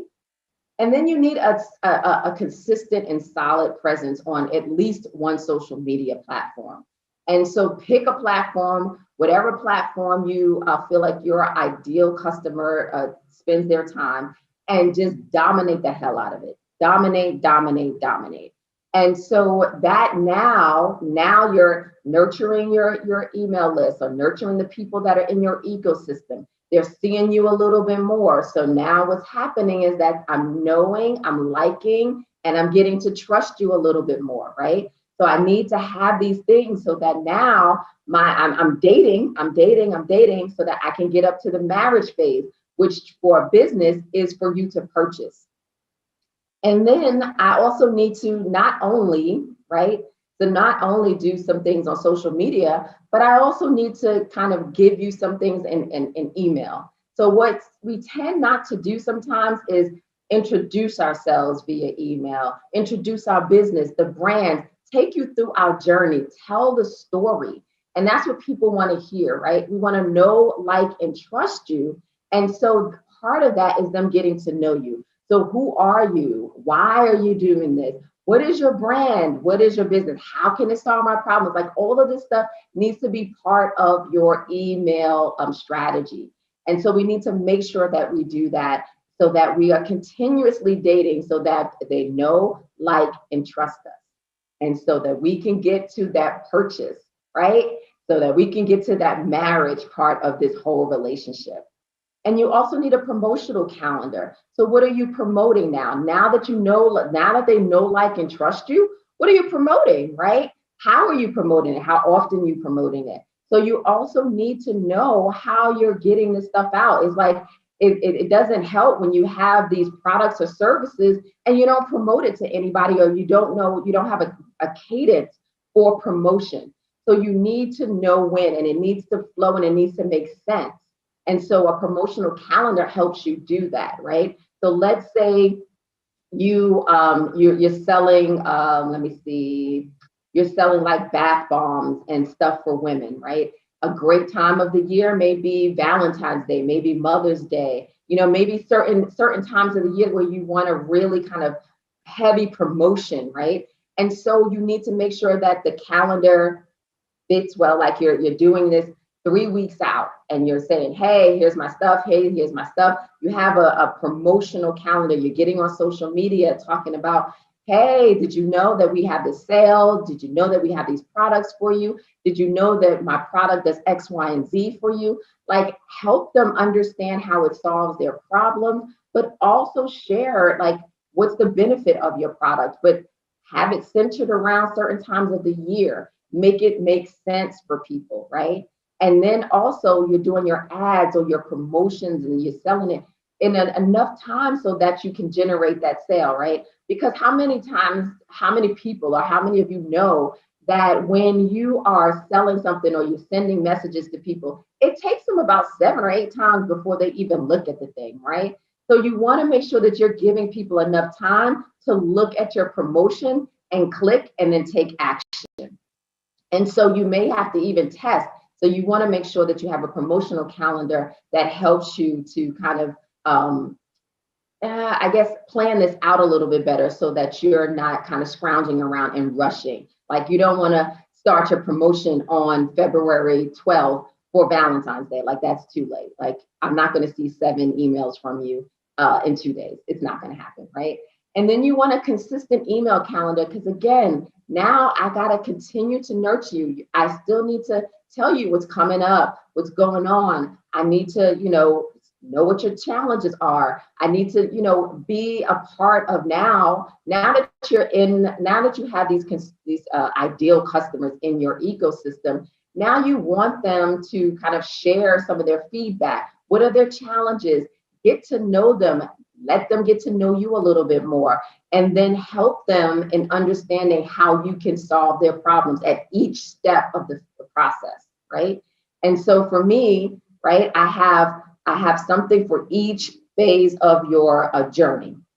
So we start out really small. We start out with, hey, I have a Facebook community. You want to come? I have a checklist for you. I have also kind of like I want to say like a guide and a digital guide for all of my CEOpreneurs, or what as I call them, but for all of us who are building businesses while working full time, something to help you there. And then I also have an exit strategy if you just want to have some downloadable, real low cost thing, right? And then I also have a workbook if you really want something to help you kind of get clear on some of your thoughts and your purpose and your why, and get your brand clarity together. I have a workbook. But then if you're like, okay, I need more than that, then I have the boss kit, the side hustle boss kit. Now that has videos, it has templates, it has resources. So you have all of that at your arsenal, right? But if you need more than that, then we have the academy, the silver package, to where now you have not only everything that I just mentioned, but you also have Q&A sessions, you have intensives, you have a whole Facebook community that's exclusive to you. And then you have other resources and expert training. And then you have a book that, an anthology that you're a part of. So you have another product. So again, you see this. And then after that, then we have the done for you service. So it's like you're always on this, you're always part of my ecosystem. But I need to tell you that, right? So that's what that whole email calendar is for, so that you can help plan these out so that people know what's going on with you and they continue to know, like, and trust you. And so I just mentioned about the journey that I take customers on, right? See how that flows into there? But I told you about the journey that people take when they're coming to my ecosystem, right? And each customer needs to have this journey, and you need to make sure that you know how you are taking customers on this journey. So again, you want to generate leads. You want to build awareness and interest about your brand, about your business, about your products and services. So you need to get them like hype. Like now they need to be aware that you even have a business. So many times when we are working full time, we don't really tell people about what we're doing, but we expect them to know, like through osmosis or something, and then buy our products and services. That's not going to happen. So you need to start telling people, so they need to know, okay, oh my God, yeah, you got this product and service. I may want to know more about that. And then you have prospects. So again, these are these little things. Like I told you, I have the workbook, right? I have a downloadable exit strategy that you can kind of purchase for a real small price. And then I have the boss kit or what have you. So those are little things where people can like, oh, let me just kind of see what she's all about, or see what products and services she has, just kind of tipping their toe in the water, right? And then you have the customers, like the purchasers, right? So these are the people that are going to buy your big ticket item, your big ticket product or service. Now you have the customers. So you don't turn a prospect into a purchasing, paying customer. And that's what you want to do. But you want to make sure that you have something, you have an offering at each phase of this journey. So let's make sure you have that as well, right? So you want to make sure that you do that, so that you're not having somebody like, well, I really need this, but you don't have it. Or you get the what's next and you don't have anything that's next, right? The whole purpose of this is that you want to keep people in your ecosystem. You need something that keeps them to the next, to the next, to the next, to the next, right? And so you need to make sure that you map out your customer journey. And then I mentioned to you, right? We are always, again, we are doing the most. We're working full time. We got the family. We got this. We got the business. We're doing all of these things, right? We got to work smarter, not harder. We don't have time for that. 8 to 9 hours of our day is spent at the day job, right? With our silent investor. We need to now figure out how we can make our business run smoothly throughout the day, and then kind of give it some love at night or early in the morning before we start our 9 to 5 or when we end our 9 to 5, right? So, you need to think about these things about automation and systems and processes, right? So the first process that I want to make sure that you get, or that you understand that you need to map out, is that customer journey that I just mentioned to you. The intake process.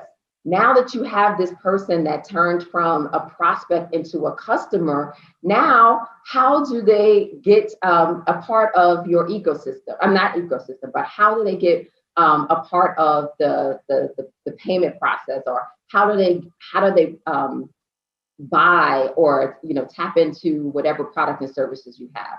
So like you have this product, right? Or this program, and it says click here if you want to purchase. Now I gave you my credit card information. I'm all set. But now what? Is there a form? Is there a call? Is there an email? Like, what happens there? Is that automated? Is that not automated? How does that work? So do you have a plan for when somebody says, I want your product or service? What is the next step for them? And how do they now kind of flow into your process?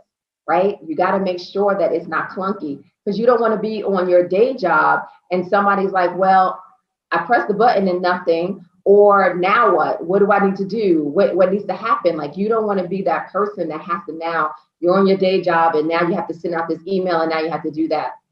You want to make sure that you have a process. And then you also want to document this so that you can eventually hire somebody else to do it, so that it's documented so somebody else can repeat it, right? And then again, like the purchase process, I know some people that are like, oh, well, I need the person to, because they don't have everything kind of built in the background. They're like, oh, I have an IG account. You send me an email, you DM me, and then I can send you a link, and then you could do all of this.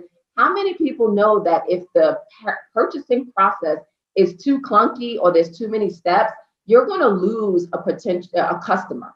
Because they're going to be like, I'm not clicking here and going over there or whatever. All people want to do, click, and that's it, right?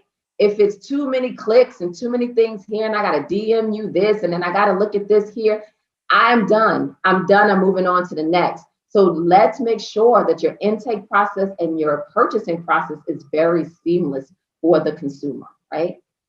Automation is going to save your life as you work full time and build a business, right? So some of the things that you can automate: social media. You can go out there, schedule all your social media posts. Communication. You can take some time every month, write out your emails. You can schedule those, right? And then scheduling, like if you offer a free consultation, you can do that through what do you call that? An online calendar, so that people can click the link, see when you're available, and choose a time. There's no more of this back and forth, like, oh, I'm available here, and oh, I'm at 6 p.m. work for you. No. Look at my calendar, schedule some time when I'm free, and there we go. We're done. There you go. Outsourcing. Come on, people. We are working full time while building a business. Our silent investor affords us a little bit of change to put into our business. So whatever you can, outsource those tasks that are taking too long, that are repetitive, that are not your superpower, that somebody else could do very easily and quickly. Let's do that. Outsource, right? So let's talk about outsourcing, because so many of us that we just don't do that. And I'm like, this is why we're working full time and building a business. We have the luxury of taking just a few dollars here and there to outsource. So let's kind of explore that. So outsourcing on a budget. I'm not saying taking your whole paycheck and outsource. Your family wouldn't like it, and I'm not suggesting it. What I'm saying is that there are ways in which you can take some tasks and give it to somebody else. And then you can focus on the thing that you are strong, that you are talented at, that people are paying you for, right? And so some of the ways that you can outsource on a budget, take advantage of discounts during Black Friday and then certain times of the year. Some of these software companies, vendors, they offer discounts, like ridiculously like discounted. And so like your CRM, so like your content research management system, so like MailChimp and GetResponse and those vendors there, they may offer you 50% off. Take advantage of that when you see it. Not like, oh, I'm going to wait, because when you say that, it's another year before they come out with that discount again. There's other, programs and apps and things like that that come out with these ridiculous discounts. Take advantage of them. When you see them, take advantage of it. Even if you know you're not going to use it until next month, take advantage of it, because that discount won't come again until maybe the following year. And so that'll help you in taking advantage of that stuff and probably outsourcing certain things, right? Because when you automate, sometimes that's kind of like outsourcing to me, right? So you want to take advantage of those things. Bartering, right? So if you know somebody, I told you about that MBA, right? If you know somebody, you may have in your network that does web development or graphics or whatever, and you do marketing, maybe y'all can barter. Like you do a couple of hours for that person, they do a couple of hours for you. You're outsourcing, you're using your superpower, they're using theirs.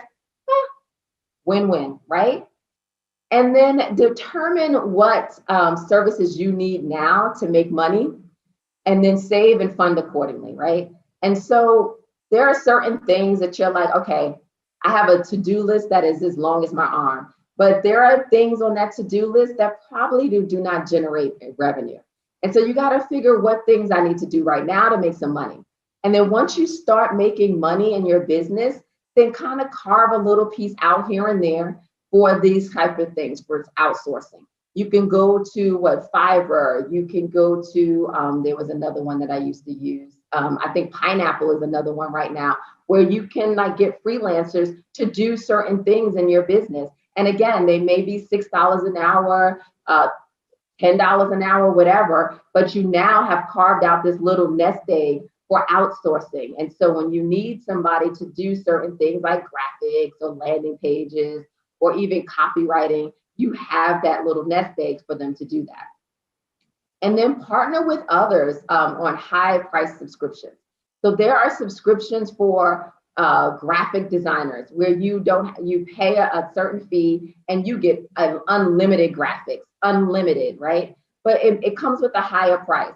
But that is when you start building in your business besties, you start leaning in your network and say, hey, if three of us go in on this subscription together, it is minimal, it's not such a ding in our pockets. And now we can outsource this part of our process to this vendor here, right? So there's vendors that do graphic designs. Technology is another one. Like if you need somebody to kind of do all that back end stuff, build your funnels, like your sales funnel, your audit, your awareness funnels, all of those funnels, they can do that too for a subscription. So if you go in with somebody and then you can actually kind of save some money that way, because now y'all are divvying up the price. And then partnerships, right? I have my business besties and we partner on certain things. And so she's good at one thing, I'm good at another thing. We come together and we partner. And we kind of build certain projects and programs together. And so we are using the best of our talent, and not one of us is kind of, put out. Even when I do retreats, I partner with I call her my purpose partner. We do those together. She's great at her thing and I'm great at my thing. And when we come together, we make it work. And so building those partnerships, those are super important because, I want to say, not even important, but they are a lifesaver because it allows you to not spend so much of your time, your resources, your money into one thing. You come together and you're now partnering with somebody or sharing that responsibility, sharing that load with somebody else. All right. I think we We got to move a little bit quicker. So these are just some kind of outsourcing tasks that you could do, because some people are like, well, what can I outsource? Social media postings, emails that you send to your community. You could do some creating templates, monitoring your Facebook groups, things like that. Like there's certain things that are like repetitive or things that other people are good at that you can outsource. So there's a whole list of things. I tell anybody who works with me that make a list of all the tasks that are in your business. Now put a star next to those that are revenue generating. And then all of the rest of those are potential outsourced tasks or eliminated tasks. So you got to kind of decipher which one they are, right? And so this is just kind of certain examples of them, but there's a laundry list of outsourced tasks, but you need to figure out which ones you are needed to do, right? Because it's your gift, your talent, that's what you're good at. And then all of the rest of the tasks can be outsourced, delegated, or eliminated. I'm just saying. So now, right, we got all through that. We got our minds right? So are you ready to run your race at your own pace, right? And you're getting out of your own way. You're kind of adapting and building that entrepreneurial mindset, right? Now you're in that space. Now you're moving as an entrepreneur. No longer are you kind of in that employee space, right, where I need to know what my job description is. I need somebody to tell me what I got to do. No, in the entrepreneurial space, it's like, let me get in where I fit in. Let me figure this out. Let me see what I need. Let me test. Let me adjust. Let me, those kind of things. Like we're moving into that space. You know, the 6 things that you need to build a profitable business. And you need to make sure that you're doing that consistently, right? It's not just one and done. Oh, I got some people on my email list. Now you need to make sure that you are doing that consistently, whether it's once a month, whether it's once every month. So you need to make sure that you are getting more people into your pool or into your ecosystem. Because I tell people all the time, like, we get so frustrated because we're not generating sales, right? But what tends to happen, or the reason for this, is that we don't have a big enough pond to sell to, or we don't have a big enough pool of people to sell to. So we start out and we sell to our friends and family, great. But after a while, they're gonna be like, okay, I was just buying from you just to support you, but that's not gonna pay your bills, and that is not gonna help you transition from your day job into your full-time business, right? And so what we need to do is get more people who know, like, and trust us. And that's what that whole lead campaign does. And then as your pond grows into the sea, the river, then a sea, then you have more people that you can get in front of. You got more people that you can market to. And then you have a better chance of getting more people to buy your product, right? So that's what you want to do, right? Then we talked about working smarter, not harder, because again, while we're working full time, I can't be stressed out about, oh my gosh, I need to do this over here with my business, but then my boss needs me to be over here. And so you're stressed out. And then you run the risk of getting frustrated, getting overwhelmed, and then quitting. And that's not what we want to do. So we need to start working smarter, not harder. And then we come to the where everybody's like, yes, let's fire our boss, let's fire our boss. And I get it. And I tell you, I was there, but then I had to slow my roll. Let me do a time check. Okay, so we need to kind of go through this pretty quickly, right? So the elements of your transition plan. You need a vision, goals, an action plan, and then a financial plan. So I'm going to go through this pretty quickly because we're kind of running out of time. I just want to be respectful of time. So the purpose of your vision statement is to create a written visualization, right? You need to live it, read it, see it, smell it, and taste it, right? Your vision needs to be plain, it needs to be clear, and it needs to be written down. And this will help you to determine what your goals are and what your action plan needs to be, what your timeline is, and then it'll help you with your financial plan, and then also the completion of your transition plan. And so your action plan needs to align with your goals. Again, your goals are aligned to your vision, and then your action plan is aligned to your goal. So then you now know what steps you need to take, what's your timeline, some of your milestones, what are the resources that are needed, what are some of the roadblocks that you may face, right? As you are now taking strides to accomplish those goals that are aligned to your vision, right? And so I'll just give you a quick example of this. So my vision, long time ago, a couple of years ago, was to live by the beach, to be able to work, play, live by the beach, build a beach home, and now work on my business. So again, I had to create a plan to do that. And that's why I mentioned in the beginning when I introduced myself, right, that I have a 2-year plan, because now that started out about 10 years ago. I started and I did everything on my transition plan that I'm telling you here. I had my vision. It was plain as day. I had goals that I needed to accomplish.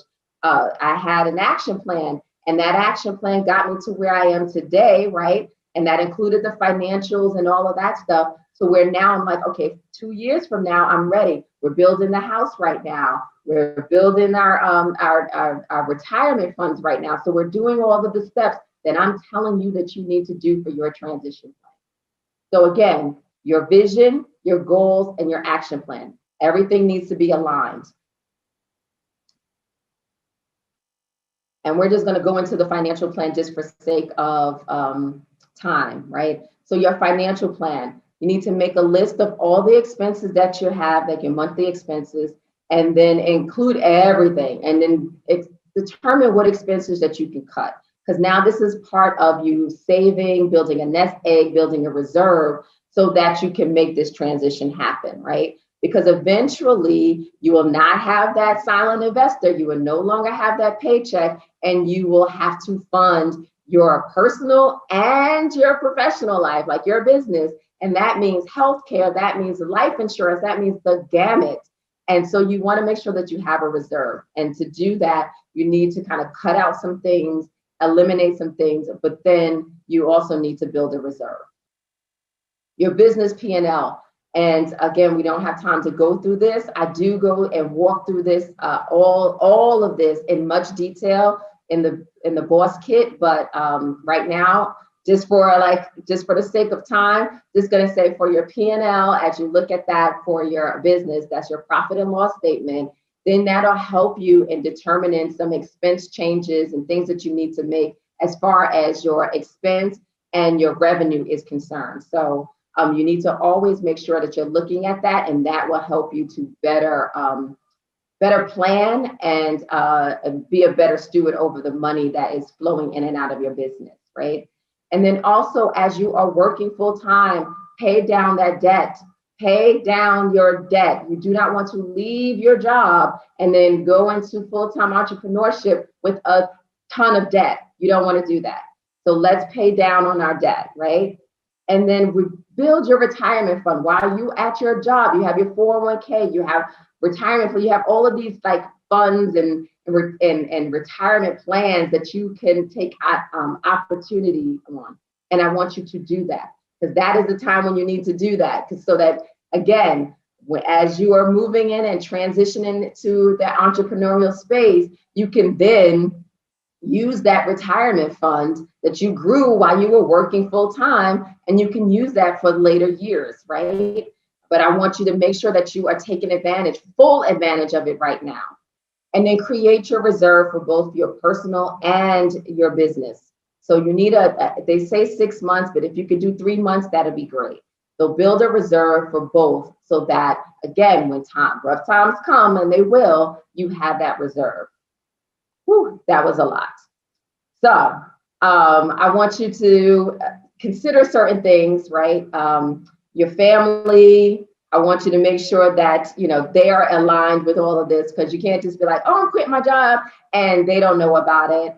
And then, you got to speak to your financial advisor. I want you to think about all of these things, right? All of these things you need to consider, and ask yourself these questions before you transition. So this should be included in your transition plan as well. And I'm sorry for going so fast, but we ran out of time. Sorry. So again, thank you. It was my pleasure to kind of walk you through this. I hope now you have those tools, those those strategies, those steps that you need to turn your side hustle into your main hustle. It was my honor. It was my pleasure. And I don't want to just leave you empty-handed. I know we rushed through a lot of this stuff. So if you text side hustle to 678-498-7218. Again, that's 678-498-7218. Text side hustle. You will receive a copy of the slides here so that you can kind of look at it at your leisure, and then you can make notes and then take action on it, right? But then also I want you to visit busyblackgirls.com, and then you'll see our suite of services, what we have to offer, and all of that good stuff. But again, it was my pleasure. It was my honor. I am LaShawna Williams, the Success Navigator, your coach and your guide on the journey to success, helping my career professionals go from clocking in to calling the shots in their own entrepreneurial venture. So I wish you all the best, good luck, and let's go ahead and turn our side hustles into our main hustles. All right now.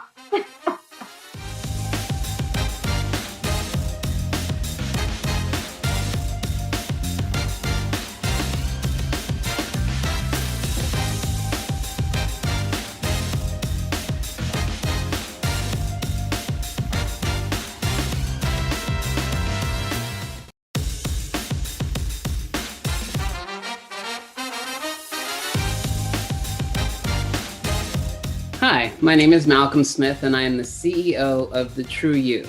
It's a training and development company.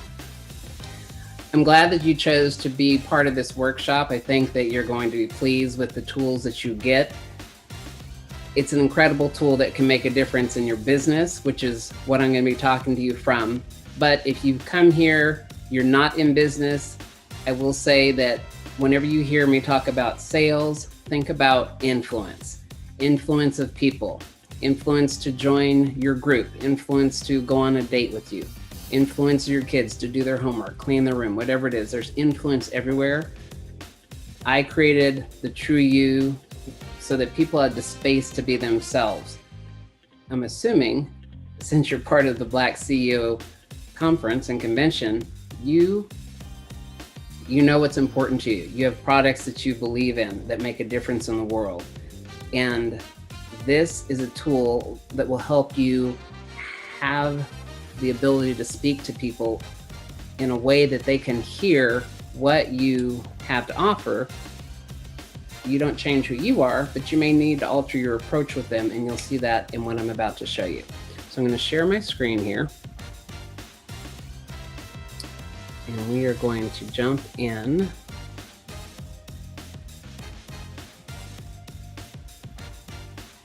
Just a second. Okay. So let's talk about why they buy. Just in case, like I said, there are some of you that came in before, or you didn't hear my keynote before, maybe it went by really fast for you. Let me just give you a quick background before we jump in.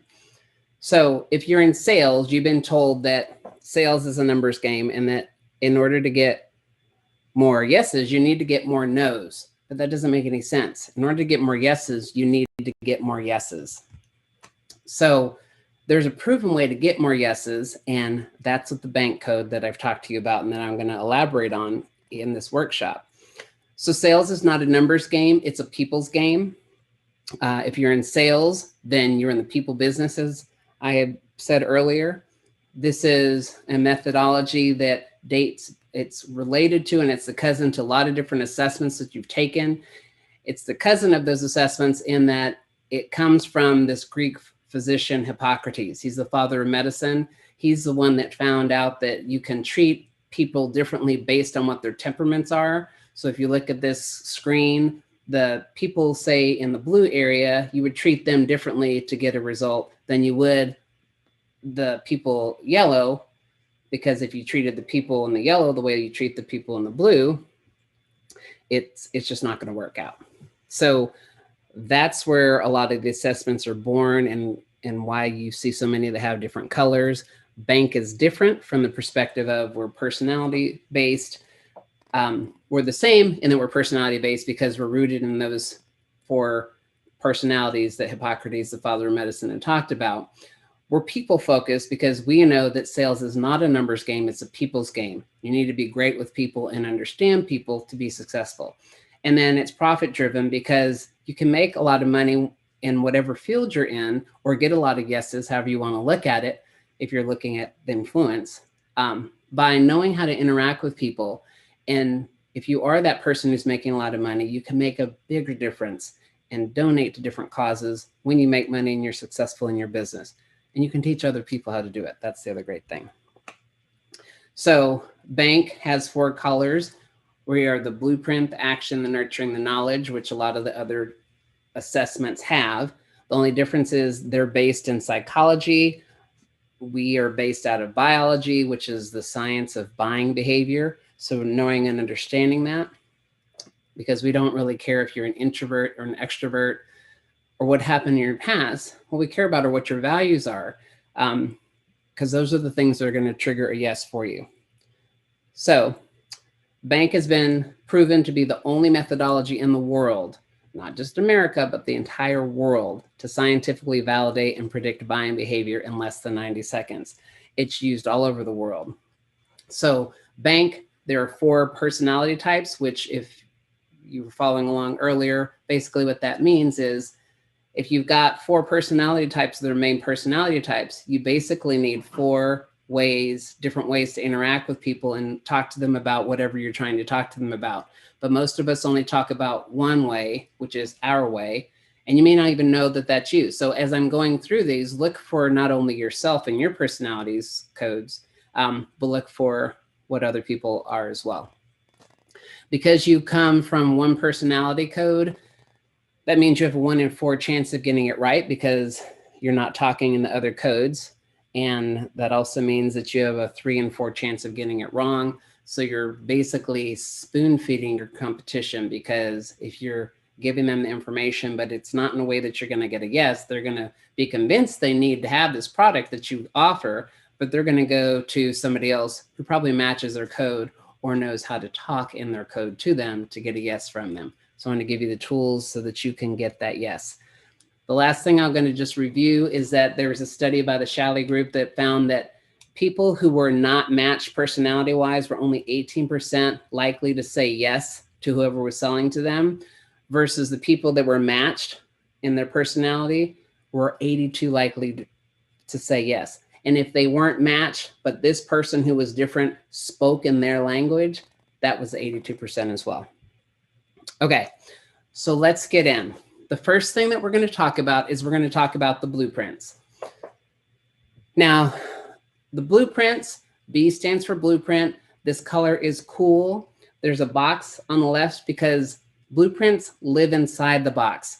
They make their decisions based on what's going to be safe in that box. What are they familiar with? Let's look at what their values are. Blueprints' values are, they value stability, structure, systems, planning, processes, predictability, responsibility, duty, rules, credentials, titles, and tradition. Those are all the things that they value. So that's the first thing. The next thing I'm going to tell you about, and I'm going to tell you, I'm going to tell you the values. I'm going to talk about occupations next, because different personality codes tend to go with different occupations. So for the blueprints tend to be people who are accountants, teachers, lawyers, managers, officers. If you think about it, there are people who are following rules and structure. Lawyers enforce the law. Officers enforce the law. Your managers enforce the law. Your teachers are teaching you those different laws. Your accountants are following your numbers. Your accountants, there's no fluctuation. You either have $10 in the bank or you don't have $10 in the bank. They're not going to pretend you have $70 because that's outside the box. So that's why they tend to go towards those occupations. Now, the other thing that I'm going to tell you about are greetings. If you don't have one of the ways that we use to figure out a person's code, you may need to figure it out on your own. So I'm going to tell you some ways you can tell based off of greetings. If you meet somebody and they just put their hand out right away and they want to shake your hand, which may be a little different with COVID, but for the most part, people still do it because it's in their nature. That firm handshake, that traditional way of greeting someone is probably going to be a blueprint. And you'll see the difference as I go through with the other people. Next thing we're going to talk about are sales tips for, in this case, for the blueprint. If you have a blueprint customer, you want to be professional with them. You want to be very organized and you want to be on time. I want to give you a quick story. There was a person who was not a blueprint. She was actually in action. And she had been working with this person who was a blueprint, wasn't ready to do financial business with her. And finally, he called her and said, I'm ready to do business with you. She said, great, let's meet for lunch. We can sign the contracts and we'll jump right in. He said, great. Now, fast forward to the day of lunch. She's heading out there. She's got all her stuff. She's getting it ready. She runs into traffic. She gets there. She's about 10 minutes late. She had not called him. She puts her suitcase down. She reaches in to pull out the contracts. And the man says, before you go any further, I want you to know that I no longer want to do business with you. And she was like, well, what happened? And he said, you were late. And she said, she's like, I apologized. But the thing you got to know is she was late and she didn't call and communicate that she was going to be late. That was the first thing. But what the man said to her was, if this is how you treat me before you have my money, I can only imagine what it's going to be like after you have my money. And so I don't want to work with you.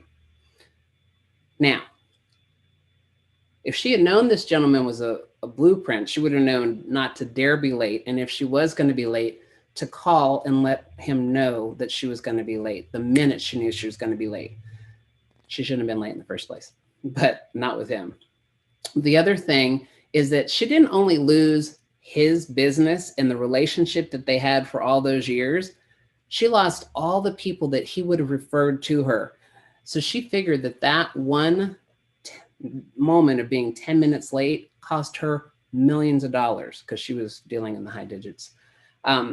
So be professional, be organized, and be on time. You want to have a step-by-step plan that you can give them. Think about franchises.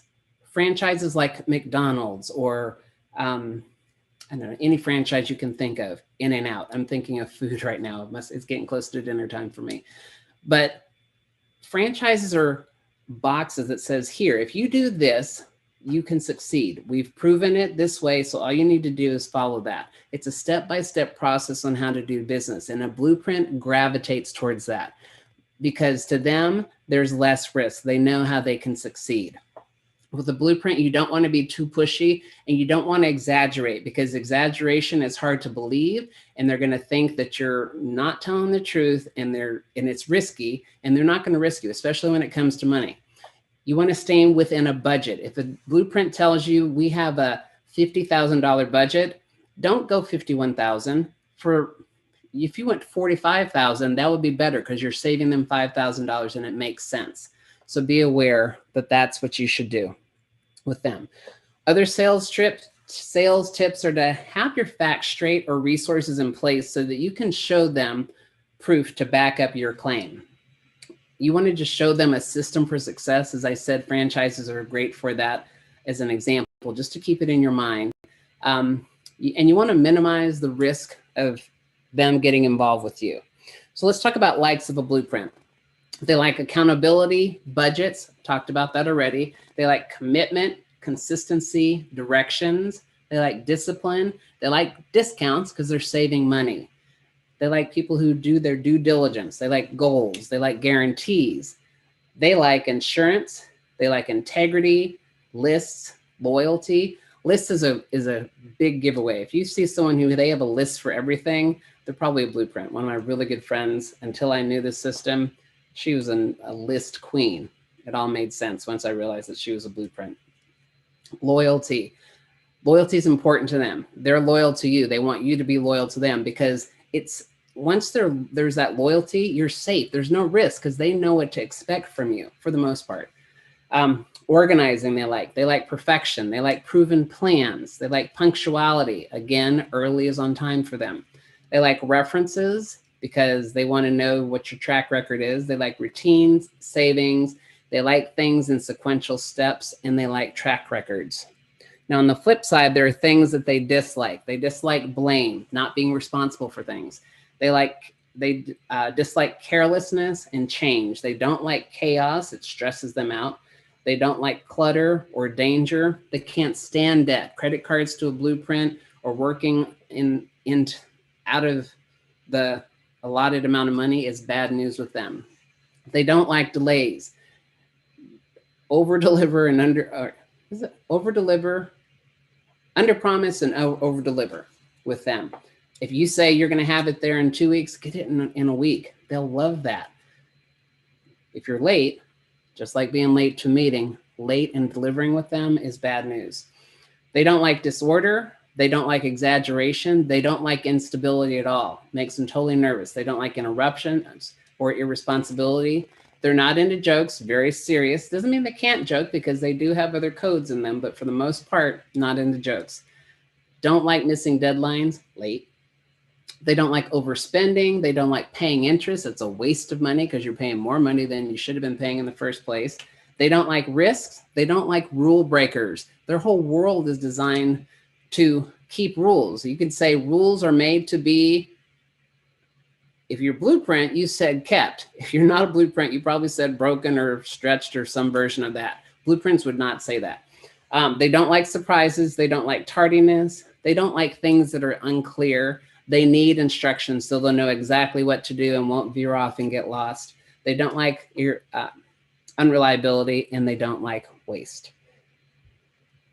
Clues that you're working with a blueprint are you can look at their dress. They're professionally dressed and it's very conservative. They're going to have your grays and your blues, your basic blues, or whatever's acceptable and has been acceptable for a long period of time, not the latest trends.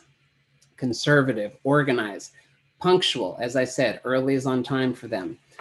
Formal, clean, articulate, not saying that the others aren't, but these are just clues. They're polite and respectful. They will show you their credentials, or they'll be looking for those credentials. They're thrifty. They want to get a bargain. 2 for 1 is all for them. Money back guarantee, all over that because there's no risk in it. It eliminates it for them. If they're really focused on their budget, could be a clue. Do they drive economical cars with high safety ratings? And I'm going to show you visual clues before we jump into the actions that you can take with them. You can see here there are folders. Being organized gives them a sense of calm. If they come to your office or your place of business, or you come to them and you're all disorganized, that's stressing them out. But you can look at how they have their office laid out or how their car is, and it's probably in order if they're a blueprint. You got Toyota and Mazda there, reliable, safe brands. There's no guess. They're not going to buy that just fresh off the idea car. They're going to wait and see and go with what's going to be safe and economical. Volvo, safe and economical. They like a sale. They like to save money. That's the piggy bank. And there's a picture in the bottom right of a wallet. They're going to be impeccable with their money, how they keep it, just how they live their life. Actions that you can take with a blueprint. Now, this isn't action as the red actions. These are just actions if you're working with a blueprint. Stick with the color there. Actions that you can take. You want to appear more professional and organized, or just be professional and organized. If you're not, because that's just not your wheelhouse, but this is something that is really important, then you need to do whatever you need to do to get your act together. It may even help you. You never know. You want to show up on time, 15 to 30 minutes early. Now, some people, especially if you're in action, you're probably rolling your eyes. That's going to kill me. I'm going to waste time, because you don't want to waste time. We'll get to the actions in a minute. But with them, you want to be 15 to 30 minutes early. An example, some person said that they organized all their client files and put them in a file box in their car. And then they carried that file box in with them. And that when their clients saw how organized they were, they chimed in on that. Color coding, Post-it notes, all kinds of stuff. They love it. They'll eat it up. Okay, so that's the blueprint. Now let's get into the actions. The actions, if you recall, the color is red. These people are the movers and shakers in the millionaire makers. They've got a lot of energy. It's like they drank a Red Bull. They like the red carpet pulled out for them. As you can see, there's a speaker on there because they like to be the center of attention, the spotlight. The values for the actions are they like freedom, flexibility, spontaneity, action, opportunity, excitement. Hate to be bored. They like attention. They like stimulation. They like competition. They like winning. They like having fun. They like image. And occupations that go with the actions are actors, athletes, salespeople, public speakers, entrepreneurs. Their greeting, the blueprints was a handshake. The actions is a high five or a fist bump.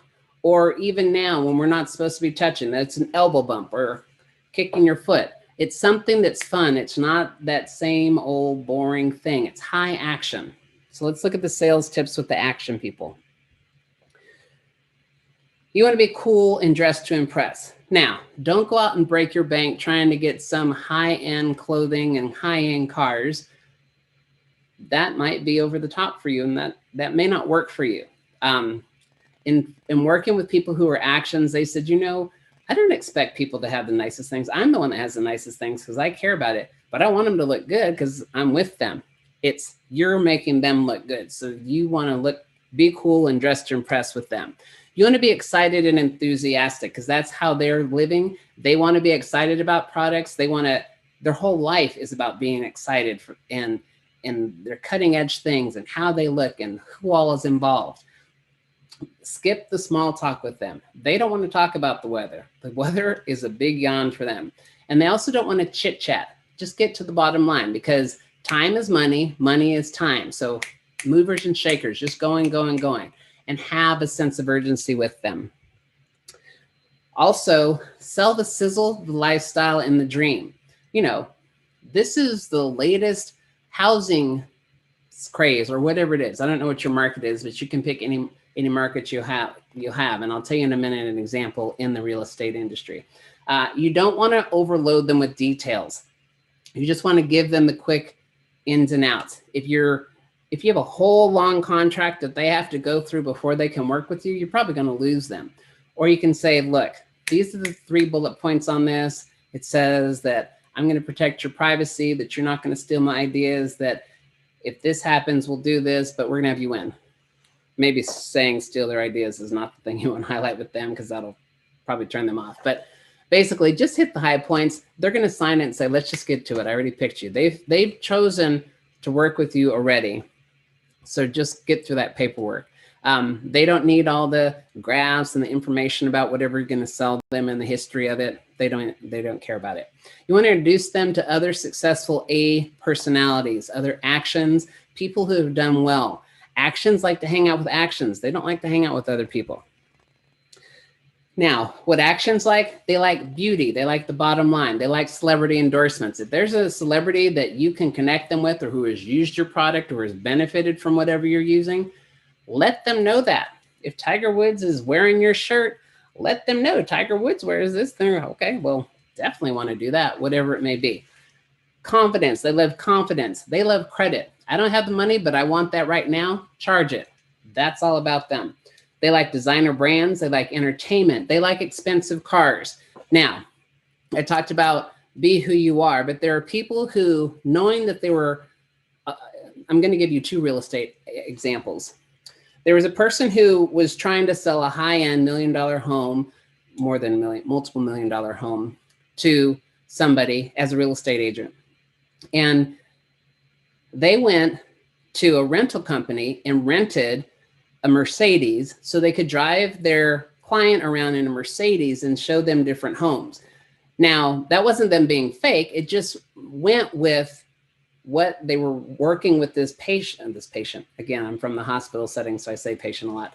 They were working with this client and it was high end. So Mercedes worked. They weren't going to drive around in a Toyota. Nothing wrong with the Toyota, but driving that client around in the Toyota versus driving them around in that Mercedes had a different effect. So just be aware. They like expensive cars. They like driving them. They like fame, fashion, fortune. Now, to some of you, these things may seem shallow. They're not shallow. It's just how they live. They like that lifestyle. If that's not your lifestyle, that's fine, but recognize it, especially if you're trying to sell to an action. Because if you can't get into this, then you're probably not going to be selling to an action. And that may be okay with you. But if you want to sell to an action, these are the things you need to be aware of. They like fortune, as I said, they like games. If you're a manager and you have a team of actions and they're not producing, come up with a game. Say, okay, the first person to close 3 sales, you're going to get, I don't know, $300, whatever it is. You can make it up. When you make it a game, it's fun for them. It's not the same old, same old. Think outside the box, because that's what the actions are doing. They like glamour, incentives, luxuries, parties, power, prizes, recognition, results. They like speed. Everything's fast for them. They like travel, variety, and they like the VIP treatment. What they dislike is they dislike being bored. That's why I say make it fun, make games out of it. They don't like bosses. You're probably not a boss for an action for most people, because if they're really connected with who they are, they're an entrepreneur. They are their own boss. They're not having to answer to somebody. Sometimes that's not the case, and then they're like locked in this body and they have bosses and they hate it. But if you know and recognize that they're in action, then you can work with them so that that's not such a hook in their craw. They don't like boundaries. They don't like budgets. Blow budgets out of the world. They don't like curfews. My son is in action. He hates curfews, and the way that I can work things is with his curfew. His curfew gets older if he doesn't follow the rules that we set in the house. He hates that, but he understands it. And because he hates that, he'll do what he needs to do to be able to stay out later. Details, instructions, jobs. They don't like jobs. They want to be their own boss. Limits, losing. They can't stand losing. They're competitive. They like to win. Losing means that second place is first place loser for them. They don't like paperwork. They don't like planning. They don't like punctuality. They're the last to the party because they're like, the party starts when I get here. You're like, you're at work. You're not at a party. It's everywhere. It's just how they're built. They don't like repetition, routines, rules, savings, schedules, silence. Can't stand silence.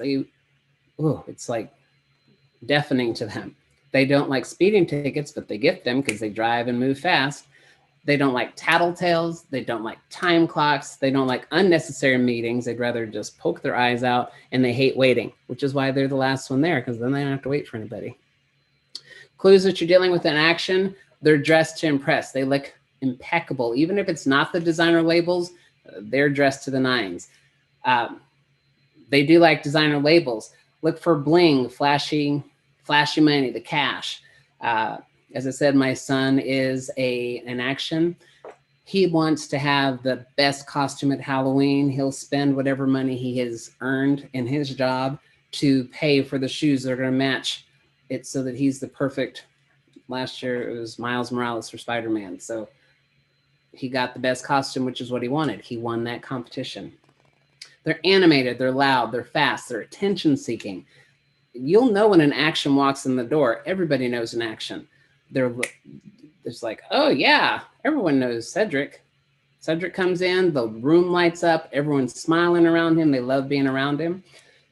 Let's see, they're unorganized sometimes, unless it's to impress somebody. They're energetic. They have great hygiene.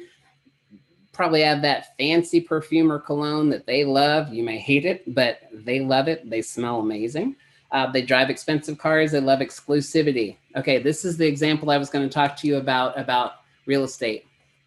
Their real estate agent who recognized this action couple that came in was showing them the different homes, and she said, you know, there's a listing that is supposed to come on next week. I can call and see if we can get in and get you to see it before it goes on. She made a couple calls and was able to get the keys so they could go in and see the house, and they bought in that moment. Is that exclusivity, being able to do things that other people aren't able to do. They love that. If you can make it happen, you're likely to get yeses from them. Let's see. Celebrity name drop I've already talked about with my Tiger Woods example. So visual cues, certain glasses, high-end glasses, Louis Vuitton, the American Express black card, Tiffany box, all this high-end stuff, a Mont Blanc pen, that's a Rolex, but maybe it's an Hublot watch. My favorite, I love that car up there, the convertible Bentley hot car. Anyways, you all have a little interaction in you. It may be hiding in there, but you have it. Don't lie. Okay. All right. So actions that you can take with actions. As I said earlier, you want to stay cool and dress to impress. What designer brands can you wear to an appointment?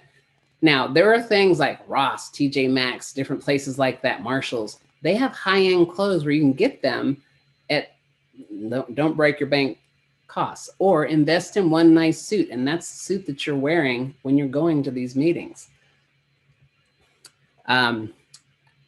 What can you do to be more cool with your clients? Just ask yourself that. Okay, so now let's get into the nurturing. The nurturing. The nurturing, they're the recyclers of the box, if you were in my keynote speech there. If you weren't, let me just tell you about them. So the blueprints are inside the box, the actions are outside the box, the nurturings recycle the box, and look at how can this take care of other people besides how I'm using it. Sunflower, the yellow, to say that these are the people that are the heart of gold. They love other people love them. Their values are, they value relationships, authenticity, personal growth, significance, teamwork, involvement, community, charity, ethics, harmony, morality, and contribution. And occupations for nurturings tend to be nonprofit organizations, nurses, social workers, life coaches, volunteers. These are the type of occupations that nurturing people gravitate to, because if you look at all those things, they make a difference for people. I'm a nurturing, it's my top thing. I like to make a difference for people. It shows up differently than other people, but that's what's important to me. I teach people with bank tools to give them what they need to make a difference so they can be successful in their lives, so they can be successful in their relationships. That's what draws me the most. What this does for relationships is mind-blowing, and it's why I give so much of my time to it. Our greeting, I'll speak our because I'm a nurturing, is we like to hug. Now, 2020 has wiped out the hug practically. That's okay. If you'll notice, because I've noticed this of late, people have their masks on, but they still get that hug in. Or if you're in business and it's not appropriate to hug, which pre-COVID or not, that was the case, if you reached out to shake their hand, they would shake your hand, but they would hug your hand with theirs. Or they'd reach up and touch your forearm or touch your shoulder. It's that connection. They value touch in that kind of greeting. Sometimes you may not be someone who likes a hug, but they're going to say, I'm a hugger, and they're going to come in and take that hug or try to take that hug. That's your clue you're working with a nurturing person. Now, sales tips with the nurturing people. They like a good cause. I'm going to use the example of Apple. Apple, they sell all kinds of stuff, phones, iPads, iPhones, you name it. They have a specific product in the iPhone realm called Product Red. If you're not familiar with it, it's Product Red. I don't know how it's in there, but red is in parentheses. And basically, for every one of those products that Apple sells, they send money to AIDS research, HIV and AIDS research. Now, for nurturing, that's a double win. If I buy this product and it sends money to somebody, I love that. People who know the bank system will say, for every for every house that we sell, we're going to donate this amount of money to this charity. To a nurturing person, that's huge, because whatever they're doing is making a difference for somebody else. So they like that. When I was younger and working in the hospitals as an intern, I used to wear ties at the children's hospital, but I wore ties that were Save the Children ties, because I knew that every tie that I bought, money was going to support kids, children's research, and keeping them healthy and feeding them and things like that. So a good cause, nurturings love that. We love approval, authenticity. We can tell when you're being fake. Nurturing people buy with their gut and feel with their gut. They can tell where people are coming from. And if you're being fake, not interested, don't want to play. They like charity, children, counseling, diplomacy. It's got to be fair. In our world, fair is important. It may not be important in your world, but it is for a nurturing person. Empathy, encouragement, good eye contact. If you go in there with shifty eyes and it looks like you're trying to figure something out, they're going to wonder what you're up to. Faith is important to nurturing. Familiarity and family. Fresh flowers. Flowers, that's kind of an interesting one. I think everybody likes flowers on some level. Friends, helping. Inspiration, love inspiration. Intimacy, being close. Sharing things like personal secrets or trusting someone and telling them things that you wouldn't tell people normally. They love love. We love love. Nature, peace, referrals, support, and as I said, touching. What nurturings don't like, they don't like arguments. They don't like being left out. They don't like bullies. They don't like getting the cold shoulder. That hurts to get the cold shoulder. Talk to me. Let me know what's going on. Dead flowers. There's a flower thing. Who likes dead flowers unless they're hung up? What your nurturing will probably do is hang them up so they die, but then it's a memento. That's a purposeful dead flower. Deceit.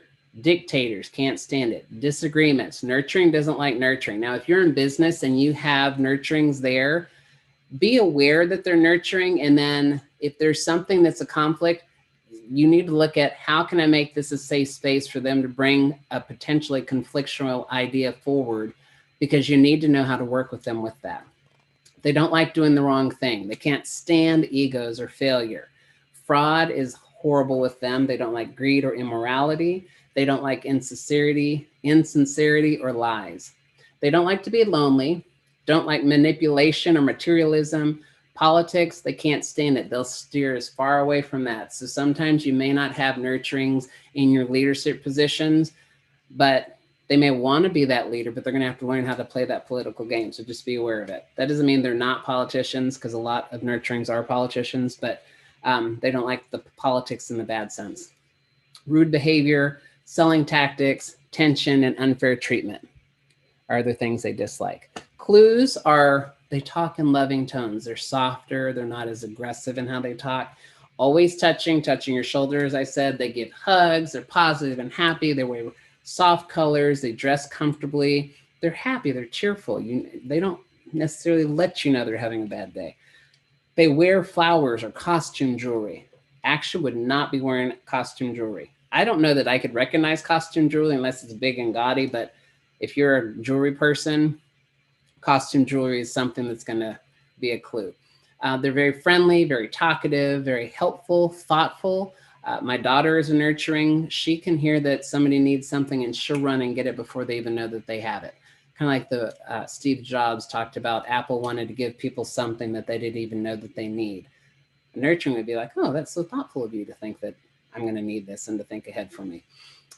They drive family cars, and again, they maintain eye contact. They talk to you and really listen to you, and you feel heard with them.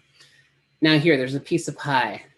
It's not apple pie. That looks like it's a raspberry pie, but it's pie. It's something to share with each other. There are flowers. Those are the fresh ones.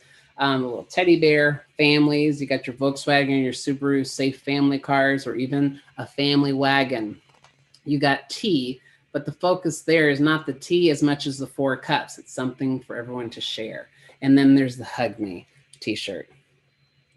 So sales tips with nurturings. You want to be authentic and genuine. Here's the thing. If a nurturing can't afford what you have to offer, that's fine. Their currency is people. They may have all kinds of relationships with people who can't afford what you have to offer, and they can connect you with them. But if you're inauthentic and you're not genuine, they don't want anything to do with you, and they're definitely not going to refer people to you. Show them that you care more about them than you do about money.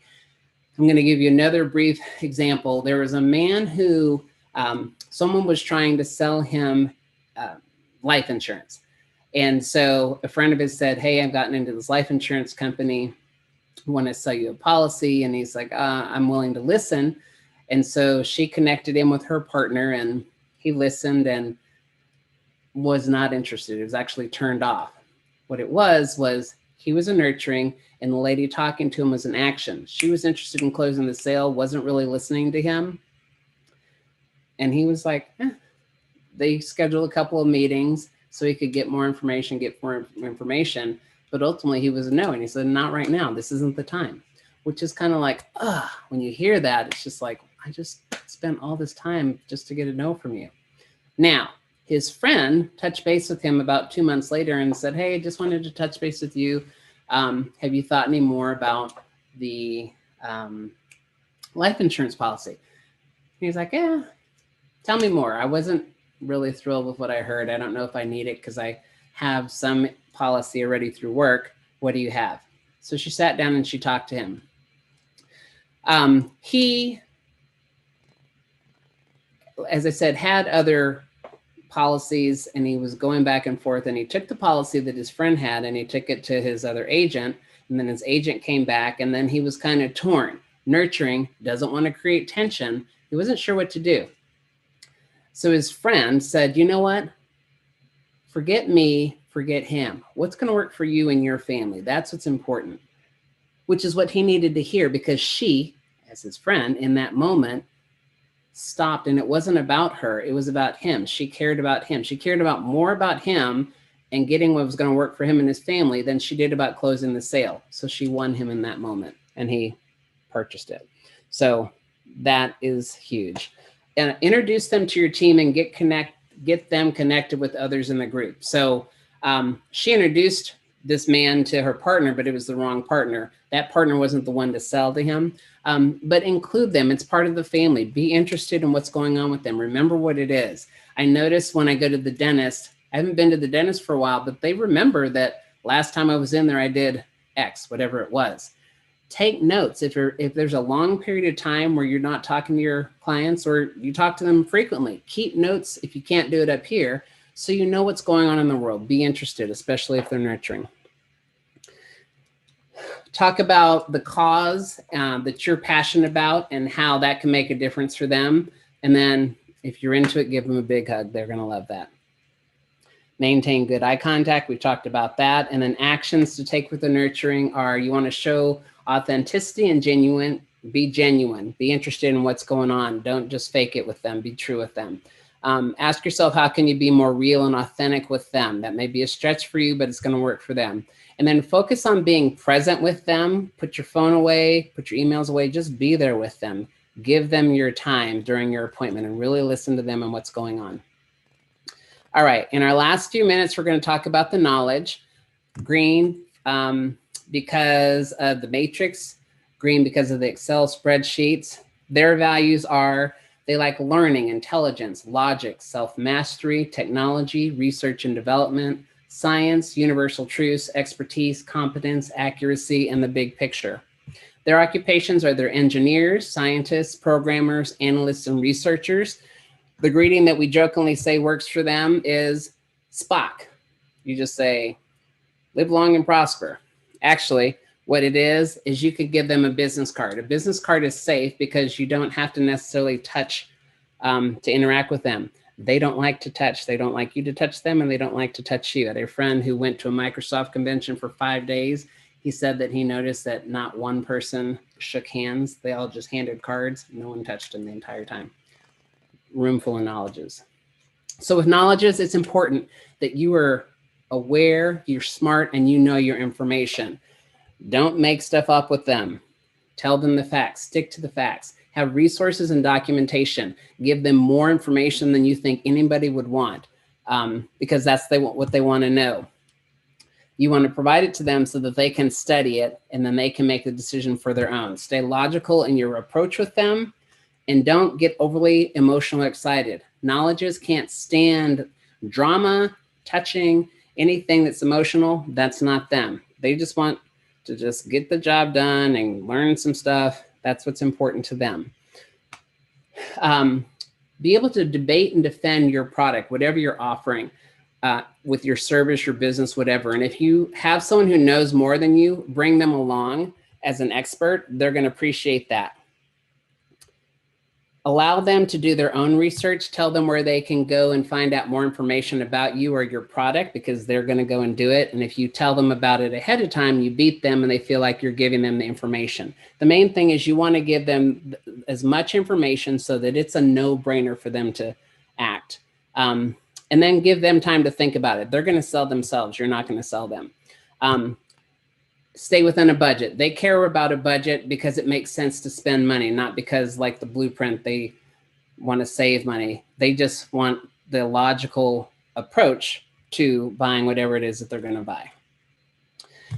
Their likes are they like analysis, charts and graphs, consumer reports. They like data, documentation, experts, facts, formulas, gadgets, higher education, information, innovation, logic, maps, peer journals, proof, puzzles, research and development, science fiction, software strategy, studies, technology, and wit. They're crazy witty because they're constantly thinking. They got a lot of information up there.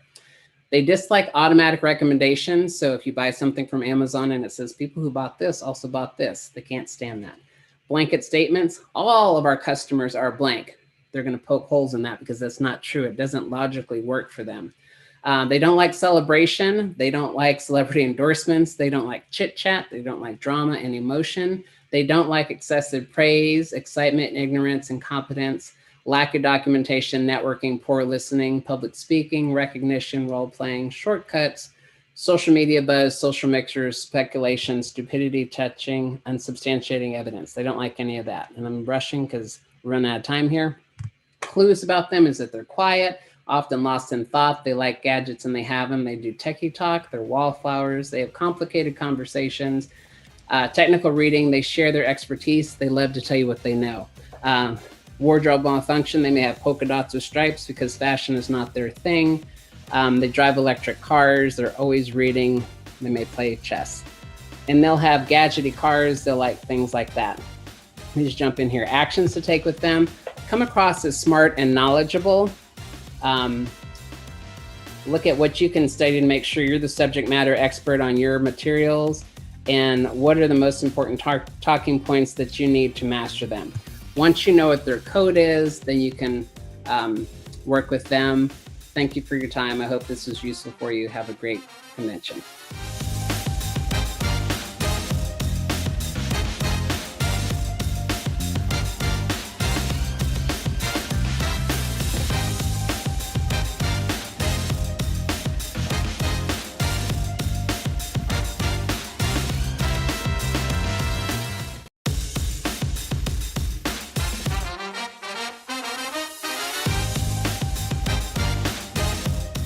Hello, great day. How is everyone? My name is Valerie M. Rodriguez. I'm financial strategist of VMR International Inc. I've actually been in business since 2004, self-employed entrepreneur, actually starting my journey out from the car business, learning how to read credit, going into real estate. Today, I'm actually a real estate broker who was in a residential firm and actually shifted into the commercial firm.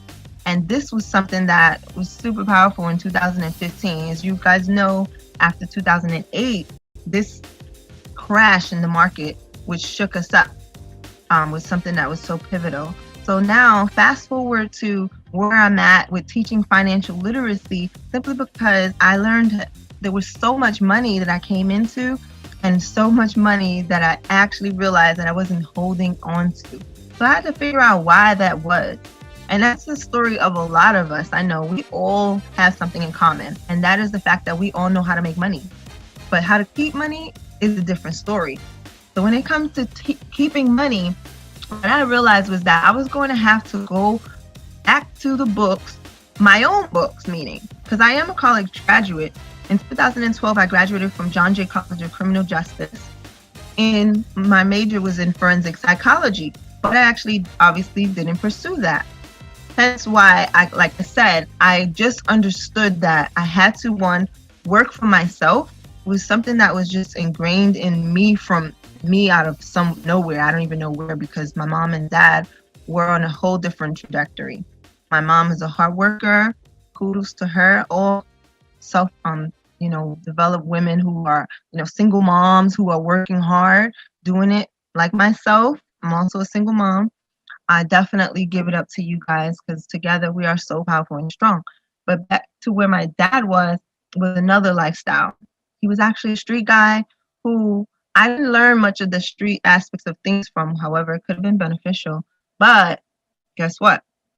Going from living lavish to going into a shelter in his later years. And that just hit me hard because I realized that as I didn't know much about him, but having to be able to, still be there for him and do the things that I had to do, I also realized that he wasn't going to be someone who I could bank on leaving a legacy, but rather a mess. So that's the difference in where we are today in making the decision and having that shift to be resourceful, being resourceful for ourselves and being resourceful for one another. So that's why it hit me so hard that I knew I had to create this new division of my business entity to be able to teach people financial literacy. Hence where I'm at now. Since 2018, I've been licensed. I'm actually licensed in 50 states.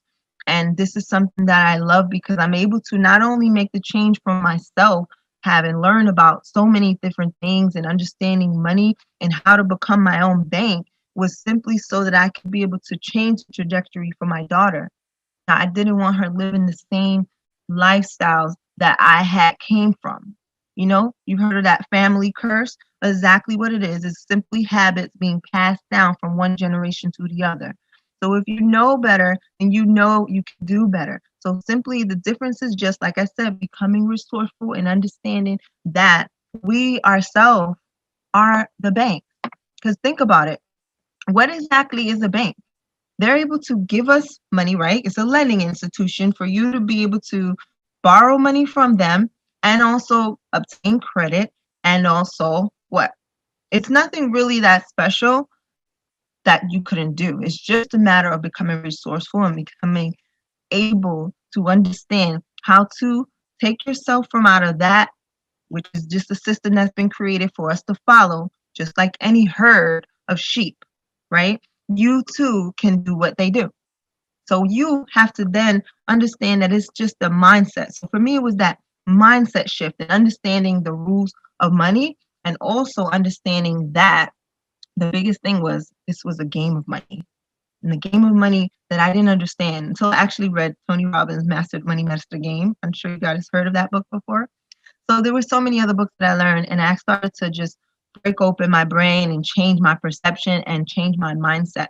So if you are someone like myself who didn't learn about money from school and wasn't learning about it from home, then you know that there were some things that you're going to have to do. And it's work, it is. But you're either going to sacrifice now and go to work, or you're going to sacrifice later and pass down the same old habits, which I know that's not what I wanted. So I know that's not what you want either. So it is absolutely a mindset shift. And why I'm big on self-development. Personal development is something that I do actually branding myself and calling myself Miss Self-Development for the reason that I know it's hard work to work on yourself. But it's so easy to just sit there and go through the steps of what the system is created for us. And you sit there and watch television and it gets into your head and it's all subliminal messages to benefit who? Not you. It's to benefit them. So what are we going to do? We have to do something different to shake up the system and shake up our system, rather, right? It's in our DNA. And it's just that, like I said, mindset shift to creating different habits that are going to benefit us, being mindful and mindful habits that are going to work for us. And so the difference on why you rely on the bank so much is simply because you don't have the discipline to create and teach yourself how to operate like a business. Operate like a business and understanding, treating yourself of an asset. You are an asset and you yourself are a business, and they know that. But these systems have been created so that we can definitely just undermine ourselves, follow the system so that they can show us that they need us. We need them. We do not, because they need us. They actually need us. It's really, if you think about it, it's so funny because they need our money. The banks doesn't have any money, so they need our money. So one of the things that really rubbed me wrong was when I went over my accounts in the past and I saw even overdraft fees. You ever gotten one of those? It's the most demising feeling. You feel disrespected. I do. And when I realized I did research, they did over $35 billion in overdraft fees. Where do you think that benefited? Where do you think they put that money? Benefited them.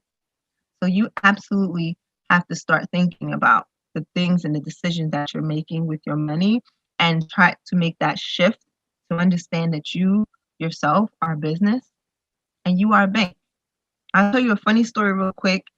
I was in kindergarten and I actually received $100. Remember, if any single parent or any parents, sorry, I'm all in my single parent mode, but any parents that knows their kids every year would get that candy sale form and you'd have to go out and help your kids sell candy. So my sister's father's friend actually gave me $100. I must have thought I was the bank because my little boyfriend in kindergarten called me out the window when the ice cream truck came, and I literally threw that $100 out of the window.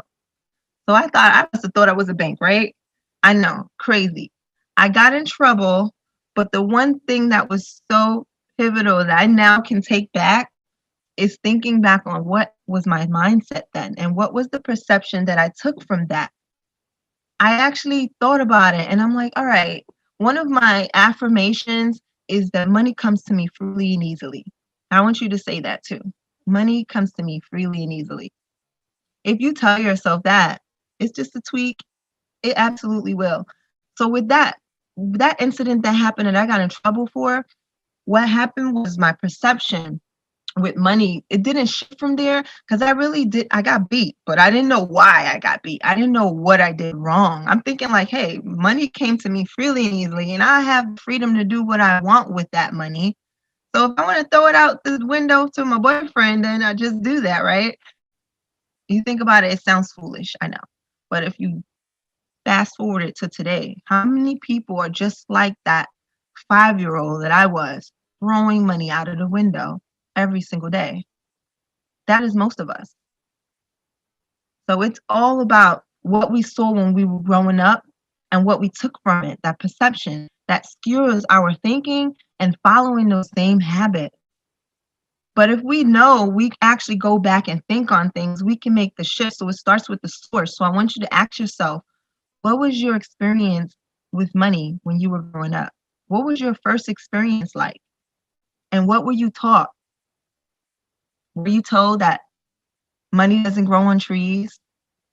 Were you taught those type of things, those colloquial things that, your parents would tell you and beat you for different things or whatever it was the case? There's so many of them. But I just want you to know that it started from there. So money is energy. That was one of the shifts that happened for me, that I understood that money was energy. And when I say that, if you want to create more income or whatever it is that you want to have more money for, you basically have to embody that in energetically, raising your frequency. Understanding practical knowledge is one aspect of it. So as I teach practical knowledge on financial literacy, yes, it's important, but it's even more important for you to grow your mindset so that you can actually start to align. And when you align with that, there's nothing that can take you down, right? So let's start aligning, growing our mindsets, and actually becoming that which we are, which we know we are, really deep down, because there's so much, right? I definitely want to share with you this quote. And it was something that was so powerful that I had came across, right? The goal of the elites is to lure the people to surrender all of their rights in return for benefits, privileges, and feelings of security and safety. That's powerful. But John Adams and Benjamin Franklin said that he who surrenders essential liberty for the feeling of a little security and deserves neither liberty or safety. So you just think about that. And that's exactly how the system procures and how they think, because you're giving up so much for a little when you can have so much more. So much more. It costs you just to basically work on yourself, personal development, practical knowledge, being resourceful, and asking proper questions to see what is actually serving you, and analyzing where that's going to get you. Because that's something that we don't do. We're just, like I said, following the herd. And that's just something that I will do no more of. And so this is why I am so adamant about doing what I do and growing and continuously growing, because it never stops, right? You'll be making 30,000 one year, and just like Tony Robbins, he went from making 30,000 to $1 million in a single year. Can that be? Absolutely. I've seen it. You know, I don't talk about money much because it's really, I don't say, the people who say it's not important, it's close to air, but it's what is important to you. It's the value that comes with that dollar. Okay. For me, it's my time.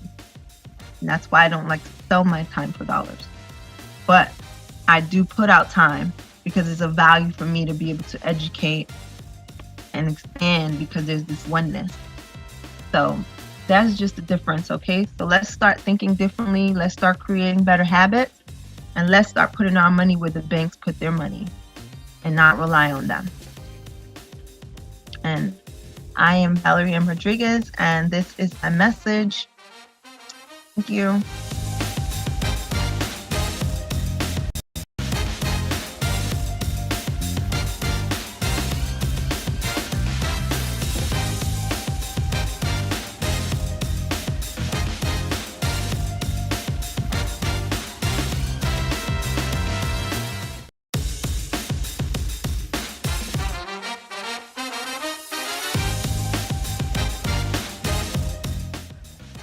Hello, my name is Tanya Hardy. I am from Atlanta, Georgia. I'm here to let you know people with disabilities need love too.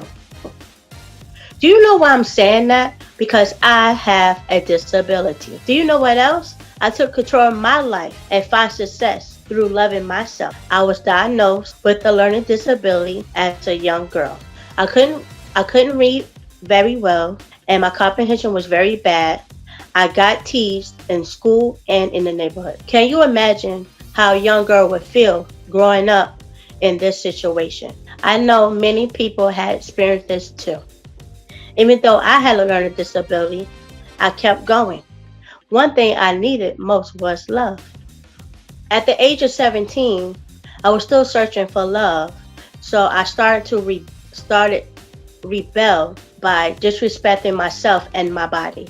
I rebelled by staying out late, skipping school, and as a normal teenager, tried some drugs, also being sexual active. The reason why I was rebelling, because I was trying to hurt my mom and then realized I was only hurting myself because I thought she didn't love me. This is why I told you earlier, people with disability needs love too. These choices that damaged my thinking and made me go into deep depression. At the time, the doctors prescribed me some medication for my deep depression. Also, when I got the medication in me, it made me open up a little better, but the side effects also made me gain weight and make me sleepy.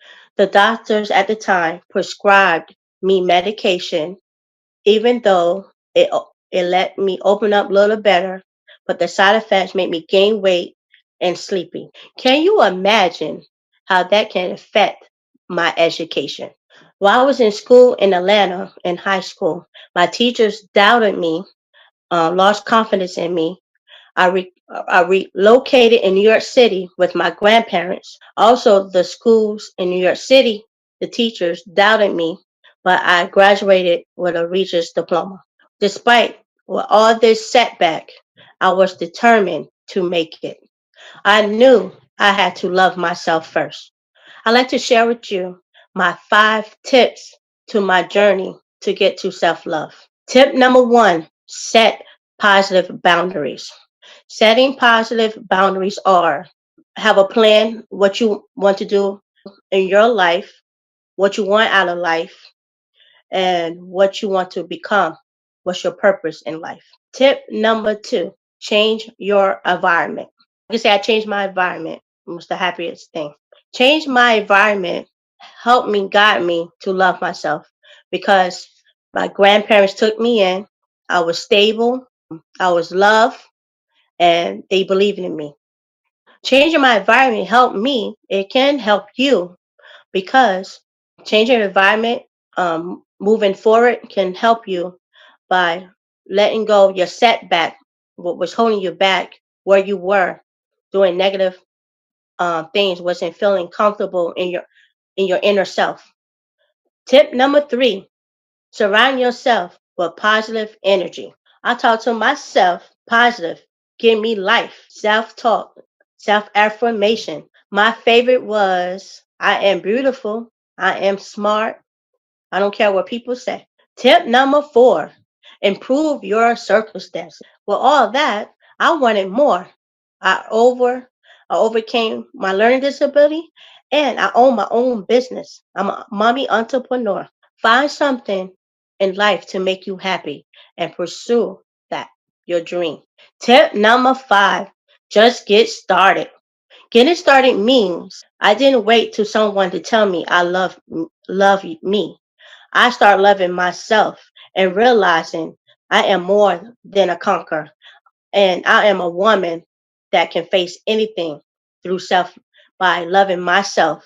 Self love means to me is very important. It's the best love because you can face obstacles in life when people talk down on you, even people that are important, like a teacher or a family member, thought you nobody. But look at me. I own my own business and I am on the BlackCEO Iconic Conference. Thank you for listening to me. And you can find me at on Facebook, Tanya Hardy. My Instagram is melody.sexexpert. Now my new business I have is desire underscore sex underscore doula. That means I can help through women during postpartum, after birth, or during birth for embracing their confidence through sexuality, feminist, or and finding their feminist divine. I find mine. I hope you find yours. Thank you. Bye. My name is Tanya Hardy. I'm a self love coach. I hope you're able to watch my talk on self love. I went into details about my journey dealing with learning disability and how it affects how I love myself. Today, in my workshop, I was going into a little deeper on self love. So let's get started on the introduction of Tanya Hardy, Iconic Workshop. My title is Self Love Secrets to Healing Your Inner Self Scars. My two business as Tanya Beauty Supplies and Bedroom Candy by Tanya. Tanya Beauty Supplies is for self care, boost your self esteem. Once your self care and your self esteem is together, now you can work on your confidence as sexuality. I do bedroom candy. That's help with empowering women in positive sex skills, empowering safe sex as well. Now, let's get to the learning steps of self love. First step is positive boundaries. It's teach positive boundaries teach us how to conquer the world. Once you set positive boundaries, it sets of positive impact of life. Self positive talk with self affirmation. You set that up daily during the day to get through our day. Help us guide us a peace of mind. So self positive, self talk, do it as soon as you get up in the morning. It sets your tone of the day. It helps you with guide your mind in peace, so you can think positive and make right choices. Forgive yourself. Once you forgive yourself, it's treating yourself. It's not good to treat yourself so hard. It can damage your mindset. When you're so hard on yourself, doubt yourself, and oh, I did bad. That's negative talk. We don't want that. It's damage your mindset. So always forgive yourself because we fight to live another day. That's through self love. positive, you know. Forgive yourself is moving forward so you don't have setbacks of life. Once you move forward, you can't, you got to keep your eyes on the prize. Overcoming the darkness sides of you, it guides you to go forward with your life. Once you overcome the darkness side of you, you see a new aspect of life. Once you overcome the darkness sides of your soul or your spirit, it once because you have to know yourself to move forward and keep it positive. All right, another learning steps of self-love is self-love is the best love. Once you have your self-love, yourself is nothing can come between your inner thoughts. Once you have your self-love, your inner thoughts, nobody cannot come between you and your inner thoughts. Like when people say negative things about you quit, say something positive about yourself. Once you quit to say something positive about yourself, you let nothing come between your thoughts of your mind, of you hold your own how you think about yourself. You will not be easily broken. You know, some days you might have bad days or in a relationship or a friendship, you know, you can get back down, but you always can pick back up once you return back to your life. You know, because when you're so down, you easily broken. You easily get your feelings hurt. In life, you know, you have to overlook that and move on because once you learn learn the steps of hardship and the hardness, you know, everything is not easy. So you can't be easily broken. Self-love can guide you and make life easier. Once you love yourself, life can be easier, a little easier. You know, you make your life choices. You make your own, like they said, as an example, you make your bed as you lie in. So your mindset, what you think is coming out of your body tone, your physical emotions, your physical everything, your language, your like everything's come in your body language. People don't have to have to see what you're thinking. They can know by your body language. So once you set the tone, head up, speak good about yourself, it guides you in a life path of a little easier life. Life is not hard, but you can fight through it through self-love. Knowing your real pleasure feels through intimacy. A lot of ladies want love through sex or pleasure, but you have to know the right pleasure of your of yourself. Because once you have self-love and that man respect you or or anything or yourself, because you know you have you know sex toys, single toys, or couple toys. So that's when my business comes as bedroom candy, as an example. Positive sex, you know, learn about sex education, knowing your pleasure, self confidence in yourself. That's all comes in. Doing self care brings care for your mind to your body, also in the best of you. Self care brings out the best of you. You know, you look good, smell good about yourself. You always set the tone of productive day. That's when Tiny Beauty Supplies, the Booster Self Care and CBD products, is help you relaxation or it can help you with aches and pains. Like a lot of ladies doing a lot of self care in the herb. That's a positive way. Taking a herb bath, herb tea, CBD care. It boosts your care. You can also boost your self esteem.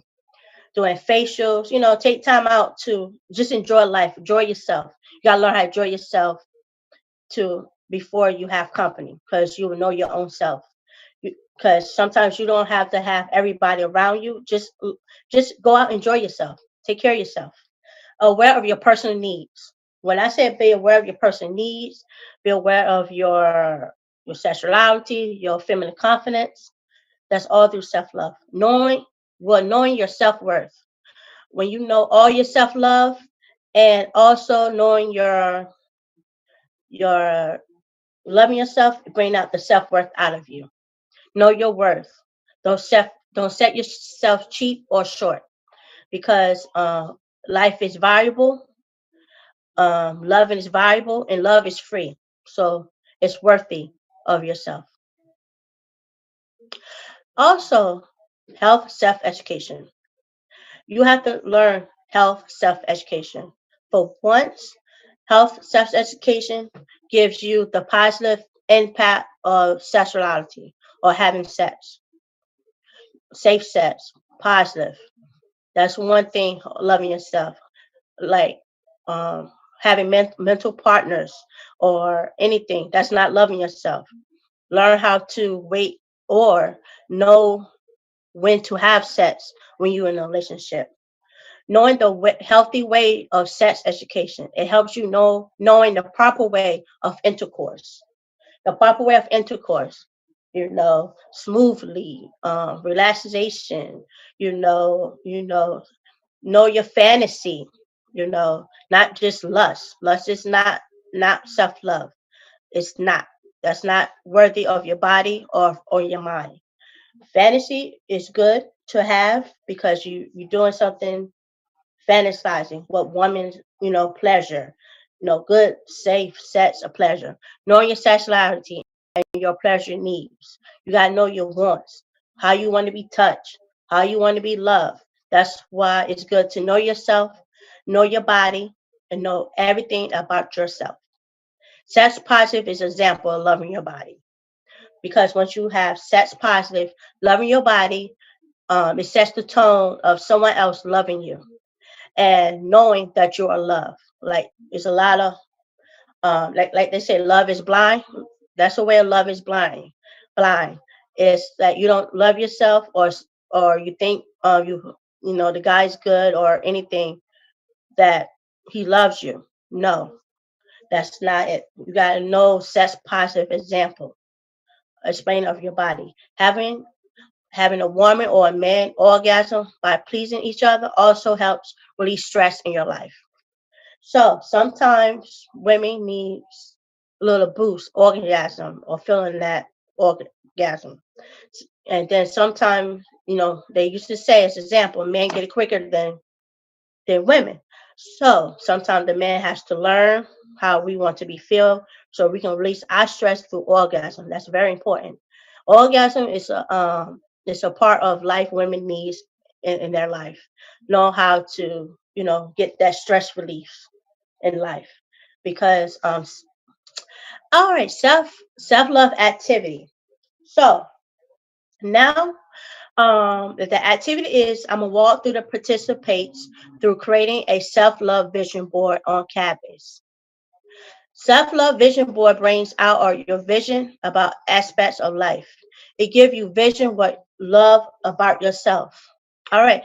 Step one, how to get a cabbie on. How to set a cabbie. How you gotta have to download the Canvas on the app, on a smartphone, or on the computer. So you can just type cabbie, and then it comes on the Google or whatever. And then once it's download, follow directions on the Canvas, on the app, plot your email and password to sign up. And then enter your Canvas, the cell. You see all types of tablets designs. So you're gonna go to that design of Canvas, says print portrait, and then click the blank tablets. You click the blank one so you can download photos on your cell phone or computer. It's very easy, so you can see step by step. You'll see it better once you do it by yourself. And I'm gonna show you an example of a Canvas should look like different types of pictures. For example, self-love vision board on a cabbie. All right, so one photo I would do. I love my girl tribe. I'm gonna pick one photo and make an example. That's a picture of my Lego Desire Sets Doula Coach.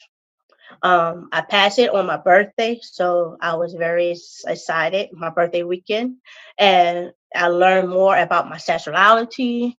I learned about feministy, more feministly, and sexual drama. And I learned about other women going through other things just like me and how they overcame.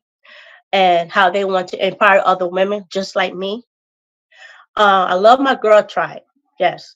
I love, I just love being a girl, because, we got so many, because women are so respected, even though we got to learn how to respect ourselves.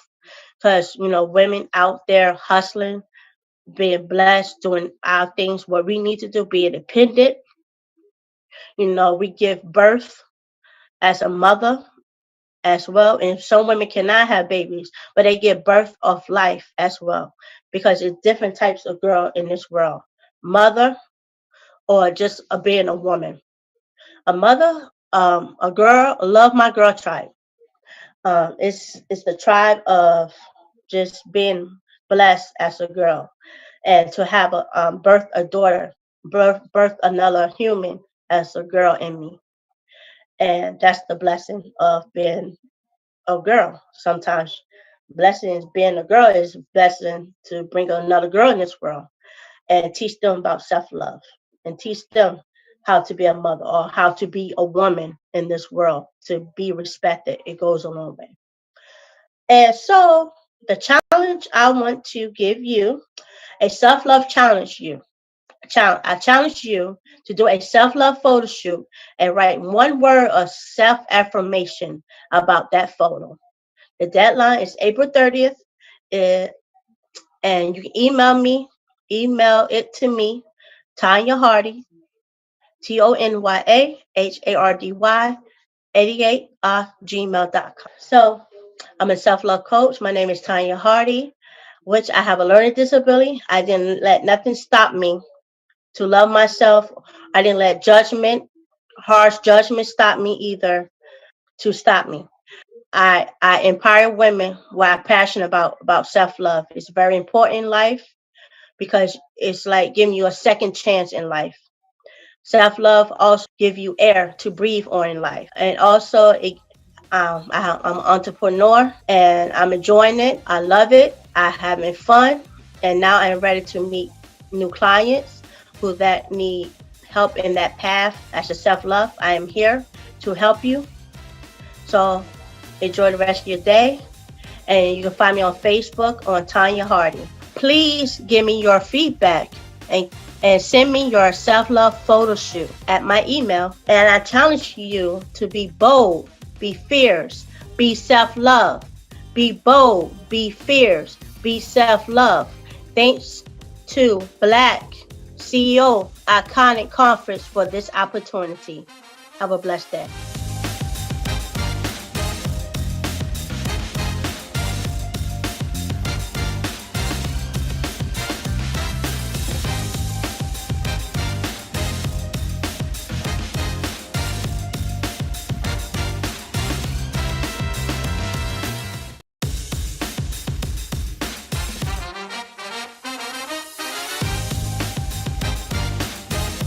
Hello and welcome everyone to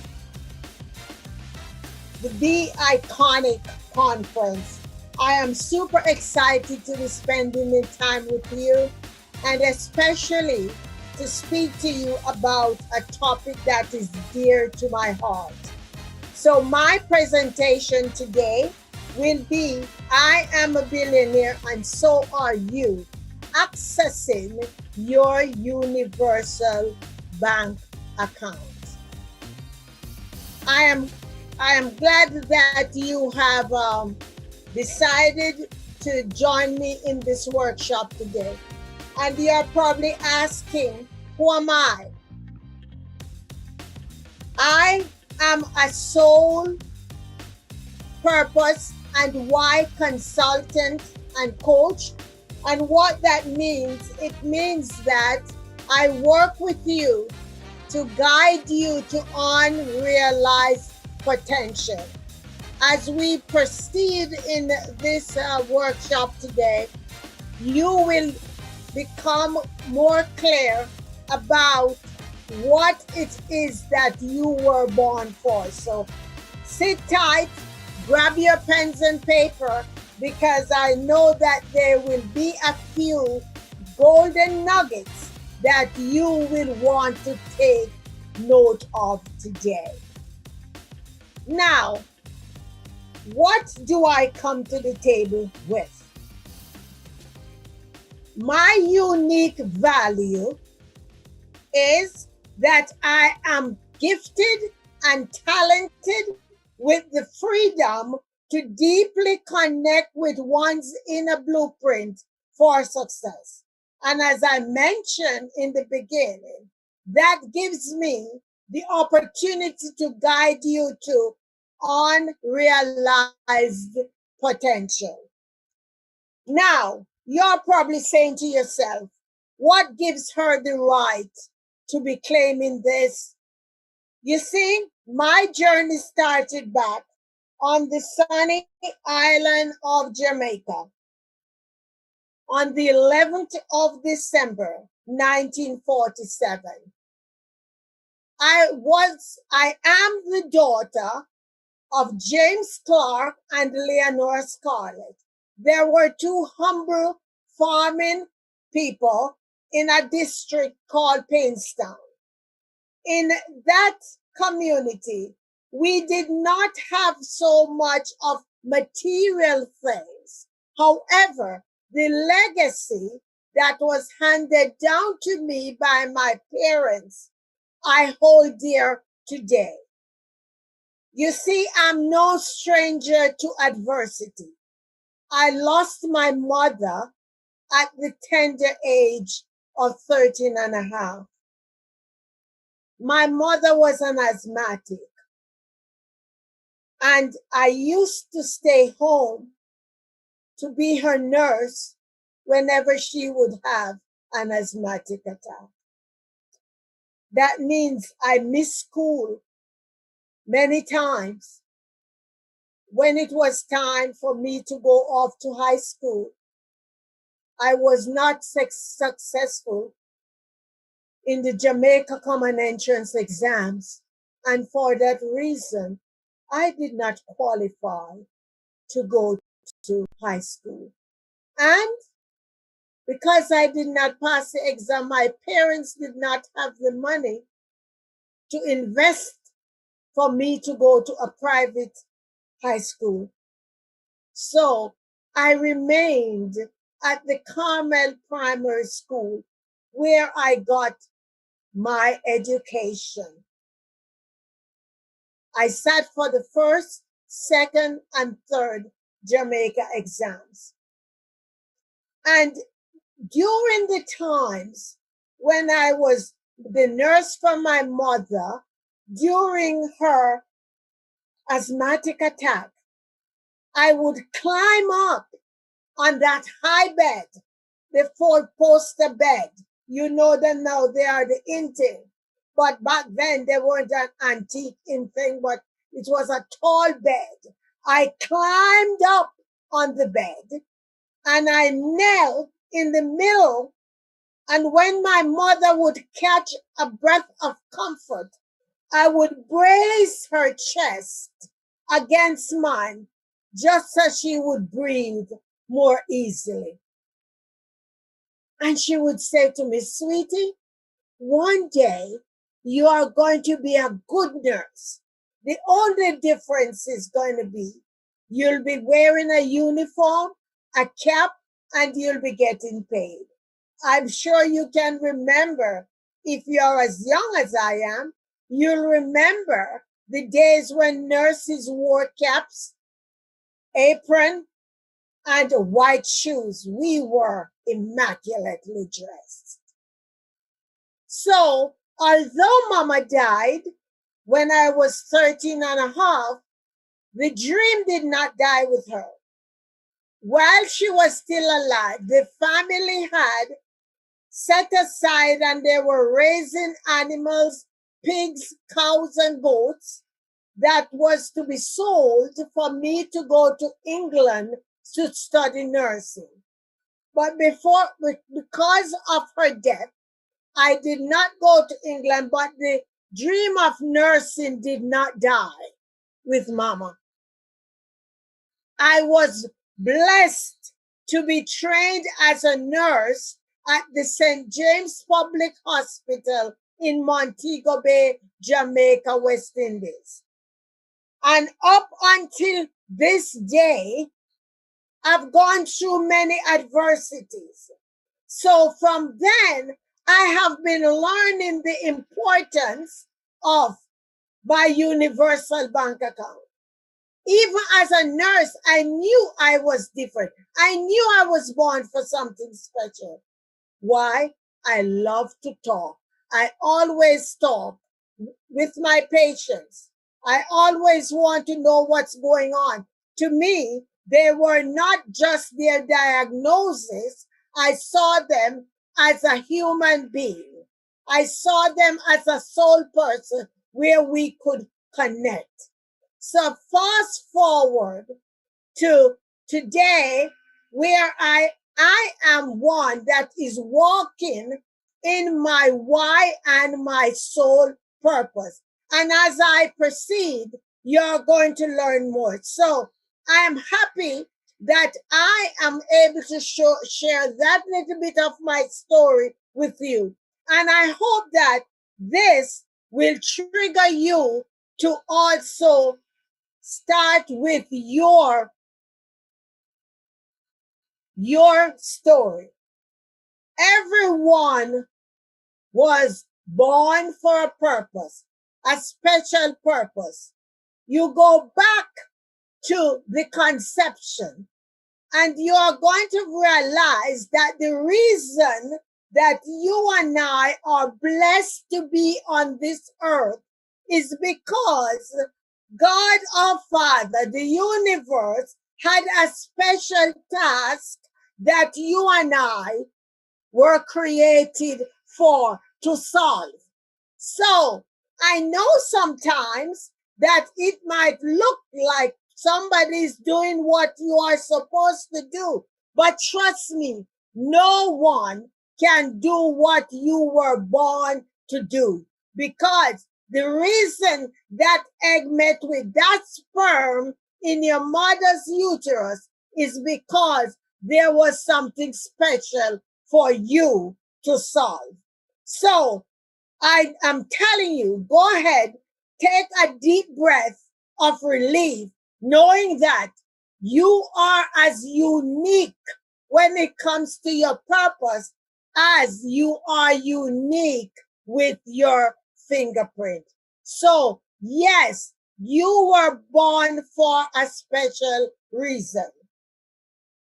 Listen, we live in a society where there are so many people out there who are looking to talk us out of our why and calling. And many people go around and they avoid it. They go to school, they get degrees, they're miserable in the job. They don't know what to do. They sit down, they are confused because what? Everybody wants to be like the Joneses. People are telling you, why do you want to do this? Why do you want to do that? No one else ever succeeded at that.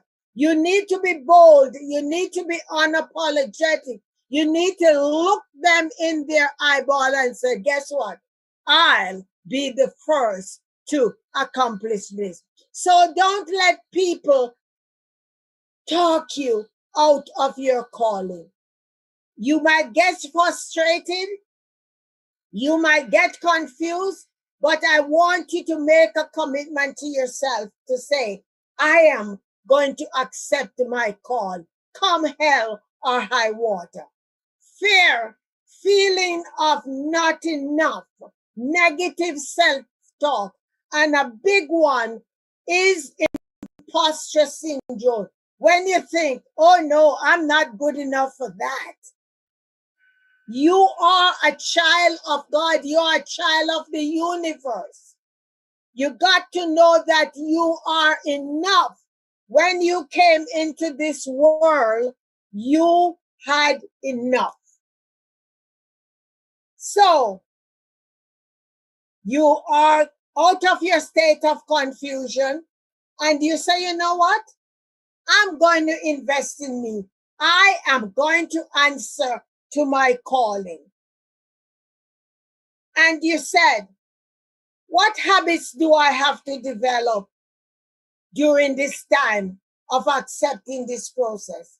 One of the things that I do is to adopt daily and early morning silence. Some people use that for meditation, others use it for prayer. Another thing I'm going to encourage you to do is to, every night when you go into sleep, I want you to take a glass of water. And I want you to drink it first thing in the morning when you get awake. Water is an electricity for your body. So I want you to start off by drinking that 8-ounce glass of water that you have at your bedside from the night before. I want you also to develop your own affirmations. There are some amazing affirmations out there.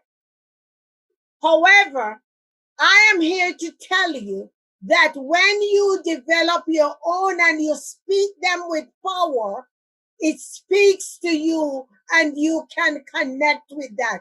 So go around and create your own affirmations. I am beautiful. I am successful. I am loving. I am lovable. Whatever it is that speaks to you, journal them and write them down so you can start using them. Visualization. See your end from the beginning. Visualize what it is that you want to accomplish. Don't just sit around and say, oh, someday I want, and someday I want. What is it? Specify what you want and begin to visualize it. See it, taste it, smell it. Another beneficial thing when you begin to accept your calling is to begin to exercise. Whatever exercise is for you, might be walking, whatever. Some people do rigid exercise, treadmill and that. You know your body. Go with what works for you.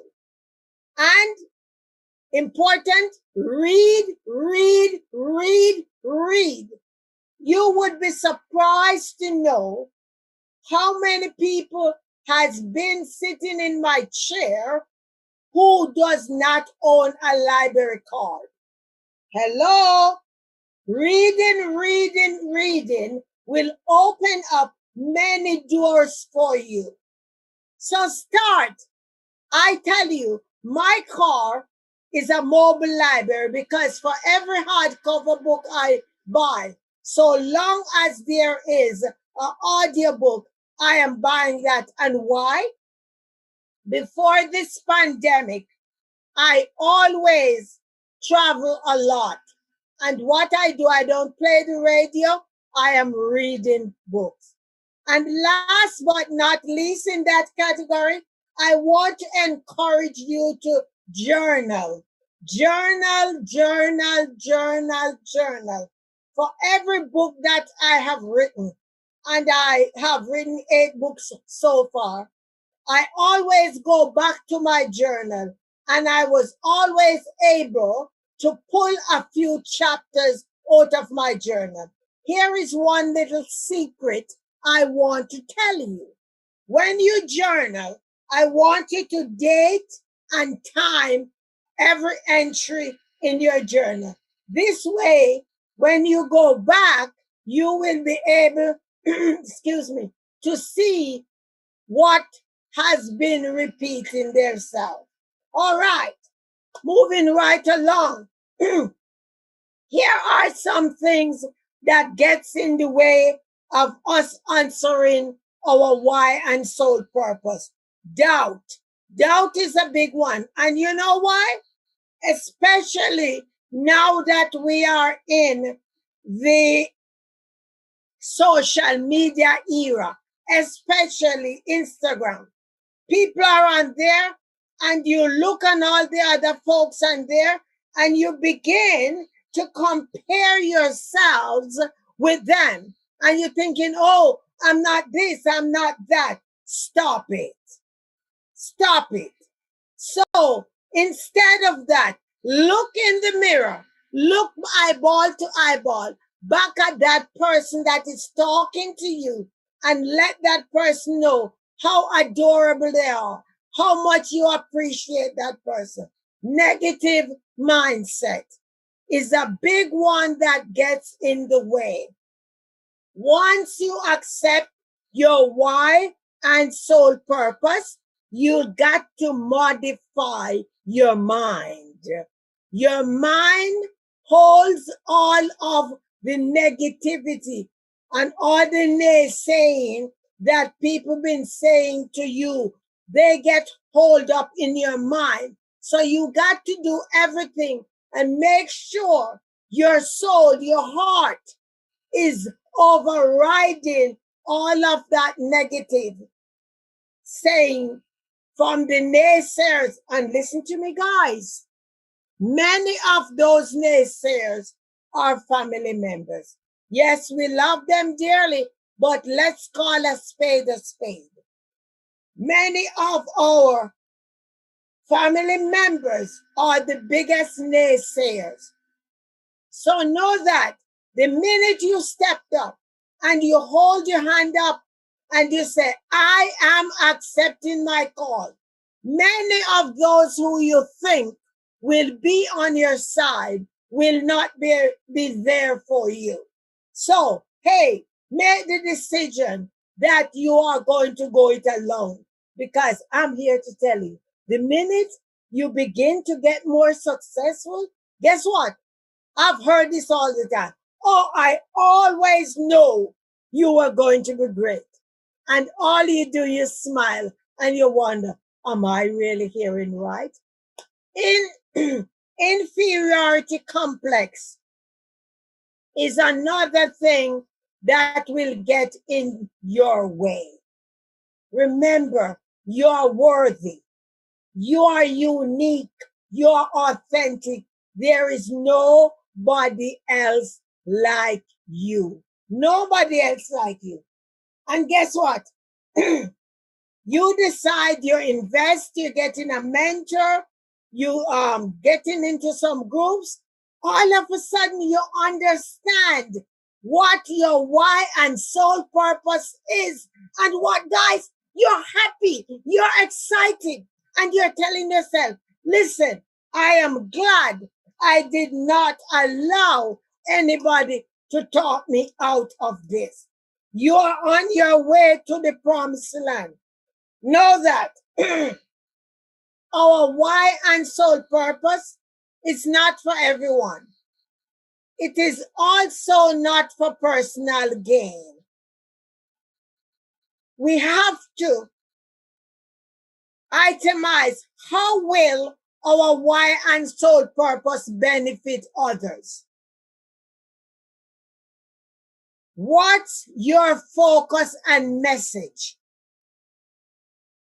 Are you excited when you think about your why and soul purpose?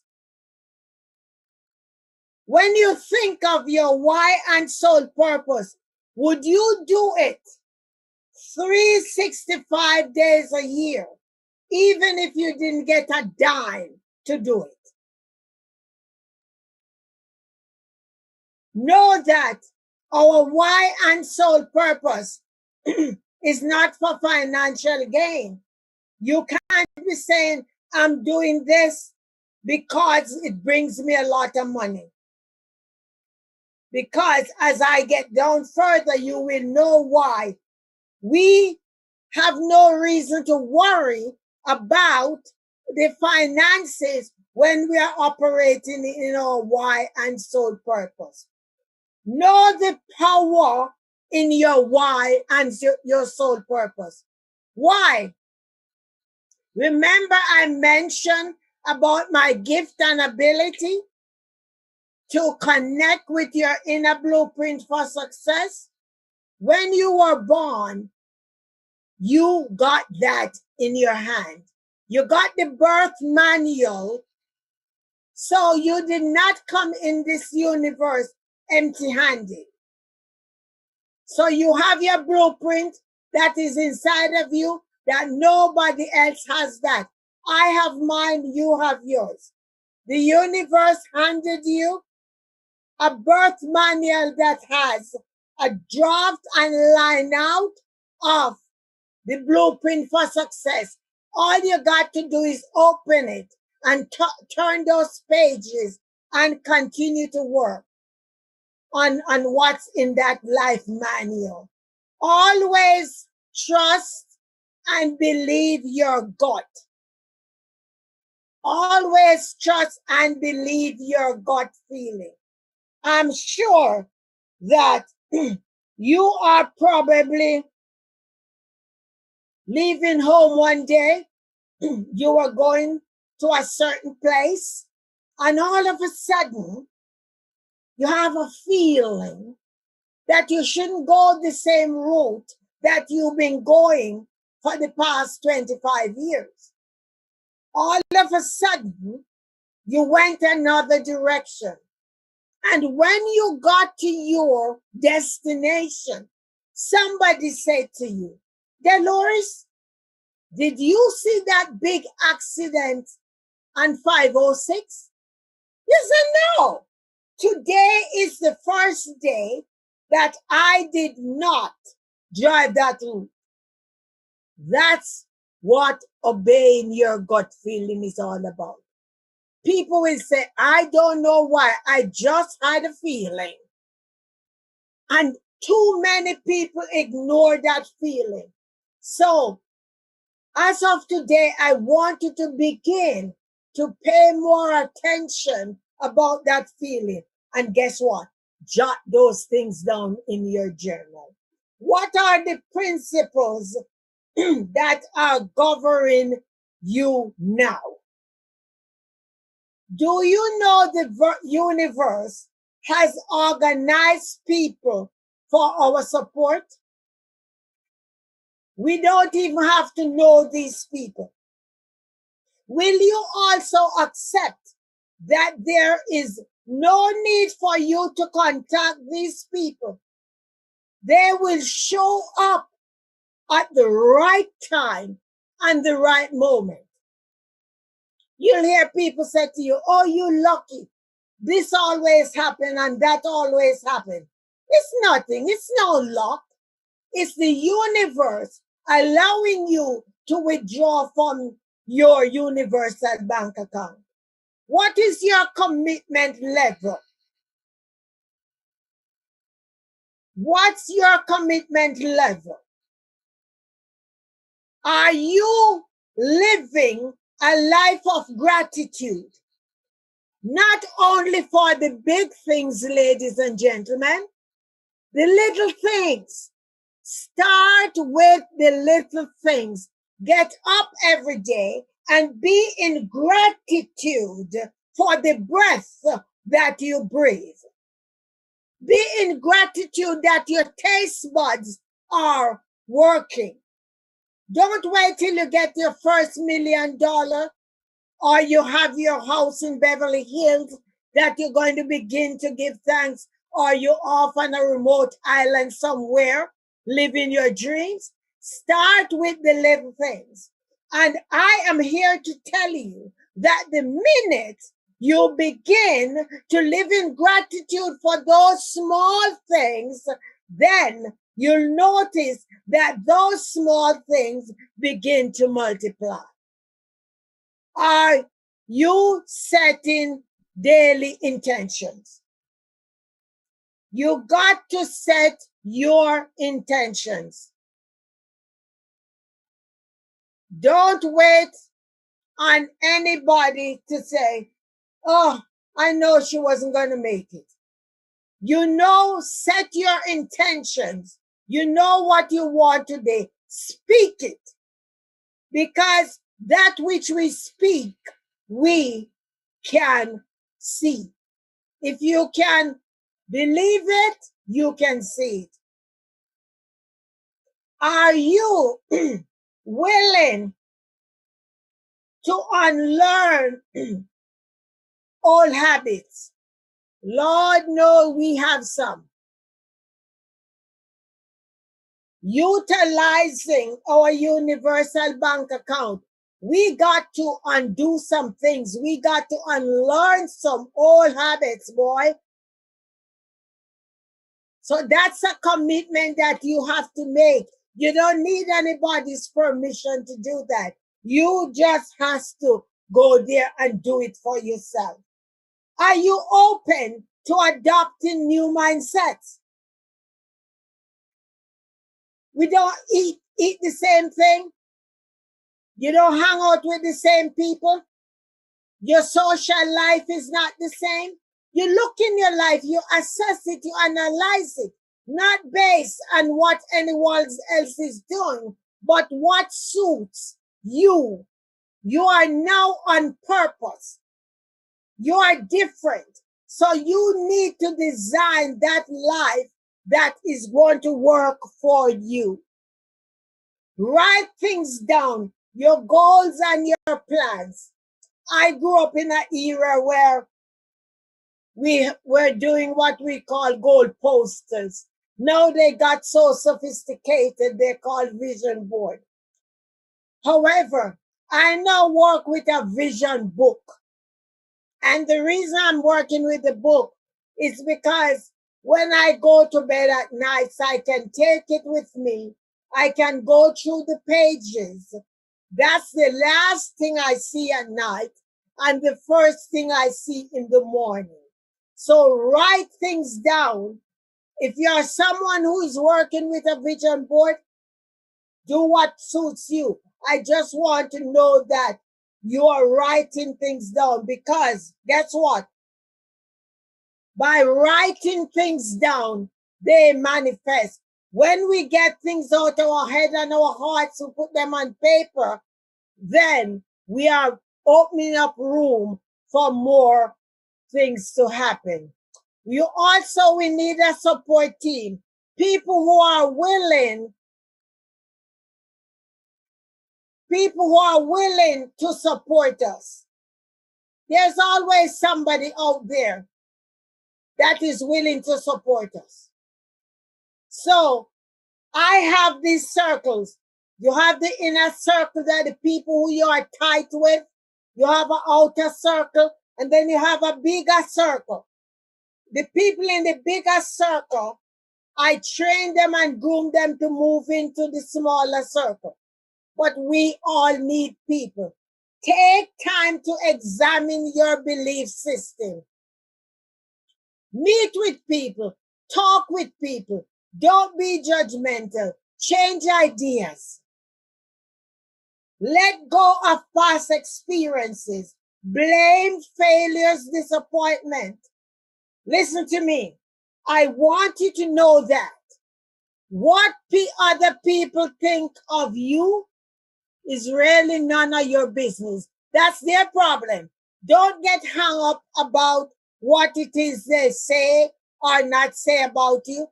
None of your business. Go on your jolly merry way of what you're doing. Embrace the new you.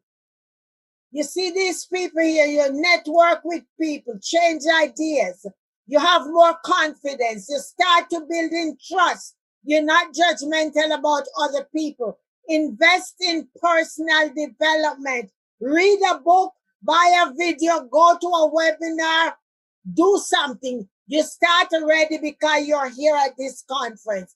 Spend quality time with yourself. That's important. A lot of people don't like their own company. I am certainly hoping you're not one of those. More pride in every aspect of who you are. Take pride in yourself. Develop self-acceptance and more self-awareness. Mindset, attitude. Get your mind in line with your health. Remember that your mind hold on to all the negativities. Your heart must override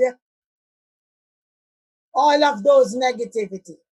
Now, you heard me mention about the universal bank account. There are 5 different levels in the universal bank account. And it starts at conception, which I touch on briefly. Then you have birth. Then you have the thousandaire. Then you have the millionaire.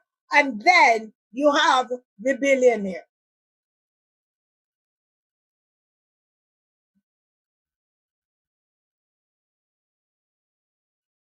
What each level represents in lives. You have the fertilization. You receive the manual of life when you were born. Some success level as you move into the millionaire. Very successful life in the corporate arena. You hear people say that they are hitting the glass ceiling, yet they are miserable. They have no satisfaction. And that is why they are empty. That is why I work with them to connect with their calling and purpose. You can also message me because there is a personal assessment that I have that you can work with to find out what level you are on. Today, for this workshop, because you decided that you wanted to attend this workshop with me, I want to make you an offer. This offer normally goes for $1,500, but today, by signing up, you can get this offer for $597. I'm teaching you the 4 sessions, teaching you the level that you need to go through to master the universal bank account. This is a 5-hour training that will be done on Zoom in March of 2020. For those of you who said, well, I'm not ready to invest $597 because I'm not worth it, you can get level 1 for $97. That is normally $297. All right? I want to close with this quote. And I'm sure you all know about Jim Rohn.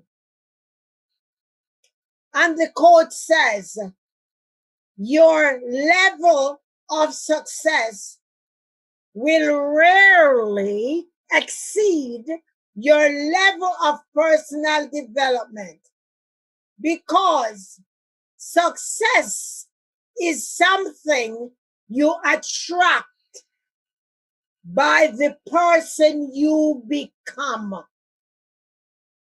I just have an urge to read it again.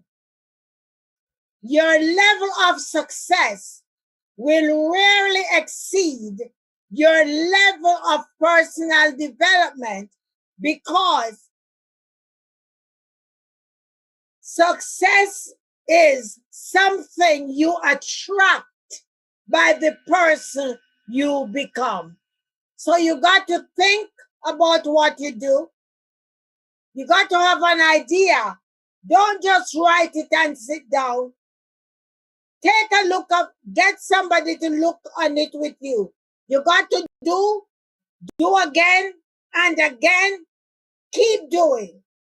And that is what success is all about. These are my links that you can connect with me on Facebook,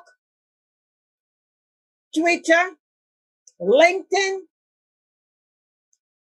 Instagram, Blog Talk Radio, Pinterest, and guess what, guys? I'm even on TikTok. So I am praying that something that I have said to you today will encourage you to grab a hold of your why and your soul purpose.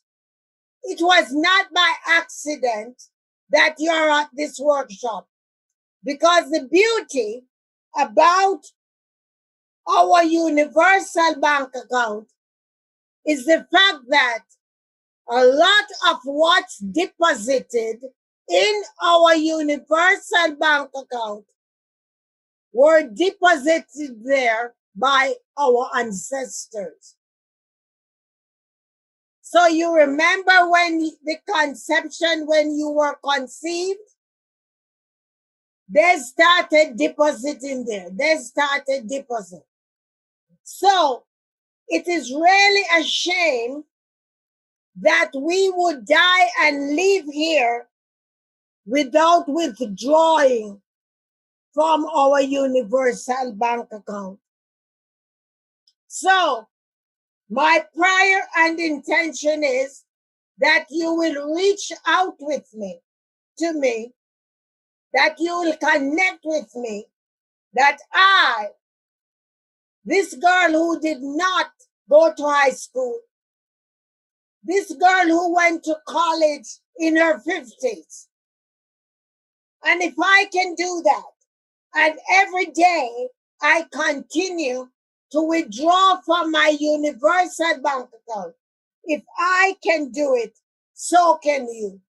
So I look forward to receiving your email, receiving your DMs with your questions, because I am not a success unless I extend a hand and to reach out to you. I did not do it alone.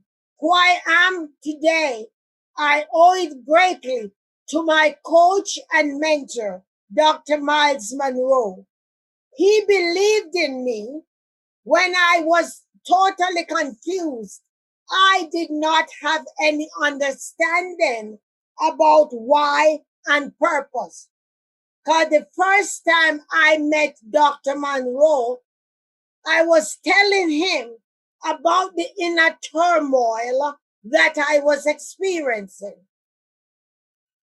And those of you who know Dr. Miles, you know how sweet and gentle he is. He looked at me and he said, my sister, that's happening to you because you're not walking in your calling and your purpose. And I said to him, what is that, Dr. Miles? I don't know about that.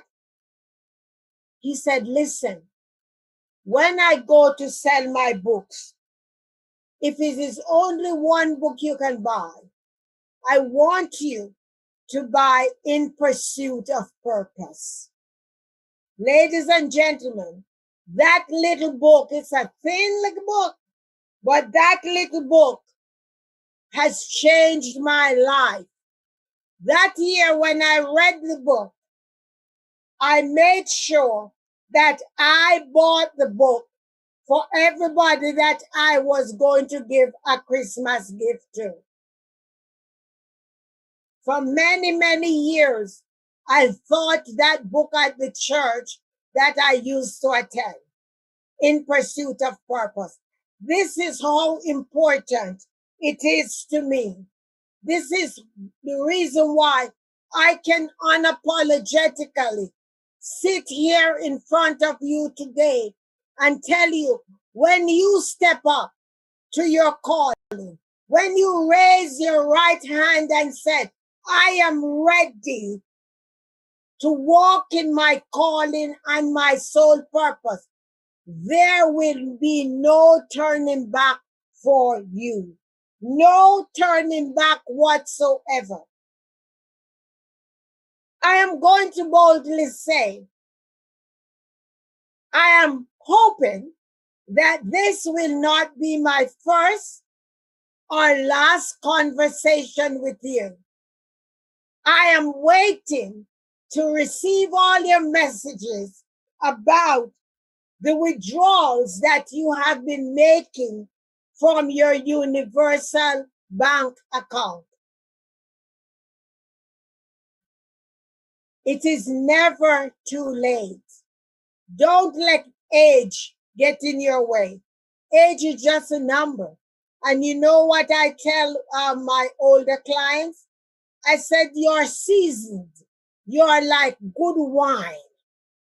So those of you who are saying, I never got to college, I never this and I never that, listen, now is your time. You have so much to give. The young people can use you because you have a lot of golden nuggets. Listen, I am so excited to be here and to be part of this amazing conference. I want to thank the organizers for providing me with this platform. And I can only say, I do hope that I did them proud. I am Dr. Daphne Clark Hudson, your Why and Soul Purpose coach and consultant. Check me out on all of the social medias because guess what? I'm always there saying a word or two that I hopefully will encourage you. Again, I look forward to receiving your emails. Again, text me, DM me, and you'll get the link so you can make the purchase for the package. Love you guys. Stay empowered and don't allow anyone to talk you out of your dreams. Love you and stay blessed. Bye.